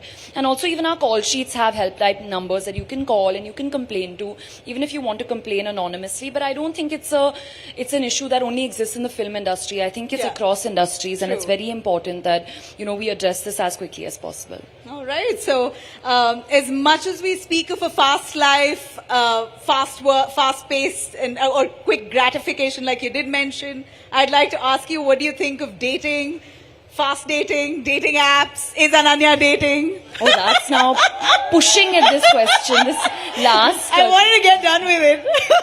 What does the audience want or think? I'm trying to be mysterious right now, so I'm not really going to give an answer. But I love being in love. I think it's my favorite feeling. I love love. Yes. And dating apps for you? No, not for me. Not for me. No. I need to meet someone in person and talk to them. But to each their own, guys, honestly. I've known a lot of people who are like getting married and they met on Hinge. So, yeah. So, all right. So, you're not for me, but not for you. Good for you. Organic it is for you. Yes. Okay. Yeah, I want that proper love story, like we met like this and all, yeah. Huh? What? Oh my god, no, I got too trolled for that. Today I'm not getting trolled for anything I've promised myself. You're not going to get trolled. I think this is a fun audience here. Thank you. What? Speak louder. She wants me to touch my tongue to my nose, but we're not doing that. Too bad. She's refused. But, Ananya, if I have to ask, what's a deal breaker for you in a guy? Disrespect, disloyalty, and not just respect when it comes to me, I think to people around you, when they don't treat people who can't do anything for them well. So I think, just disrespect. Disrespect. Yes. Loyalty or honesty? Is it not the same thing? Honesty. Yeah, honesty. Okay. Well, if you have to pick an actor from the South, who would that be? I know it's a difficult question, but... Who? Pick an actor from the South. For what? If you want to share screen space with the actor. Yash. I said Yash. There's so many. I love the way Allu Arjun dances, so I'd love to do a song with him. Yeah. Okay. Ram Charan, so there's so many. It's endless. And in Bollywood? Ranveer Singh. Ranveer Singh? Yes. Okay. And Ranbir Kapoor. Yeah, both. Are those your favorite actors? Yeah, for sure. 100%. Hey, but you know what, Anandya, you've come from a background where you've had a lot of your peers are also actors. In that sense, do you believe that has it been useful to come from a space where you've had the contacts? I know you've answered that question right at the start, but a little delving into that, you have a lot of your age group girls now who you've grown up with, also actors. Yeah. How do you maneuver the challenges and yet stay great friends? I mean, I think there's room for everyone, honestly. Yeah. I feel like you can't imitate anyone's journey. Everyone has their own destiny, and it truly, truly works like that. That's something that I've realized with the film industry. I think it's just about being allies when it comes to helping each other. I really think there's room for everyone. So and me and my friends, we talk about work very little. I think people think we talk about the industry and all things about it a lot, but we actually talk about lots of other random stuff. No jealousy, no Not at all. I don't spitefulness. feel, no, not at all. No, I don't I mean, feel it's that. a human trait. How It do you is. deal with it? I mean, I try to channel it into something nice. So if I see any of my contemporaries giving a good performance, I get inspired by that and I feel like I should work harder next time to be able to top that. Lovely. Yeah. Awesome. Okay, so now to get to a little bit of the Gen Z lingo, I've been specifically asked to You know, ask I you still this. say YOLO a lot and I think that's not cool anymore. Why? Is it? You Now it's only done. I live think there's once, way it's more okay. new YOLO things. is classic. Yeah, I hope so. We're using it. I think But I'm a now they've boomer been started, the Gen Z people are saying some really crazy things. Like what? Before I take that test to you, what are they saying? Like Riz and like, I Riz? don't know what No? they're saying. I don't get it. They're making it way more complicated. They're trying to shorten it, but it's getting worse. Okay, let's test you. A quick test for Ananya Pandey on the Gen Z lingos, yeah? What's Okay. FOMO? Fear of missing out. Okay. Yes. This is easy. Of course. Yes. Okay. ICYMI? Huh? What? Use it in a sentence. In Suhani will. What, anyone knows or what I Come see? here, Suhani, come closer. No, they also don't know. We don't know what this Okay, we'll come to that next. IMHO. In my honest opinion. Right? Okay. SMH. Shaking my head. Okay. FWIW. Huh? FWIW. For your what? I lost For what it's worth. See, so complicated. You know what you do best? Rolling your eyes. I do. It's such a It's gonna classic. go on There the should be back such of my a head at perfect one meme like point. that. Ananya rolling her eyes. It's tough on this game. Yeah. YOLO is what you already said. NBD. No big deal. Awesome. IDK. I don't know. Okay. Not too tough at all. Okay, yeah, this was Easy, no? Yeah. Okay. Courtesy Suhani. Thank How you. frequently do you use these Gen Z lingos? No, I say like IDK a lot because I Okay. really DK anything. And yeah, I think IDK is a common one. Okay. Or I say WID. What are you doing? Also, that's a common one. Okay. So, Call Me Bay. I think that's your project where you're headlining. It's possibly your first. Yes. What was the high point in Call Me Bay? What was a takeaway from it? And your fashion, my God. Yeah. Was there anything that you decided for yourself in it, or was it all handled? No, I think Anaita did a great job with the fashion. We stole a lot of things from Karan's closet, actually. A lot of the trench Really? coats that you see are actually Karan Johar's. There was a lot of thrifting. A lot of my stuff is also in the show because Bay, I think, when you see her journey, she starts finding her own way, finding her own feet in fashion. So she gets a little experimental. So there's a, mix and match with a lot of pieces from different people's closets. Yeah. There's actually a jacket that Ranveer Singh wore in Rocky Rani, but Veer Das is wearing that one. Yeah. So yeah, we've taken a lot of bits from other people's closets. My high point of Call Me Bay would actually be the reactions of the people after watching it, because I expected people to like it, enjoy it, be a time pass sort of show, but I think the way people have kind of dived so deep into it and, really connected to it, and, everyone with the Behen code, the reels that I'm seeing and all, it's really, really sweet. So yeah, I think my highest point is right now, seeing the reaction of people. Awesome. When you play Gen Z in that, and Yes. there's such. I'm actually Gen Z in Yes, real you are. life. I Yes, may you seem are. old, but You're all I'm of Gen Z. you're all of 25. Yes. Cute. Ananya, could you tell me what are the misconceptions that people have of Gen Z? There's such a gap.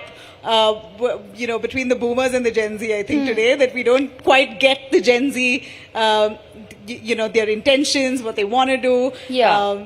You want to tell us what are the misconceptions that should be busted today? I think people think that Gen Z people of our generation don't have feelings, but I actually think we know our feelings really well.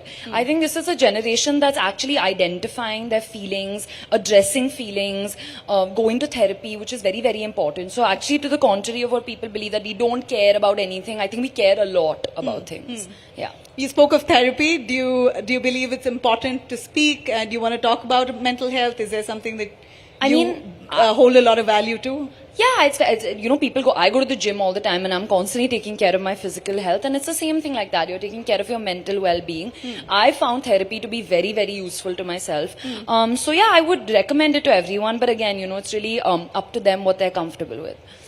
You know, for all of us, school is the best memory. You Yeah, went to the best. Ambani School, Mumbai? I did, yes. Okay, so what's your best memories from school to now? And what was Ananya's dream then? Are you living your dream today, or was Yeah. it something else then and you've made the switch to acting today? No, I always wanted to be an actor. I think since I popped out of my mom, I was like, I want to be an actress. Briefly, I did want to be a doctor.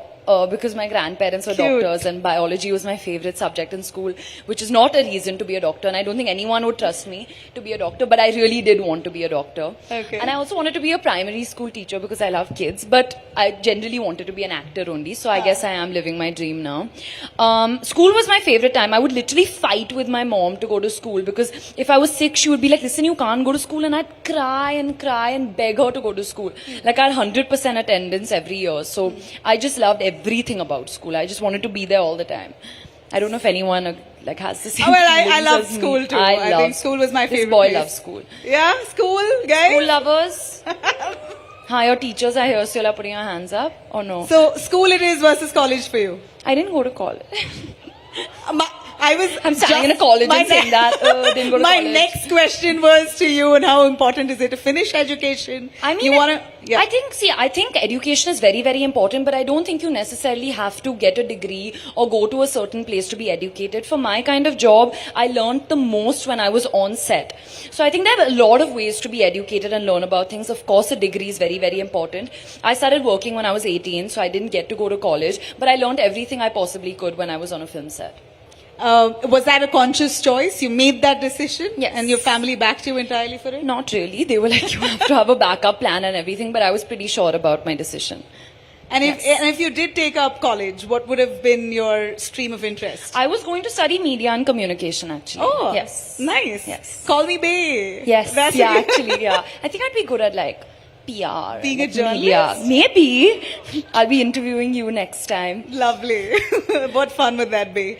Okay, so if at this point, what we know is that you've done several films. Kho Gaye Hum Kahan. Is that your favorite film, guys? Which is your favorite of Ananya? Kho Gaye or Bay? Kho Gaye or Call Me Kho Bay? Gaye. They're going for the Kho Gaye vibes. Okay. I asked someone an answer and they just gave me a flying kiss, so I don't know what film they're talking about. Bay? Okay, this Call Me Bay. Okay, yeah, Call Me Bay I think is, from what I felt, I think I watched all your movies. Yeah, thinking of which, I love you in all the movies that you've done, and I think you're one of the brightest young girls today in the industry who knows what she's doing, has great flair for her art, Thank and you. is very sensible. And I'm not making comparisons here, but I think she's surely the best kid on the block, yeah? Yeah. Thanks. Thanks. So, out of Kho Gaye Hum Kahan, Gehraiyan, your favorite part, your favorite film that you did that you want to talk about a little. You know, I can't choose, honestly, every film. Okay, and you series. can give me a bit of both. I think Kho Gaye Hum Kahan will be very, very special to me because I really feel like, there are certain films that speak about a generation. You look back so many years and I feel like people have that about Dil Chahta Hai because it really spoke about the 2000s and that generation and how people were. And I feel like Kho Gaye Hum Kahan is a film like that. It spoke about relationships and social media and how the youth really is in today's time because it was made by the actual youth that's living it. So I feel like it's a film that defines this generation pretty well. So yeah, I think Kho Gaye Hum Kahan really felt very strongly for that story. And Ahana is the most similar to how I am as actually Ananya. Did you, what kind of thought do you put before actually choosing your role? How hard is it to actually make, I don't know, what goes into your mind when you actually see a script? I mean, I'm still at that point where my films are choosing me and I'm not really, yeah, I think it's changing a little bit now. I feel like now I'm, making a lot more decisions and, I feel a little more like I have some agency. But I look at a film completely as an audience. Even when it came to Call Me Bay, I knew that even if I wasn't a part of the show, I would really love to watch it as an audience. So when I'm hearing it or reading it for the first time, I'm reacting completely as an audience. Okay. Yes. So I think we're at that point now where we need to honor the audience in front of us. The dance. and do a little bit of question. First question, first dance. What do you want to do? They are asking questions. I'm scared. The questions. You I'll answer you the can skip a question if you don't want to answer. You can answer if you do. So no Okay. pressure on Okay, Ananya. cool. But I'm do not we have a touching my mic? tongue to my nose. I'm telling you all from now only. Should I do it quickly or? Do it, no. Oh, my manager just said, she said no, make her do it, my manager. Shout at her. Can't do it. No, my mom can't will do shout. it. Sorry, guys. Question, quick question. Go on. Quick, we don't have a lot of time, so let's take 5 questions and end it there, okay? Hi Ananya. Hi. Oh my god, I love you so much. Hashtag I love Band you Code. too. Oh my god, cute. Okay, so I was obsessed with this one scene. I'm not gonna give spoilers. Okay. So your Behen Code bestie entered the room Okay. where you were living with, who you're living with in Yeah. Corny Bay. There was this one scene I melted for. You said, "Jaga to man mein dil nahi hone chahiye." Yeah. Can you do that again? What is this line? Jagah to dil mein honi chahiye. That's what she says, no? Yeah. Yeah, that's it. Thanks. Sweet. That was such a simple request. Yeah, I don't love even these know. kind of simple Guys, requests. Come on, next question. What about Vijay Devarkonda? You what? Vijay Devarkonda. What about him? Experience. Oh, I was like, Vijay, you just shouted Vijay Devarkonda. Experience was lots of fun. I had a great time working with him. Yeah, it was just lots of fun. We got to shoot with Mike Tyson also, which was really fun. Yeah. So it was fun experience. He's very, very helpful because, I was working in the South industry for the first time. So he was very, very helpful. So nice, fun, helpful. Hey, what do you get really excited about? You seem to be the kind of girl who's like, yeah, whatever comes in, I'll take it along. Happy-go-lucky. What gets anything me? anything that drives Ananya crazy. In what way? Just love from people. Just like I love being on stage and like feeding off people. So yeah, I think love is a driving force. Is this a driving force for you, Yeah. guys? Yeah, y'all have been very sweet and loving. Hello. Okay, next question. Hello? Yes. Hello? My name is Rahul. You're right. Yeah. I don't know. Right. There. Hi. Stand now. Where is it? Hello? I still Ma'am. can't see you. There? Yeah. Okay. Oh, hi. Sorry. Sorry. Hi, My Ananya. right now is looking at that right. Okay. Huh. So, I first want to take the opportunity to compliment you saying that you look adorable. I mean, you always do. Thank you. So, my question here is... Seeming scary. No. Okay. When can we expect any ongoing project with Aditya Roy Kapoor? Is there any project? There's nothing right now, but I would love to work with him. If there's something, I'll tell you first. Okay, okay. Thank you. Who did Ananya grow up idolizing? Kareena Kapoor. Oh, really? Yes. That's my Shocker. My favorite too. I Not a love shocker. her. I love her. Right. Yeah. What about Kareena? Do you love, and what have you sort of absorbed that's from so her? nice. You know what I love about Kareena the most is, of course, her on-screen personality, the choices she's made. She's always balanced them out. She'll do a Jab Bhi Met, but she'll also do a Chameli on the side. Yeah. She's always balanced it out. But she's always unabashedly been herself off-screen, which I've loved. She's always spoken her mind. She's always been who she is, looked the way she's wanted, carried her pregnancy off amazingly, Totally, yeah. and now killing it even post having 2 kids and being married. So she's really an inspiration and a benchmark. Totally. For me too, I've grown up loving Kareena. Yeah. We've idolized her, or Yes. all my cousins. Hi, cousin. Hi. Can I?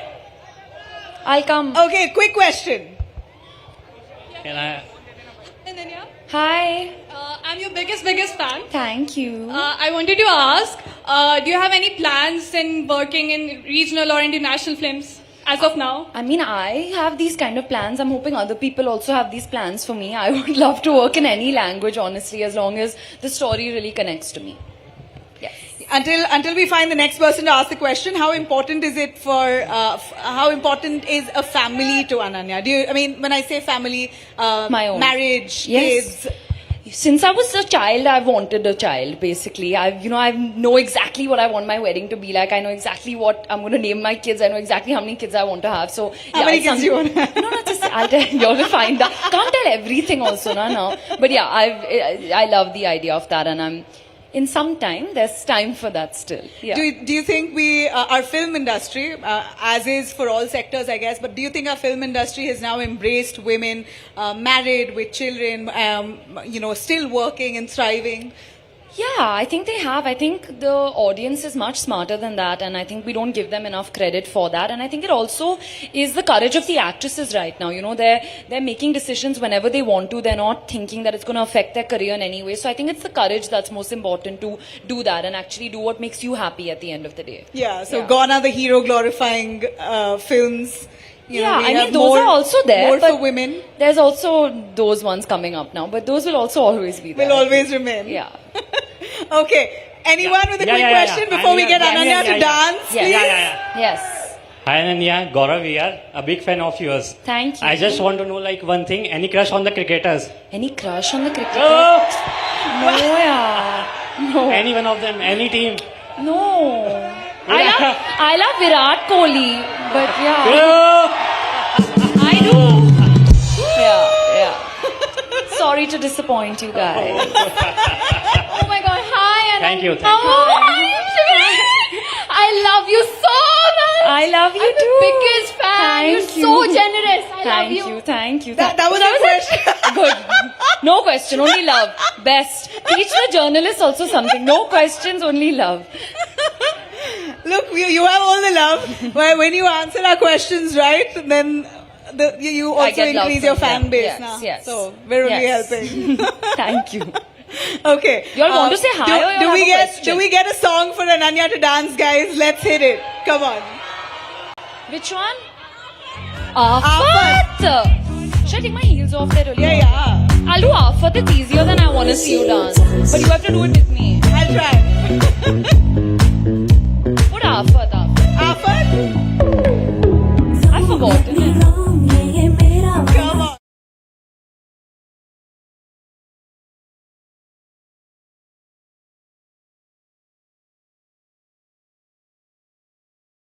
Stand. I should have just stood like this now the whole time. I know. I only know I the would hook have step of felt Afat. less insecure. I only know the, oh my God, Sunny, there's a, I feel like a heroine now, my hair's flying. Let's get the music. Oh, I only know the hook step, huh? So just put it from that part. Okay. What is it? Yeah. Sometime. Do you all want to sing till then? Do you sing? No, I don't. I don't sing well. I sing, but not well. One line. What song should I sing? Oh, the song Okay, started. after this. What is it? There's some like hectic walking and all going on. I remember that. Do you take dancing classes? I should. No, I don't.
Favorite songs. But Ye Jawani, I think, is my first song, so it's the most special. Yeah. Sing it for us. Sing it.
Ananya.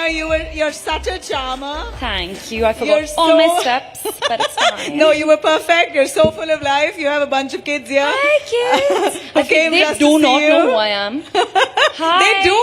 They were She's super running excited. away from me this They were time. super excited to come here and watch you. She looks like a little bae. She's so cute. Thank you, guys. Thank you, Ananya. Thank you so a final much. word. Thank you, guys. A This was life really lesson that you want to fun. give before we end. Life Come lesson? I on. have no life Come lesson. on. Just have fun, enjoy yourselves. Don't take life too seriously and YOLO, since I'm being Gen Z. But thanks, guys. This was so much fun. Love you guys. I hope I didn't bore you and I danced fine. Huh? Yeah? I'm not touching my tongue to my nose. Go back and see that video. It's there on YouTube.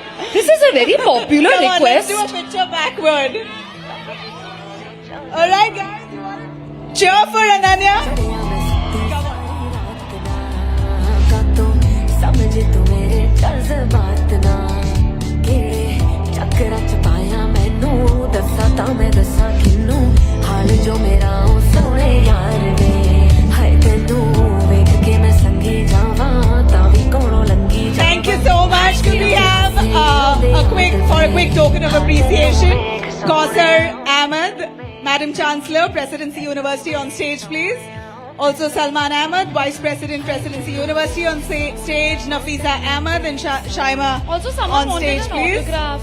If they can pass that book to me, send Maybe it we down. send it over from here. So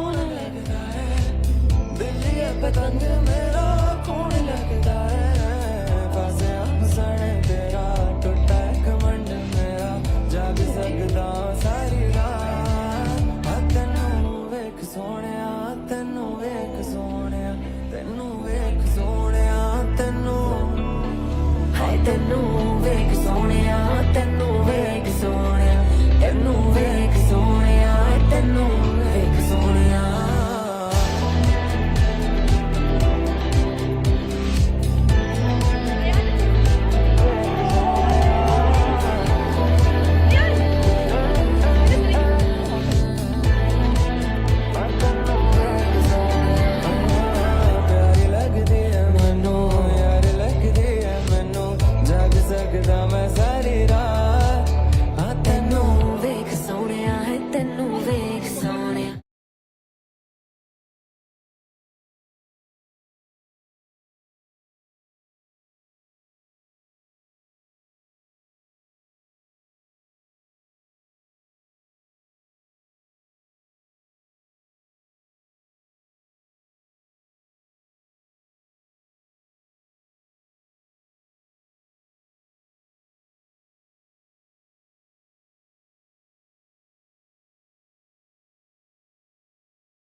him today our guest Madhu Bangarappa, Minister for Primary and Secondary Education.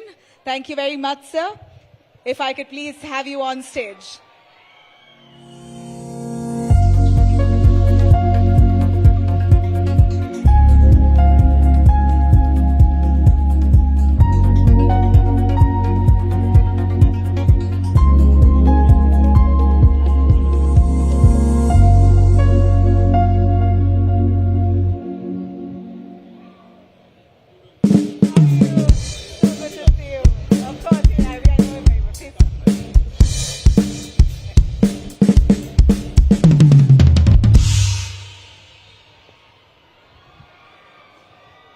All the cheer for you and Ananya?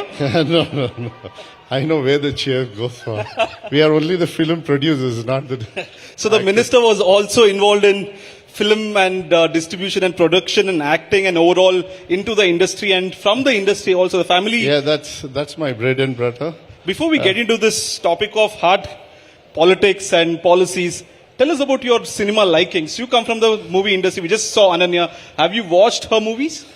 I've watched a little bit on television, whenever songs and all these things come, but I'm I don't have much time to watch some movies and all, but I know about her, obviously. You are a Bollywood fan or the Kannada cinema industry fan? No, I'm a film industry fan. It doesn't matter language, you have to cross the barrier. A good movie entertains you? Yeah, anybody. My favorite actor is, of course, international Al Pacino, Kamala Hassan. Nationally, I really like that, and many other people are there. In fact, we'll come to the topic of favorite politician later. You're a politician now, so favorite actor you said Al Pacino, and one more was Kamal. Kamal Hassan, Indian actor, yeah. Okay, in Kannada? Many others. I belong from Kannada industry, so I like everybody. You like everybody? Yeah. Let's start with the hard talk, sir. Right now, you are the minister for the education department. Tell us your key achievements, because there's a saying in Karnataka or maybe in few states that if you have to ruin someone's career as a minister, hand him the education department, he will automatically ruin his image. Has it been difficult for you in handling?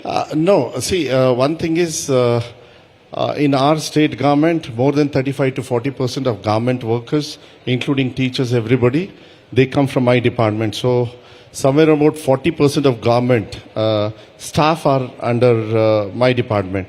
So obviously, and just for your information, our government schools number goes more than 46,000 schools across the state. So obviously, 46,000 government schools and about 7,500, 8,000 aided school where we give salary for the faculties and teachers and all.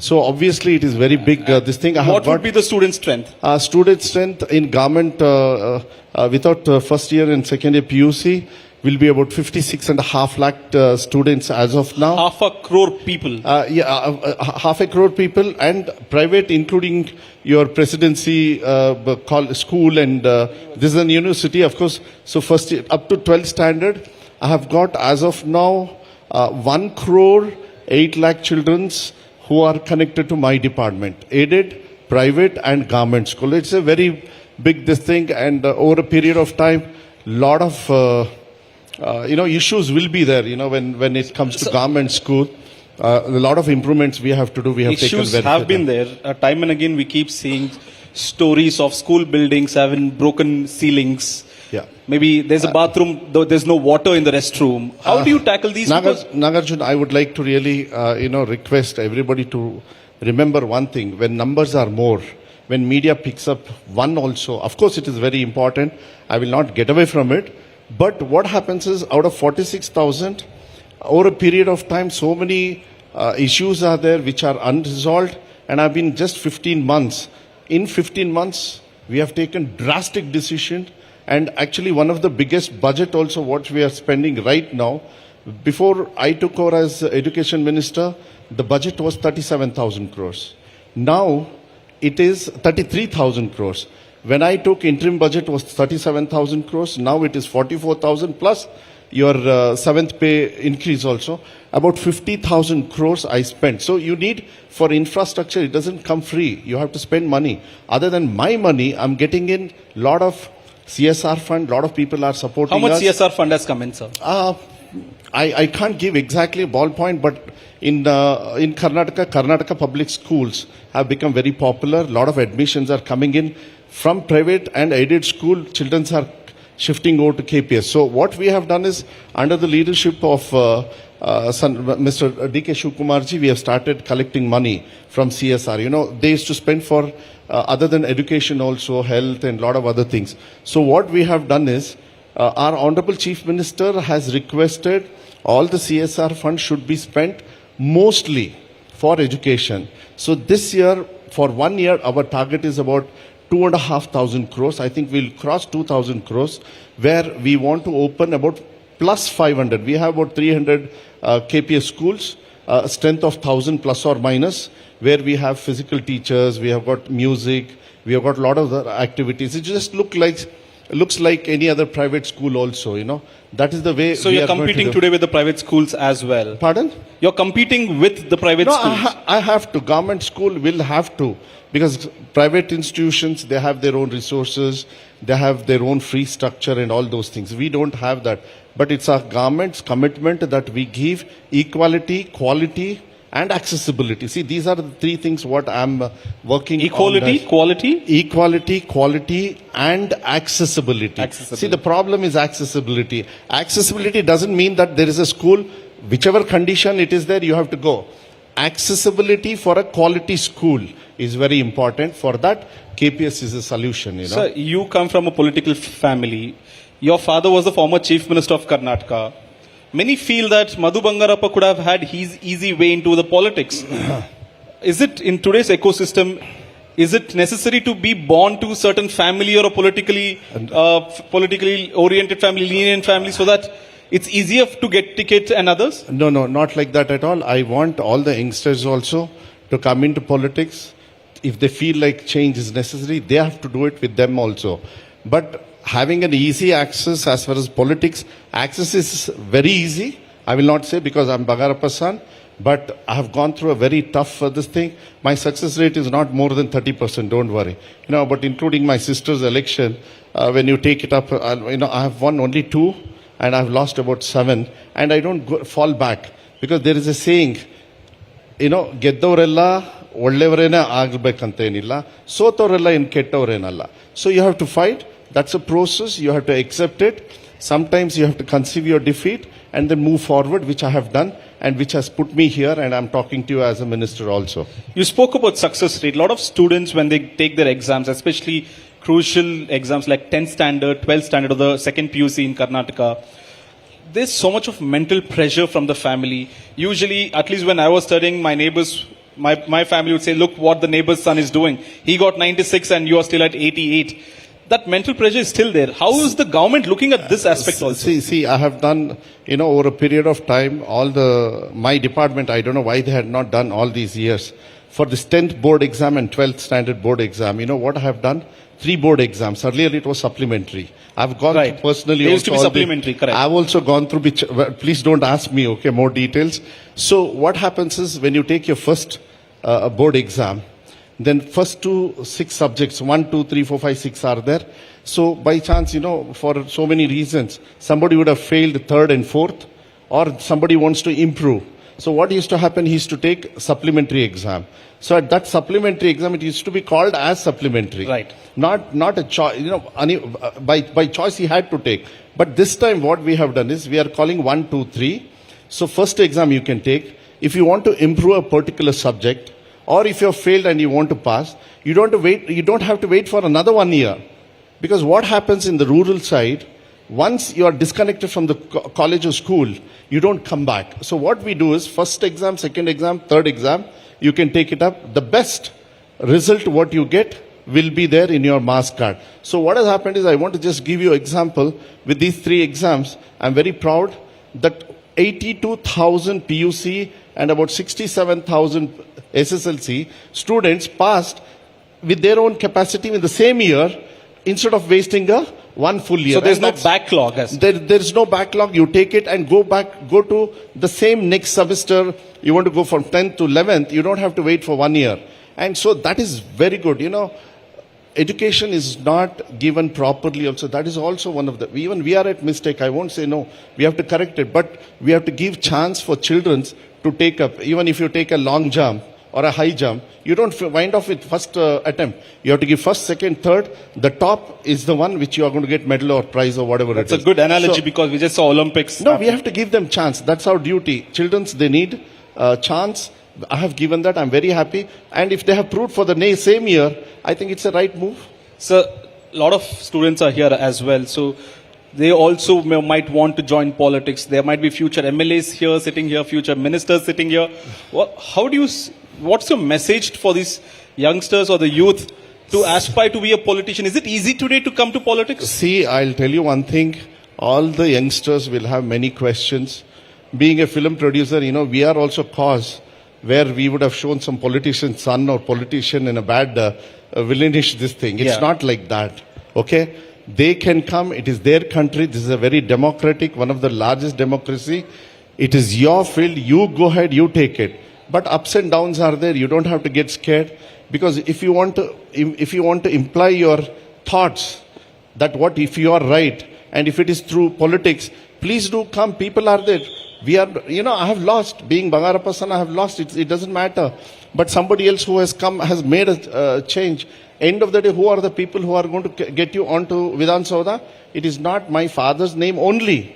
It is the people of state on my constituency who are going to take me to Vidhan Sabha. So you have to be very bold, bright. Don't worry. Field is yours. Just like you take engineering, medical, or whatever it is. You study social studies also in your colleges. If really you want to make a change, you have to fight for it. It is your country. Go for it. And laws are very strict. So you don't have to worry about any other thing, Go for it. And I encourage people and very youngsters also, because young thoughts, new thoughts are there. They should come. I really welcome them also. So, paper leak has been a big issue across the country. In the last paper leak, question paper leak has been a big issue across the country. In Karnataka, maybe not seen in the last 2-3 years, but in other parts of the country, we have seen students protesting, taking to the roads and protesting as well. How are you managing this issue is a big issue today because it's political also.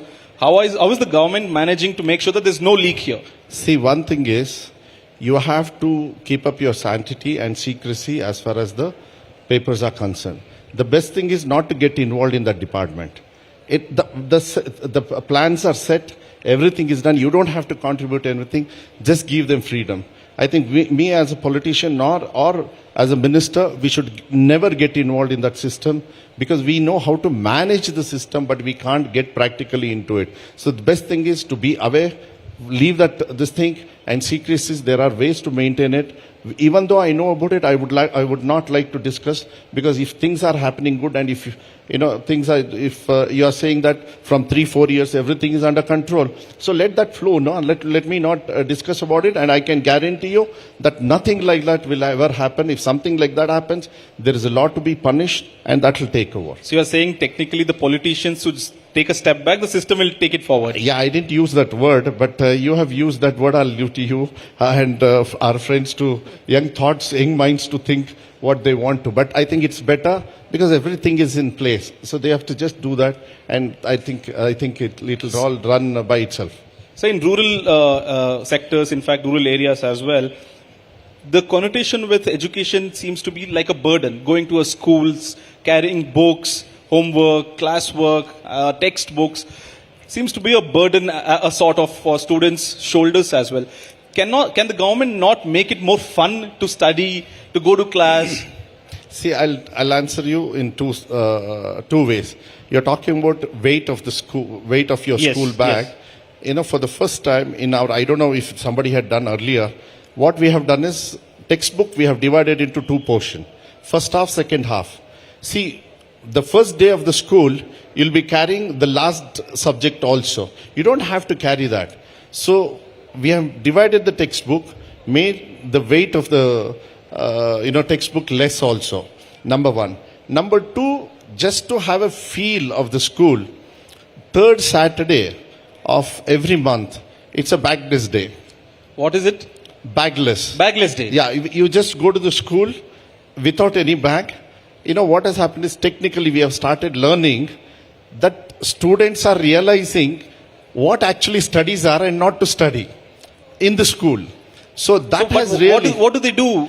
They can do whatever they want, talk to teacher, just sit, you don't have to study. Saturday, third Saturday. So what has happened is, now they are realizing on that particular day, we have a practice of saying that, okay, we go to school only for studies.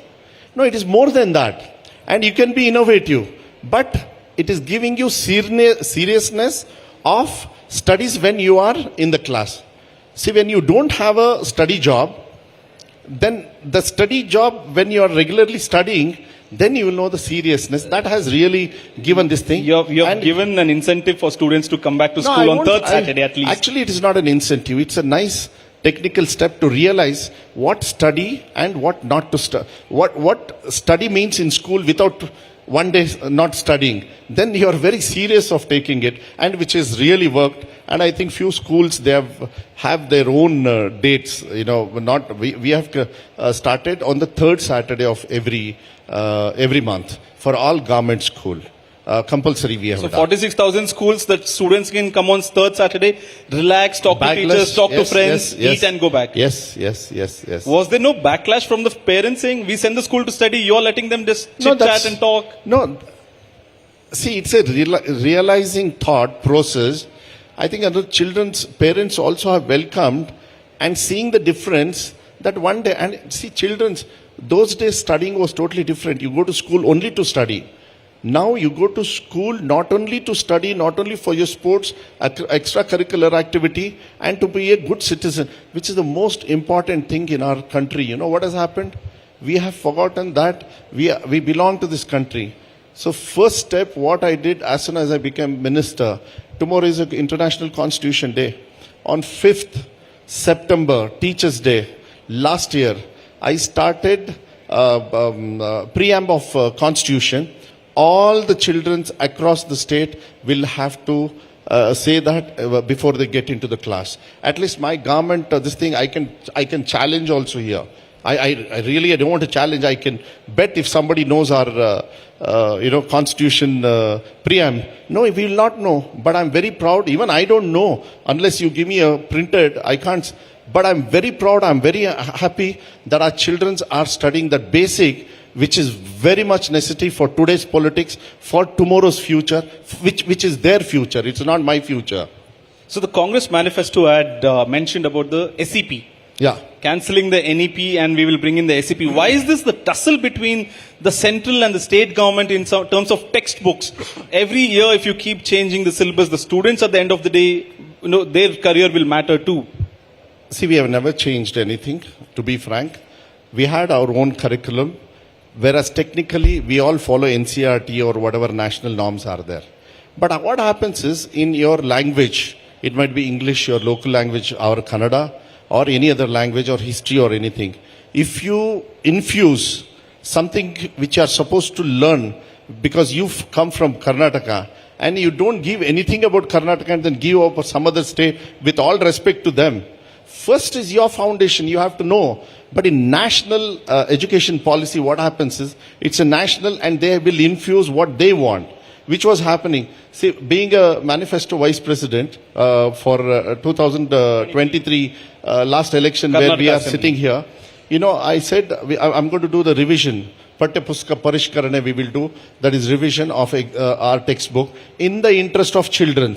Why we did was, there was saffronizing, very openly I will tell that, on certain subjects which I had to remove it. And if I am sitting here talking to you as a minister, that is the commitment what I had given for Karnataka state people. BJP also says that you are trying to appease certain communities so that you are putting your subjects. They are not in that administrative seat. They'll have to wait for it. Let them do what they want. But if at all Congress government and our government under the leadership of Siddaramaiah especially is doing something, it is purely only in the interest of children and nobody else.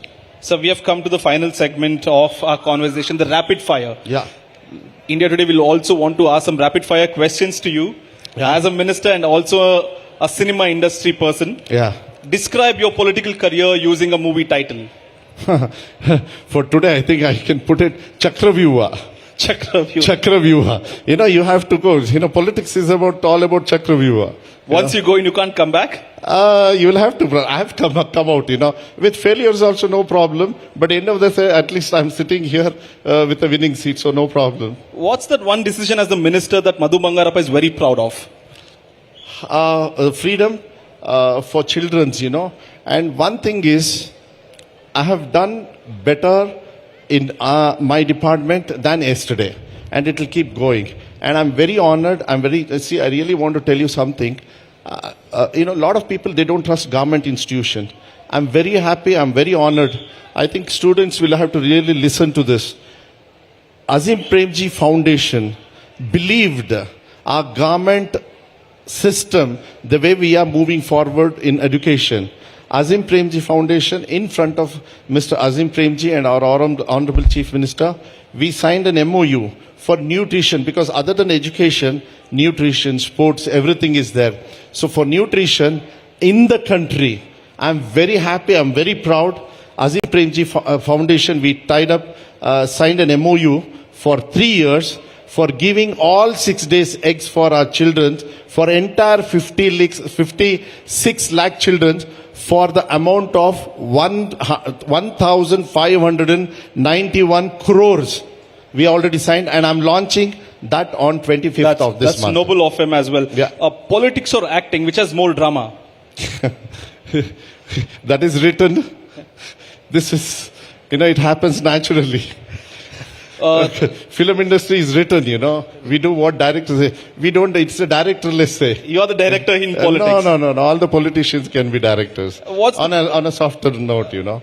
What's the best political advice that you have received? That's from my father. Two, I can tell, if somebody comes to your house, they have come with a problem. If at least don't hurt them and send them back, and try to be truthful. It's very difficult, but I'm trying to do my best, and I'm very always truthful. What's difficult? Summarizing the movie dialogues or attending a debate in the assembly? No, I'm not an actor, but I'm a producer. But the way I feel, I think political, natural dialogues are, better in assembly. I have more fun there. Not film industry. It's for all the heroes and heroines and the actors to do that job. One final question. Any political figure that you admire, look up to, or appreciate? Of course, my father.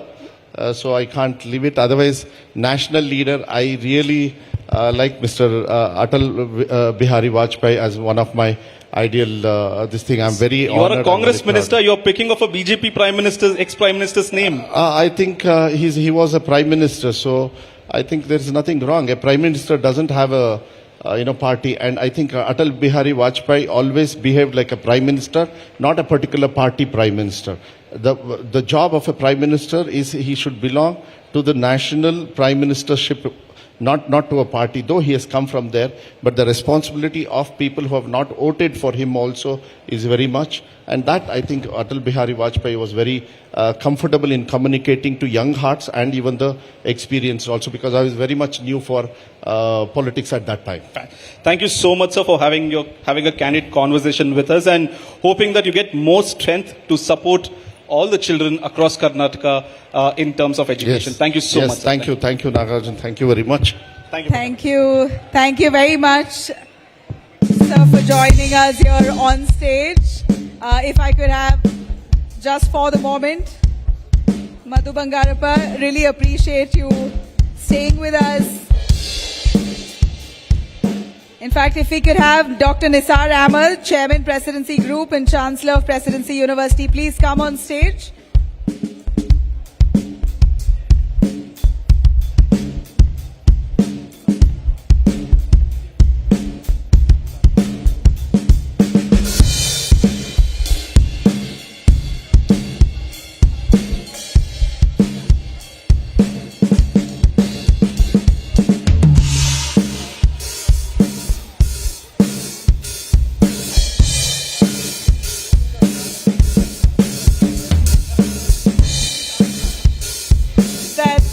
Dr. Nisar Ahmed, the Chancellor of Presidency University, Chairperson.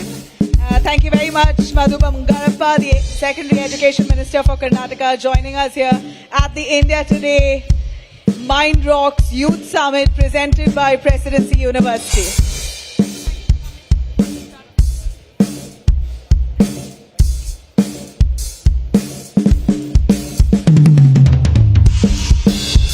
All right, we have our very special guest up next coming up. Guys, I'm sure I can't ask you any guesses because we have the star par excellence, Randeep Hooda, already here with us.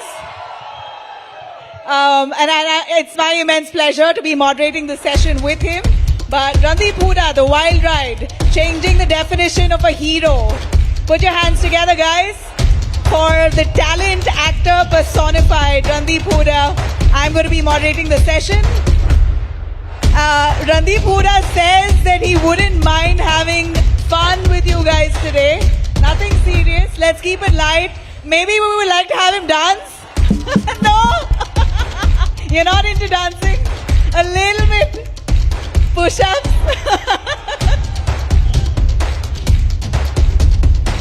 Guys, you want to have some questions? Keep them ready to the fag end of it. But stand or sit? Stand or sit? Hello, Bangalore. Ram Ram कमाने भी आ रहे हो जिस जावड़ा राम राम मिलता नहीं लागे जो तो अपने काम आड़े आगे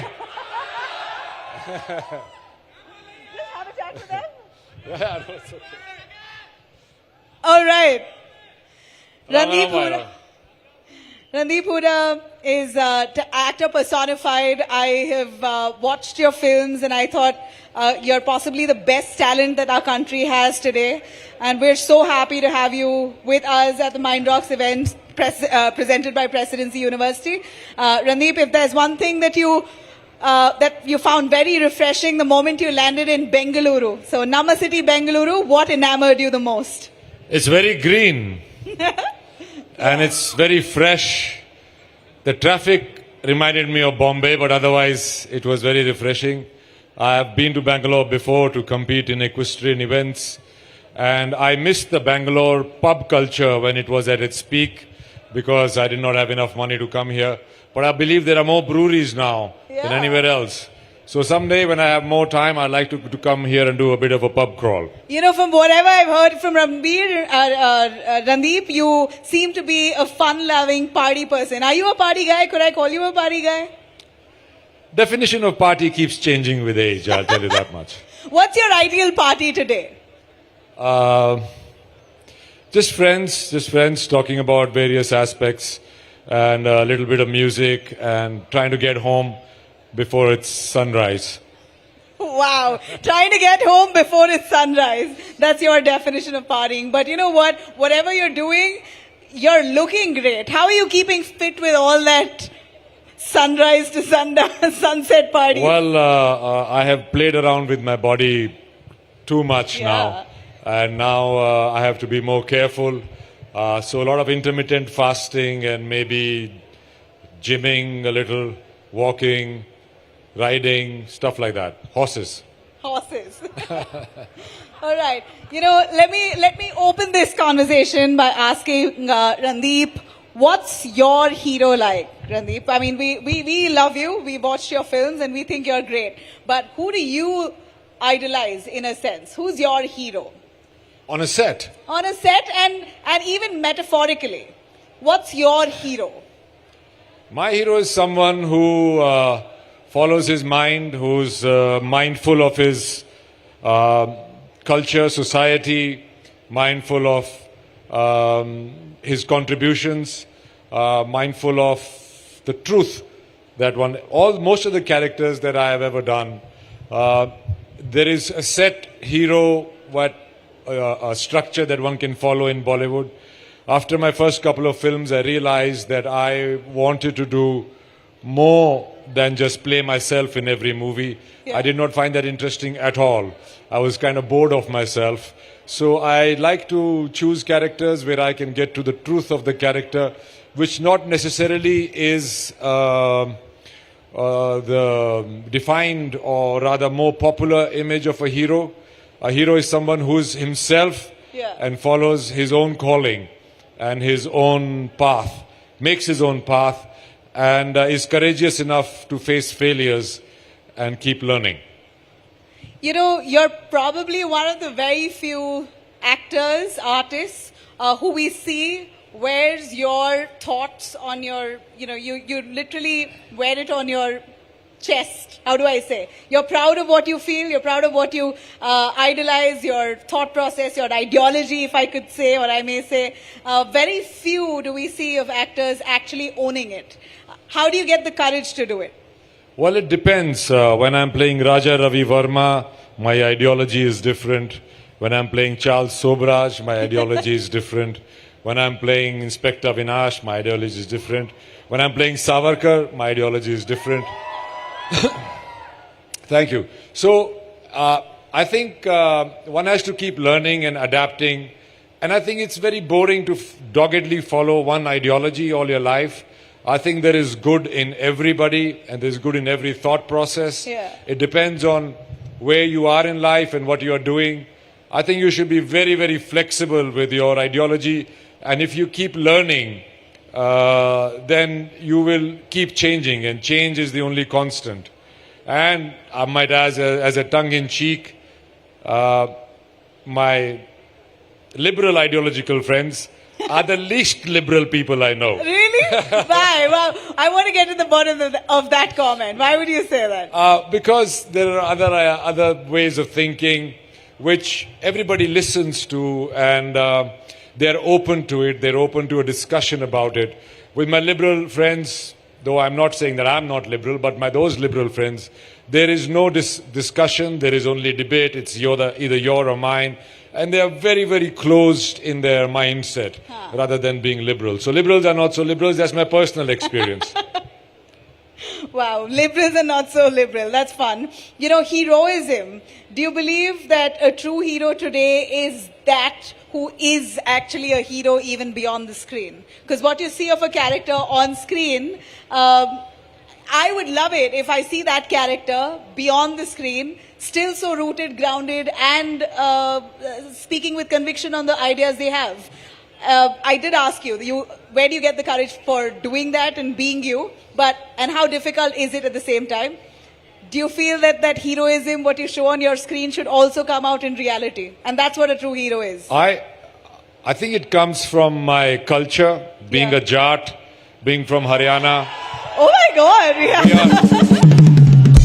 Yeah. We are bold people. Our culture is rather rough, but sensitive and bold, and we are not very fearful of standing out of the crowd or opposing the crowd. Yeah.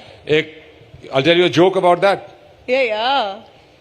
एक गांव में एक बंदर बढ़ गया. Do you understand that? I'll say it in Hindi.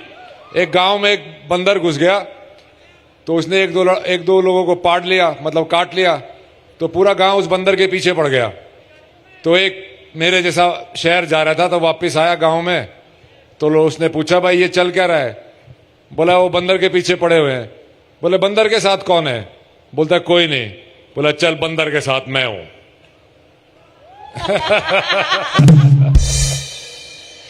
Jat, nice. So I mean, it's that, and also I did this thing called heroes #heroes without makeup. Yeah. When I started doing a movie or preparing for a movie called Battle of Saragadi, where I took on the 6 roop of Kesh and Kada and Kachera and all that, and there. What was he saying? You were playing a character where you were wearing the kada and the No, but what was the question though? About Jat. I spoke about the Jat, about you saying that you're Jat. Yeah. So no, I was playing that character. Yeah. And I really have forgotten my chain of thought. I don't know what it was. No, that's fine. My point being that you have. It's okay to forget. Well, you're setting precedence here for I used to do that in my exams also. I used to always forget. That's fine. But I was speaking of owning up your ideology, wearing it like a badge of honor, and I see seldom stars actually doing that. So heroes without makeup. Yeah. So yes, I was doing this thing called, when I did that, and I really found Sikh people very heroic and the sacrifices they had made. So I'd gone to the Golden Temple and I saw the museum there, and I saw the sacrifices that the Sikhs have made for our country, for our culture, for our beliefs. And there I started saying that real heroes are not really the ones who wear makeup. So I started looking for people in real life, heroes, where I found Afroz Shah, who does the beach. I found Khalsa Aid, which is a humanitarian organization, and many other such people.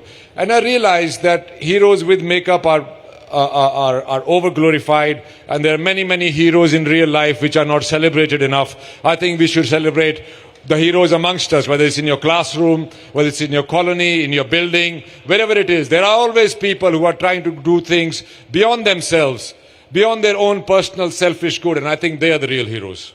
Wow, that's lovely to hear from you, because I know that you put in a lot of passion and your sincere efforts into making whatever you make, be it Sarabjit, which I thought you were mind-boggling and amazing in it. Savarkar, on two ends, the kind of passion that you put into it. I'd like to ask you today, what kind of transformation are we seeing in terms of cinema making and cinema viewing? I've always wanted to not do just frothy films, though in India and anywhere else we are looking more for entertainment, more for a bit not going to apply our minds. But I've been fortunate enough, and I've chosen to be a part of movies at the sacrifice of not doing enough work. Out of my 24 years as a professional actor, I've not been on set for 11 years. So either I'm waiting for something meaningful to come across, or I'm preparing for something. So cinema is changing, but the inherent essence of cinema remains entertainment, and I think that's how we should look at it. Though I have been fortunate enough to be part of movies which are entertaining as well as meaningful, but I don't think in cinema you can sit and preach people. Nobody wants to. किसी को lecture नहीं सुनना ना भाई. इनको हंसी मजाक में एंगेज करके आप जितना बता दो वही वो घर लेके जाते हैं लोग. मगर हंसी मजाक जितना आप कह रहे हो, आप तो डांस करने के लिए मना कर रहे हो यहाँ पर. अरे और भी गम है जमाने में, गम है डांसिंग के अलावा. गाना गम का. अरे नहीं.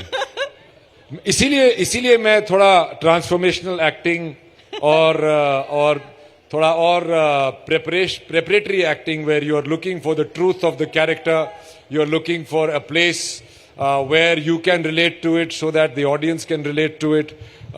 Like for example, I've played many cops, but I've not played a cop. I've not played a cardboard cop who's got a uniform. I've played human beings which happen to be cops. So that's where you create a difference. And because I was not so good at dancing, I chose that this is what I might be good at. So why compete with Hrithik and Shahid and Tiger and all, because they dance so well. But they can't do what I do, so I chose that. What is it? What Find your USP. Find your USP. What can't they do that Randeep does? That is a below the belt question. And I will not like to say that about my peers. They are very good at what they do, and I have a lot of love and respect for them.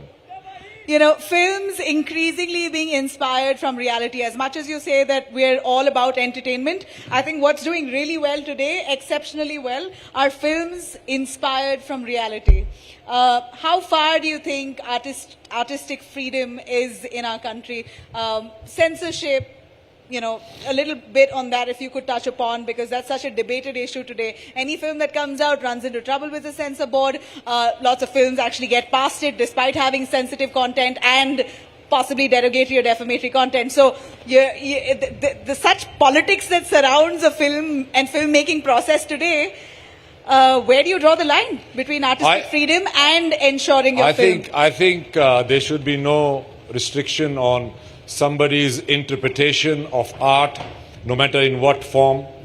Like, for example, when I made movie on Swatantraveer Savarkar, I tried to understand him and try to present him without glorifying him. I never call him Veer in the movie. It is for the audience to decide after they've seen it whether he was Veer or not.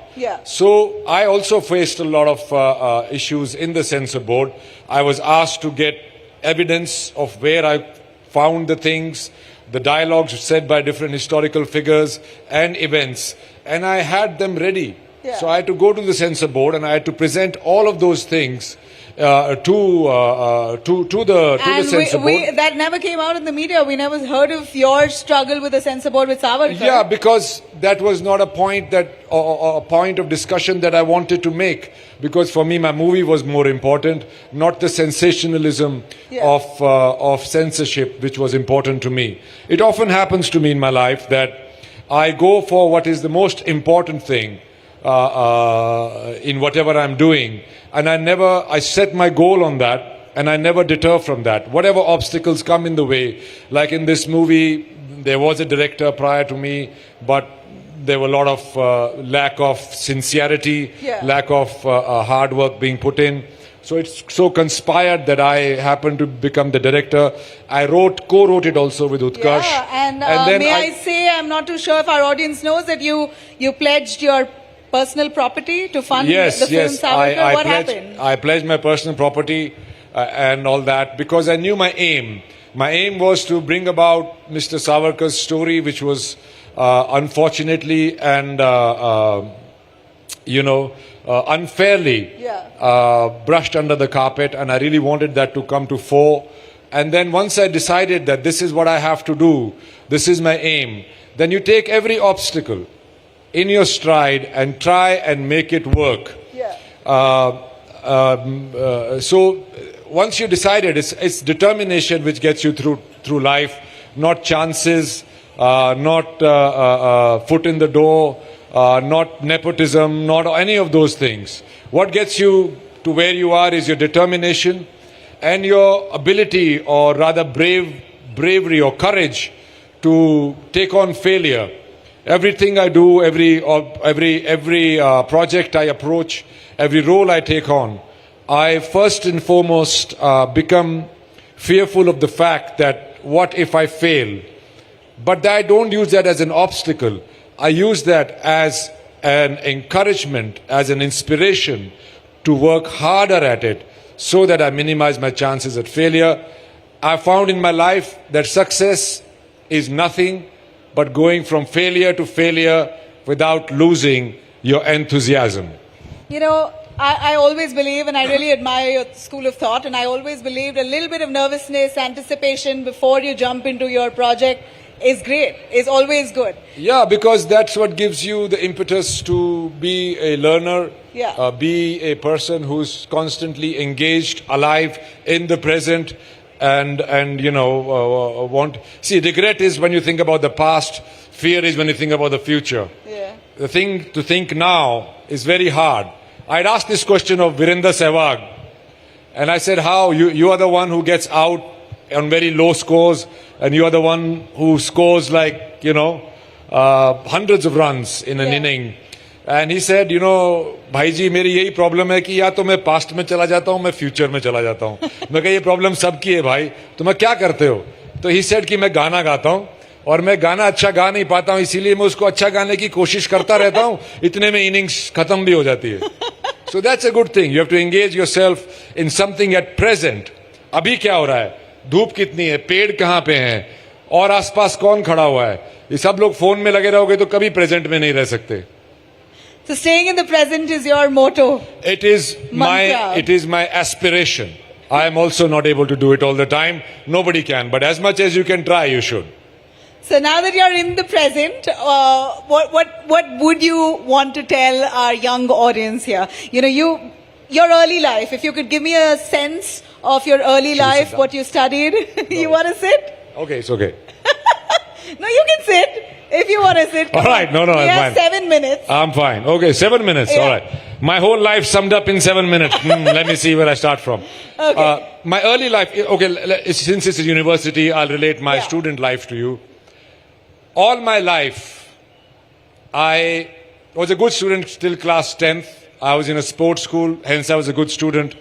Then I went to a school called DPS RK Puram, which was very studious people, bookworms as we used to call them. And there I got so discouraged by their ability to be with the books that I stopped studying altogether. मेरा 12वीं में compartment आया था, unfortunately. I failed in chemistry, I had to reappear in it. but I reappeared in it and I did well. So I was never the one who is to be involved in studying. But let me tell you one thing. You will find your destiny on the way to avoid it. Now, as an actor, as a writer, director, I have to study more than all my co-students used to study when we were in school. Yeah. So better study now and make a better future where you don't have to study all your life, or you'll be studying all your life and waiting for the better future. No, so but tell me one thing. Where you were not into studying? No. I was okay. I never understood the relevance and significance of trigonometry in my life. I never understood the physics, a little bit of physics, chemistry, all those things that we used to study. I never saw their application in anywhere but in those books. Unless, of course, you become a scientist and all that. So, the another thing is that I realized quite early on that there is nothing called talent. Really? There is nothing called talent. No. There is nothing called talent. Do you hear me? I prided myself in that. Yeah, but what is it? What is it that makes you talented? If I ask you to Google about, let's say, climate change, that's a big topic these days. All of those who will sit in Google and spend 15 minutes reading it, all of you will spend 1 hour reading it, and all of you will spend 7 days reading it. The one who's reading it for 7 days diligently will be more talented or knowledgeable compared to the others, and that's what it is. Talent The more is, time you spend the into more something. talent is basically with anything of your interest. If you spend more time with it, if you engage with it more, read about it, talk about it, sooner or later, somebody's going to turn around and say, "Arey, ye to bahut talented hai. Ye talented dancer hai, ye talented ye hai, ye talented writer hai, ye talented scientist hai." So all there is, and also you guys are all in university now. When I was in university, I did a course in BBA. It's called Business Management. Right? You guys are doing BBA, some of you? All the duffers will be doing BBA. Because it's a course in common sense. There is nothing I learned in that my grandmother had not told me. Selling price minus cost price is equal to profit. All right, the 4 P's of marketing or whatever that is. So what I would suggest, what I was very lucky to find out very early in my life, and that was when I used to drive cabs in Melbourne. I used to drive cabs, night shift, 5 p.m. to 5 a.m. When I was in my early 20s, all my friends and peers who were not Indians, a lot of Indians were driving cabs. They were all partying and doing stuff. So I used to be in my cab and I used to talk to people. And I met junkies, I met sports people, I met CEOs, I met managerial level people, I met, masons and carpenters and whatnot. So what I realized was that there was this guy I used to pick up quite often, and he was a CEO of ANZ Bank. Yeah. It was a very big bank. And every Friday, he used to get in my cab and rush me to the fishing pier, where he used to get in his boat and go fishing. So I asked him, he says, "I should have got a job as a fisherman. I would have made less money, but I would have never worked for a day in my life. So if you can choose something which really interests you, I'm telling you, sooner or later, you will be better at it than anybody else. If you can find a ruchi or an interest, then you will be going to work. You will be never going to work. You'll be going to do what you love to do, and some stupid person is going to pay you for doing your hobby." And that is a very, very important thing I learned. As interesting as you make that sound, I want to know, and I'm sure they would want to know, how did you get your first step or leg into Bollywood? It's difficult. You mentioned nepotism, and it's a fact. I think I still don't have a leg in Bollywood. I have a finger. No, that's not true. I think you did pique a lot of people's interest when we had your name listed out. So I think you're successful in your own right. I got in. It's a funny story. I I got my BBA degree and I got a job with it. And I spoke to my parents, I sat them down and I said, I want to be a professional actor.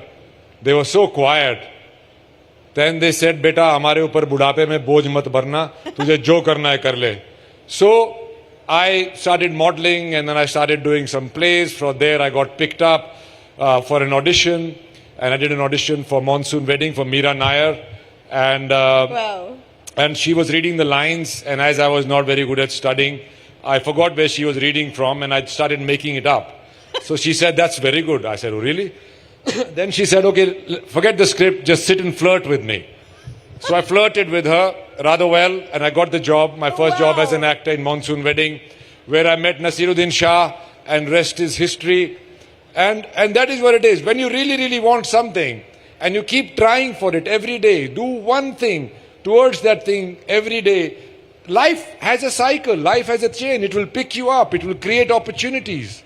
And then you will squander some. I've squandered many opportunities. But then you have to keep at it again. And one day your thought process and your opportunity are going to collide and you are going to get what you want. Awesome. You know, as we're coming to the fag end of this, I'd like to ask you on a final note, what's your view of the boycott culture, Randeep? We know that films today run into controversies. Do you think any popularity is good popularity? Are you also of the same thought? I think any popularity is good popularity. The problem arises when nobody's talking about you. But that should not also be a case of just creating sensationalism. Yeah. I think boycott culture predominantly is a social media hoax. If you boycott a film, it doesn't mean that if you see a boycott film on social media, it doesn't mean people are going to boycott it. It is because if people are not watching it, it is because the trailer sucked. People watch a film just because they like the trailer or they like an actor in it or they like the topic. It has got nothing to do with this boycott culture. I don't believe in it at all. Are you scared of it? No, not at all. I've been cancelled many times. Really? I'm here, bro. Did it work? did you get cancelled? Which word do you get cancelled for? Things, stupid jat jokes I've cracked in places. Like today, I hope nobody makes a clip out of it and makes it viral and, cancel me again. And influence the upcoming Haryana election? Yeah. Very possible. Yeah. Politics is a career in itself. I'm fine without that. Hey, who's your favorite politician? E-mindrocks. Woo! Excellent. Okay, do we have time for 2 questions at all? Because we're time's up, but if we All right, mic, questions. Somebody give them a mic. One. Okay, go on.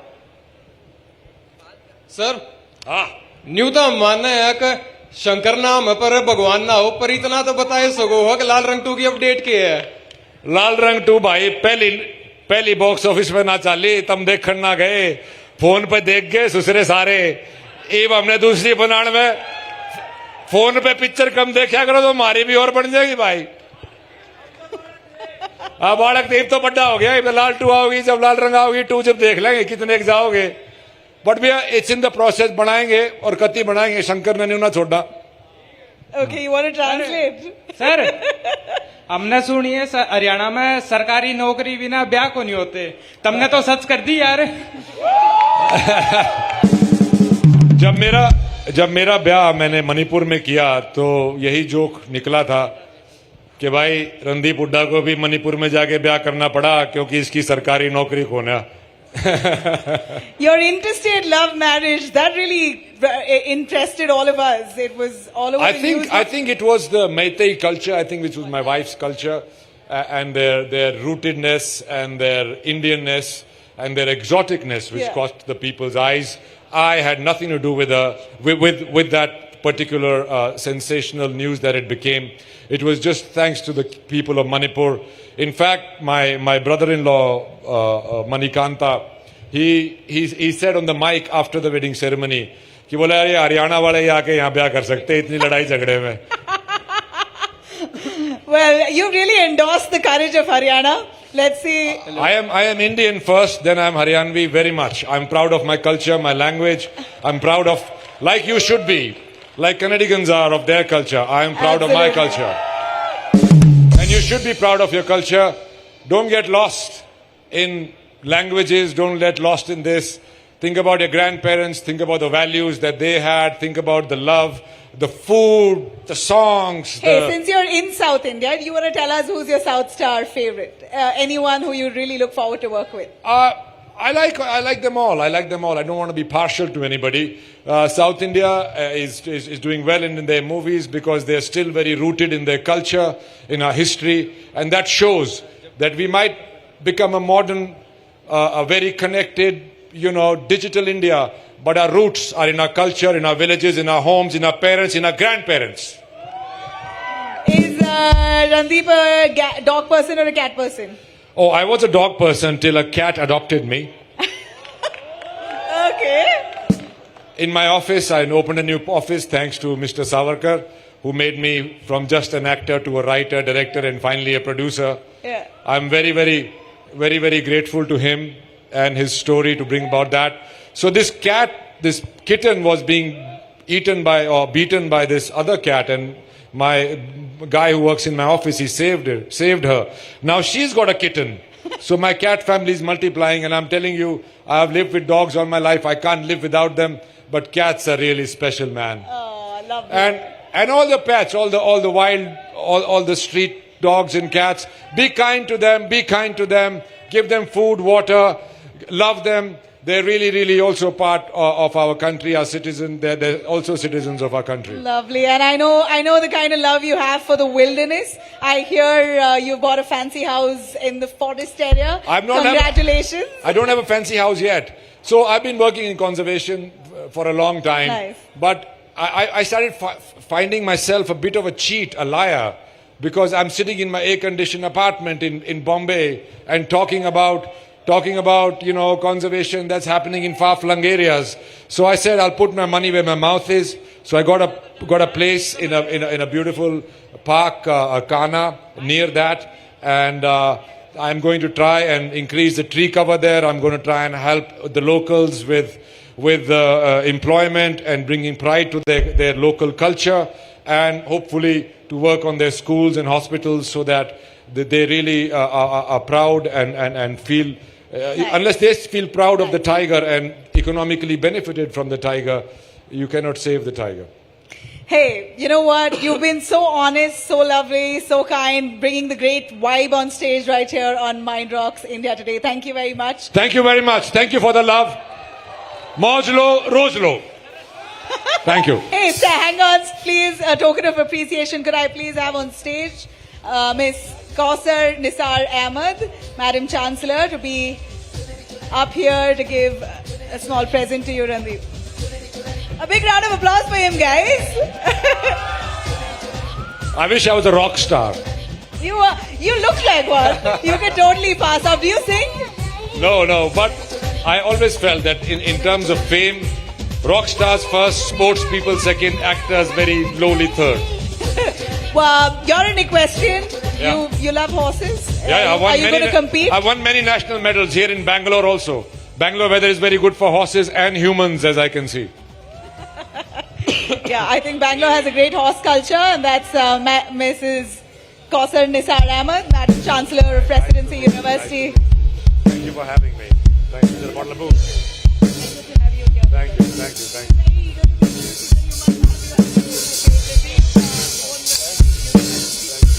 Thank you, guys. Thank you very much. Thank you, Randeep. Thank you.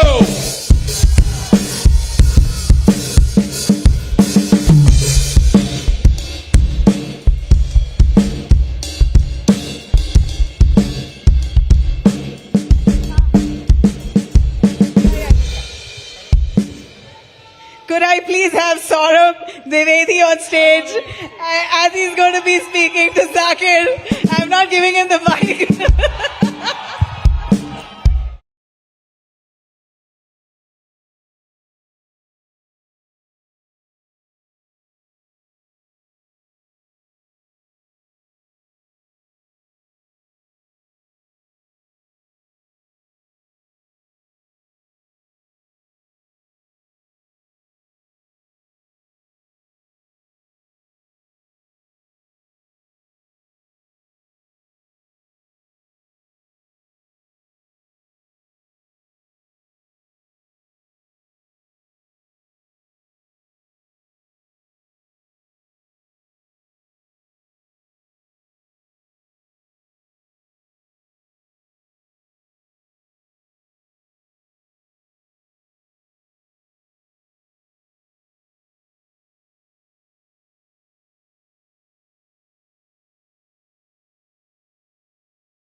presented by Presidency University with our hospitality partner Lalit Ashok. India Today Mind Rocks Youth Summit 2024. A big welcome to Union Minister, the youngest Union Minister, Kiran Rijiju. So you have your questions ready for him.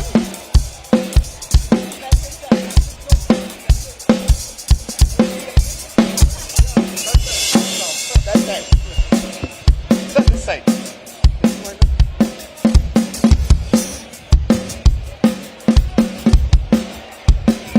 Namaskara.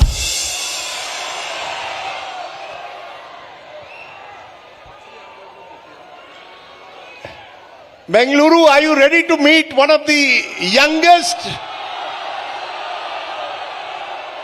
Do you want to hear Kiran Rijiju sing or not? How many politicians do you know who can sing, dance and do 100 push-ups? Please. Come. Ladies and gentlemen, please give a big hand to the Union Minister Kiran Rijiju. Mr. Rijiju, delighted to have you here. Minister for Parliamentary Affairs, Minister for Minority Affairs, one of the most important faces in this government. When you see an audience like this, are you reminded of your days when you were in college and there would be music shows?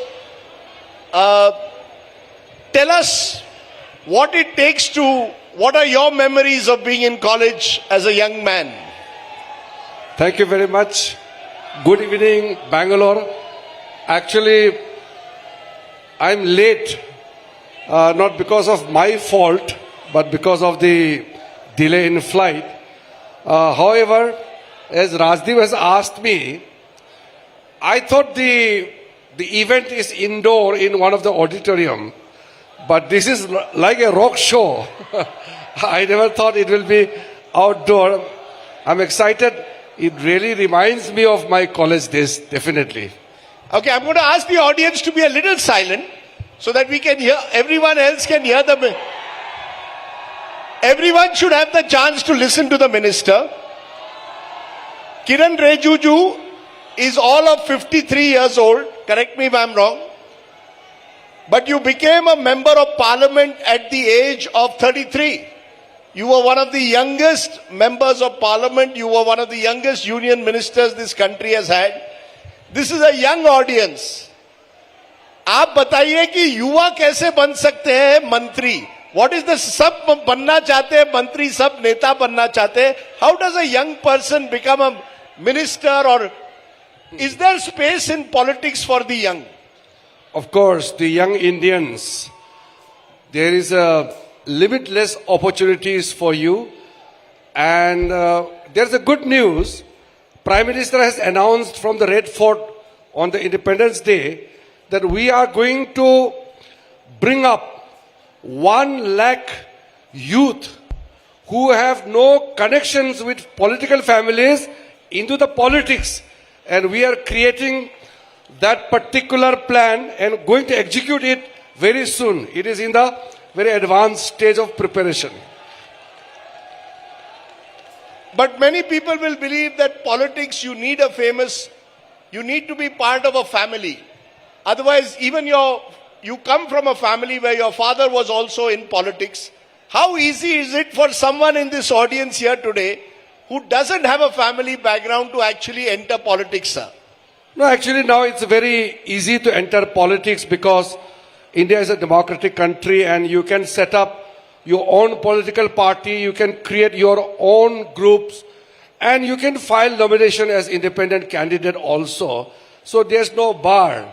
However, there are challenges because you need lots of resources to mobilize and to execute your plan and for the campaign. But I have seen over the past few years, there are more younger members of parliament and MLAs coming up. The percentage is increasing year by year. And this year, we have a large numbers of young members of parliament. I am the Parliamentary Affairs Minister, so I feel excited to see so many young MPs in the parliament. And first time elected. So Rajdeep, and let me tell the audience that we will create opportunities for the young people. Please come forward, take up the mantle of leadership. At least from my party, I would like to open the door for the young people to come into politics. But you know, the fact is that there are still, I know you're saying there are more MPs who are young, but we are a young country. And when I look at the numbers, the fact is only every 20th MP is under the age of 35. This in a country where 50% of the population is under the age of 35. So we actually need many more young MPs. Why is it so difficult? Is it because you need a long time of incubation in politics before people take you seriously? No, well, I think that this audience, particularly here in Bengaluru tonight, if this kind of crowd, they come forward and they pressurize the political parties to pitch new young MPs and also to put up candidates who are young, definitely you get more younger members of parliament. Because in politics, the winnability becomes an important factor while choosing the candidates. And the young people, make a pitch that you are going to vote for young candidates. Every political party will put up young candidates, definitely. So you need a youth vote bank. Like you're getting a women's vote bank, you need a youth vote bank. How many people in this audience want to join politics? Put your hands up. That's quite a lot. Number of people do. So the sense is, are you saying that like you've created a women's vote bank, every political party today is trying to attract women voters. How do you attract the young? The main thing the young want to know today is employment. That is their biggest challenge. How do you convince the young that we are a party or any party, we will provide you meaningful employment? Well, this is a serious question, and I feel that for any government, the most critical part of any action taken is the employment opportunities to be created out of that action. Now, let me tell you, in the cabinet meeting, when Prime Minister takes up any topic for cabinet decision, he has instructed that any cabinet decision must have a note to ensure that the decision should lead to employment creation, as well as it should take care of the need of the weaker section of the society. So these are important factors which we are giving lots of importance now. So definitely employment is a major issue, and our government has taken ample actions in the past 10 years to create opportunities for the young population, educated, young.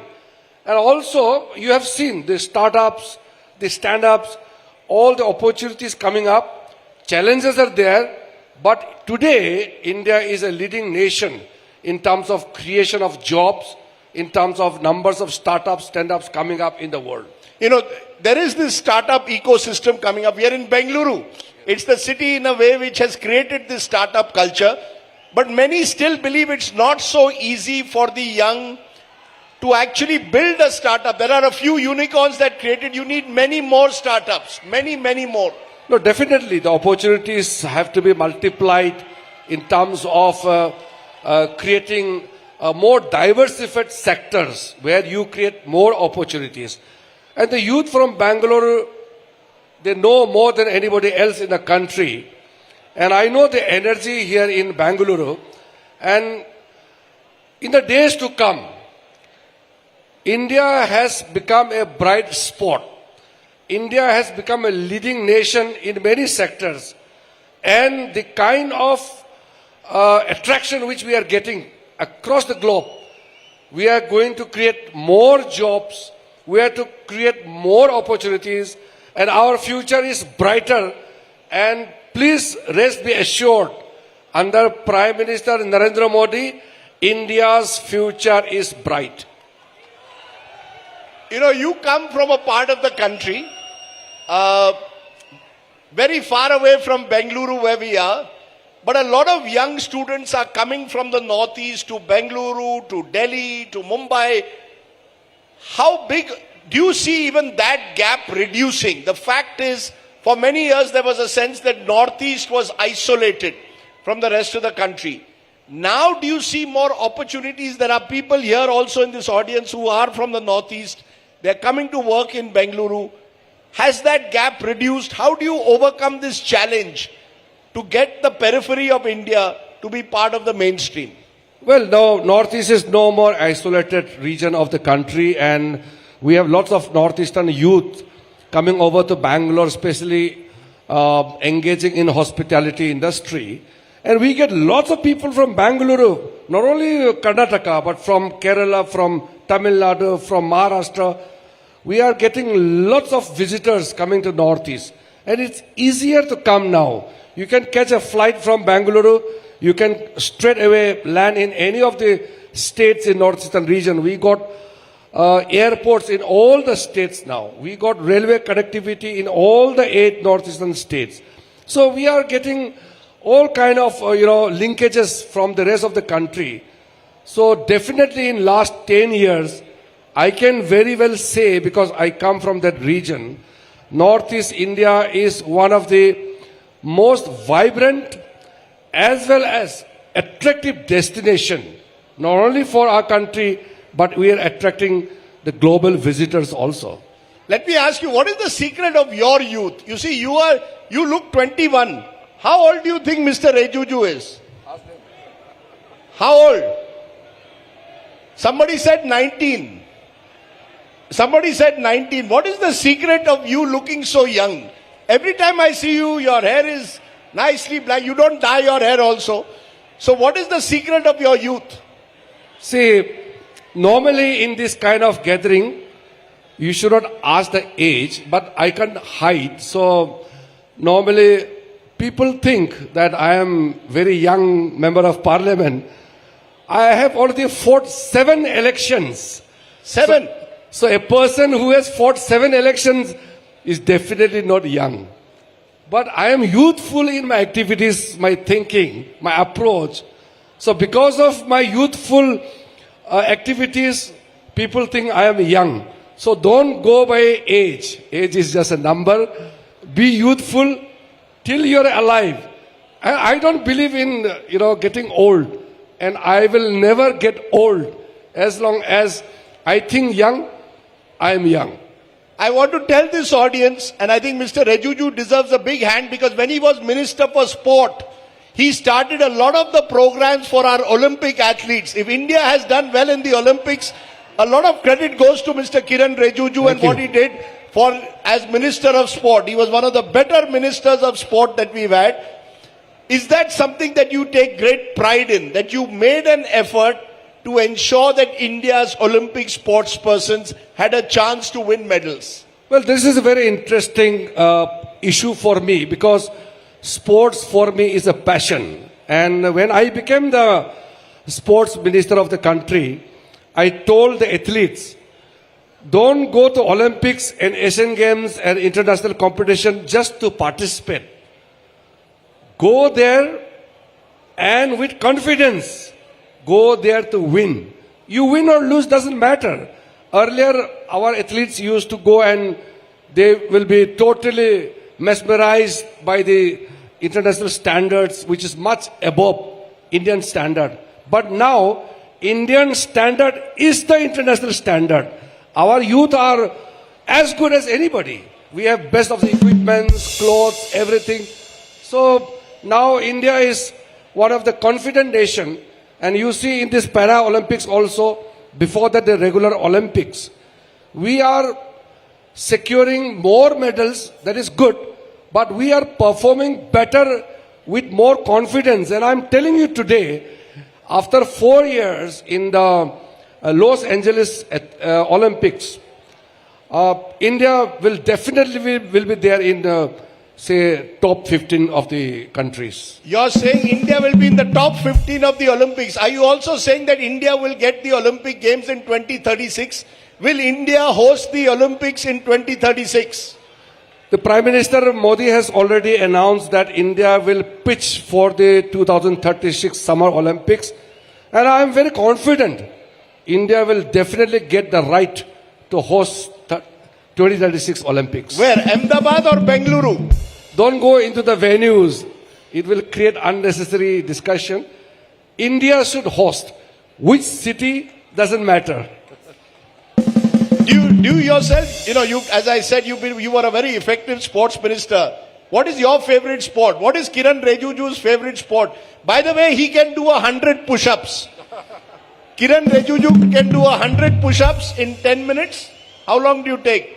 What's your favorite sport? Well, when I was in the college and when I was in the school, I was the best athlete. So, best athlete means you are all-rounder. Which I used to play football, badminton, table tennis, running, jumping, all sorts of game I used to play. That is why I was all-rounder, best athlete. But however, some of the games are always your favorite. Like football will always one of my favorite, and of course hockey. Emotionally, I'm very connected with hockey. But having said that, I don't discriminate. All the sporting disciplines are equally interesting for me.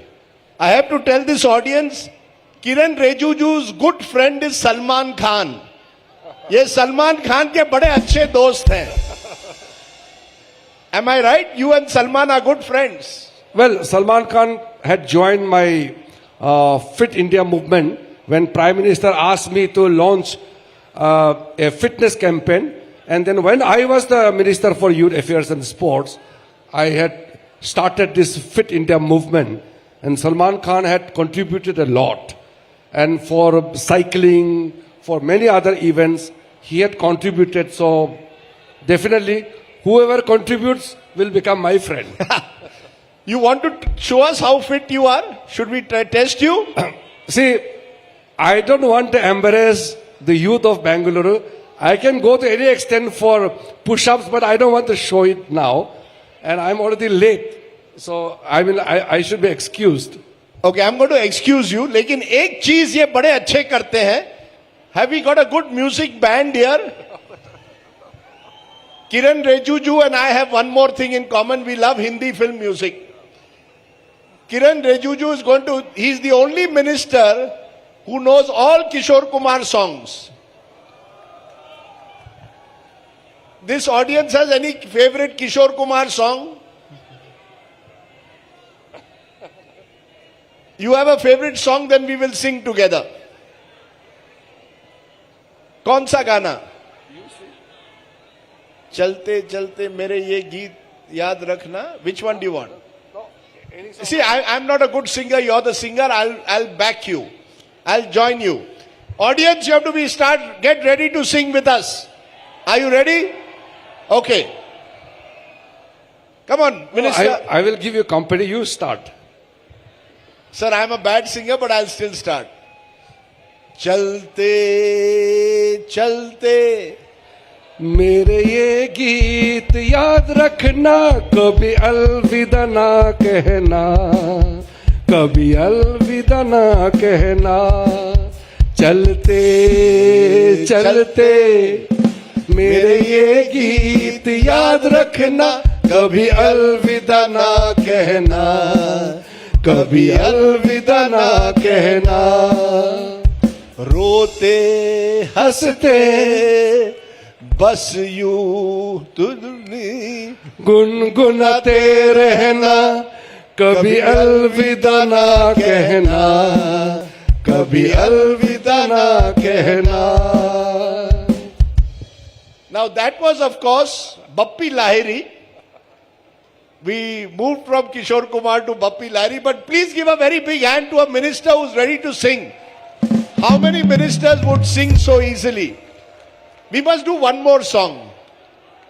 मैं सोच रहा हूं कौन सा गाना हो जाए. This time your फरमाइश, I will join you. Now you have to start. I started first. Now you have to do the opening, and the whole audience, 3,000 of you must all join us. हाँ, चलो. Come. Done. You start. Ah, come. We'll stand and sing this. Come on. Okay, ladies and gentlemen, we are going to stand and do this. Okay, let's make this evening little interesting and Okay. Rajdeep, Yes. you are more youthful than me actually. No, sir, मैं नहीं. I'm the same age as Salman Khan, but look at what he can do and what I can do. So you know the difference. But go ahead. Well, I sing for friendship. Okay. तेरे जैसा यार कहाँ कहाँ जैसा याराना याद करेगी दुनिया तेरा मेरा अफसाना तेरे जैसा यार कहाँ ऐसा याराना मेरे जिंदगी सवारी मुझको गले लगा के बैठा दिया फलक पे मुझे खाक से उठा के यारा तेरी यारी को मैंने तो खुदा माना याद करेगी दुनिया तेरा मेरा अफसाना. Thank you. Ladies and gentlemen, give him a big hand again. Impromptu singing, but let's keep the mood standing. Okay, we are going to do one final rapid fire with the minister. Okay, Mr. Minister, if you are in Bengaluru tonight and you are invited for a dinner date, and Who is inviting? That's what I'm going to ask you. If the choice is Deepika Padukone, Alia Bhatt, or Priyanka Chopra, all three have sent you a message on your phone. We are ready to have dinner with you 9 p.m. at a pub in Bengaluru. Who will you choose? No, I don't go for dinner. And you don't go for dinner? I always have dinner at home. I don't go out. So let me twist the question, Mr. Minister. If you had the choice of inviting one of these three to your home for dinner, who will you invite? My house is public house. Anybody can come. I invite everyone. I don't invite one person. Okay, suppose you have decided that today I am going to invite a politician to my house for dinner. And you have Rahul Gandhi, Narendra Modi, Mr. Siddharamaiah, since we are in Bengaluru, or Arvind Kejriwal. Who will you invite?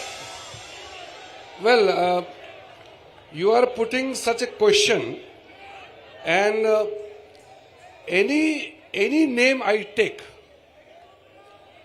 will be put, any name I take will put me into trouble. अरे तीन तो opposition के leader है. No, I don't take names because it becomes biased if I take one name.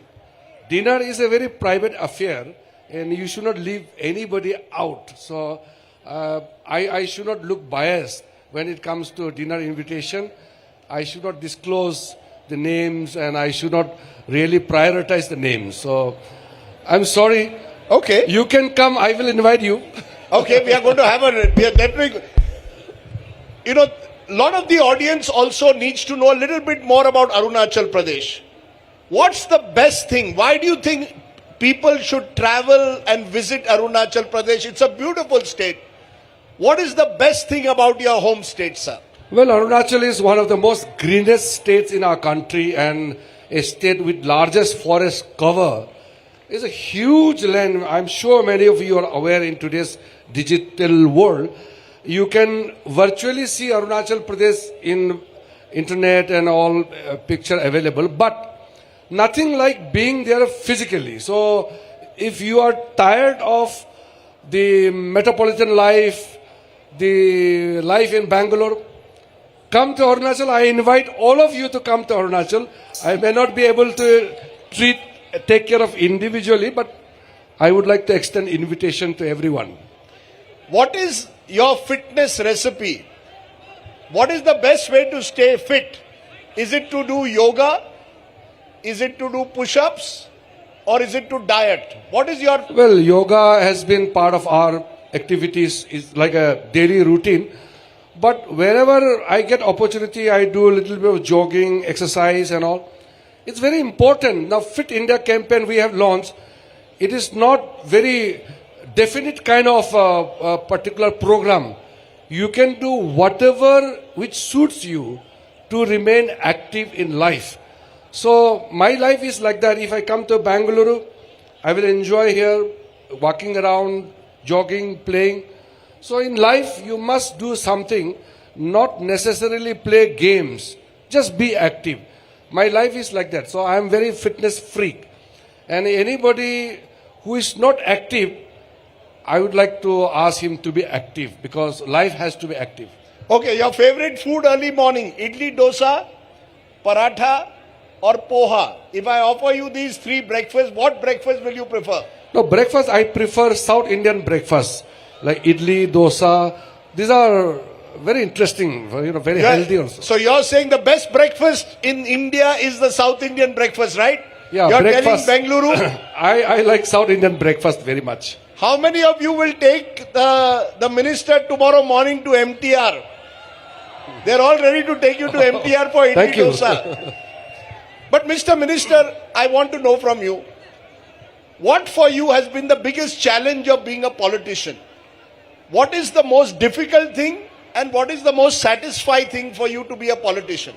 I think there's no difficulty in being a politician. The challenges are enormous. The greatest satisfaction is when you do something which benefits the people.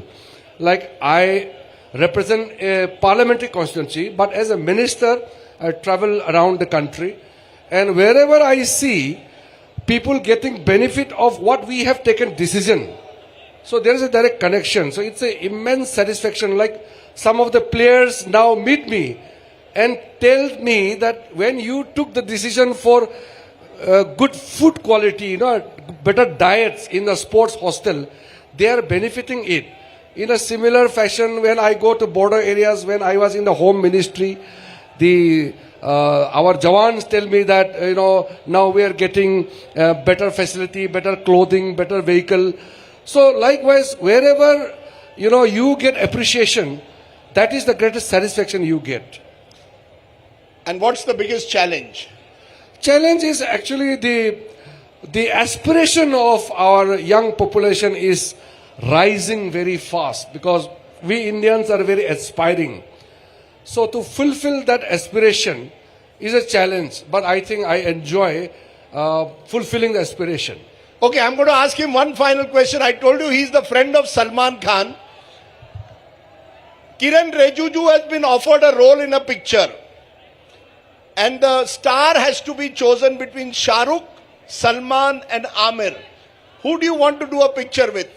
No, I don't choose. I made it very clear in the very beginning. I don't choose. Kar lo. See, actress chodo abhi actor main pooch raha hu, then also you have a problem. For me, actor, actress doesn't matter. I don't choose at all. Everybody is my favorite. Now you know why he's a successful minister, because he's everybody's friend, everybody's favorite. Kiran Rejuju, keep smiling like this, remain young at heart, and because you are young, the young audience also appreciates you.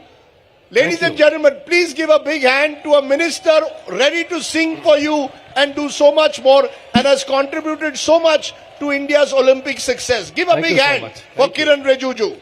Thank you so much. Wonderful audience, especially the students from this, what is the university? Presidency University. Presidency University.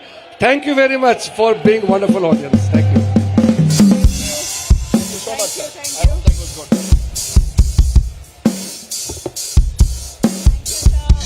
We have a great time hearing you. A lighter, more fun version of Kiran Rejuju. Thank you very much. I'd like you to please stay with us. Can I please call on stage the chairman of Presidency University, Mr. Nisar Ahmed, please. We also have on stage Madam Chancellor Kausar Nisar Ahmed on stage, please. Also Dr. Anubha Singh, Vice Chancellor, Presidency University on stage, please. And we also have Salman Ahmed.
All right, thank you very much, all of you, for the patience. And here you have, in a moment from now, India's famed rapper, MC Square.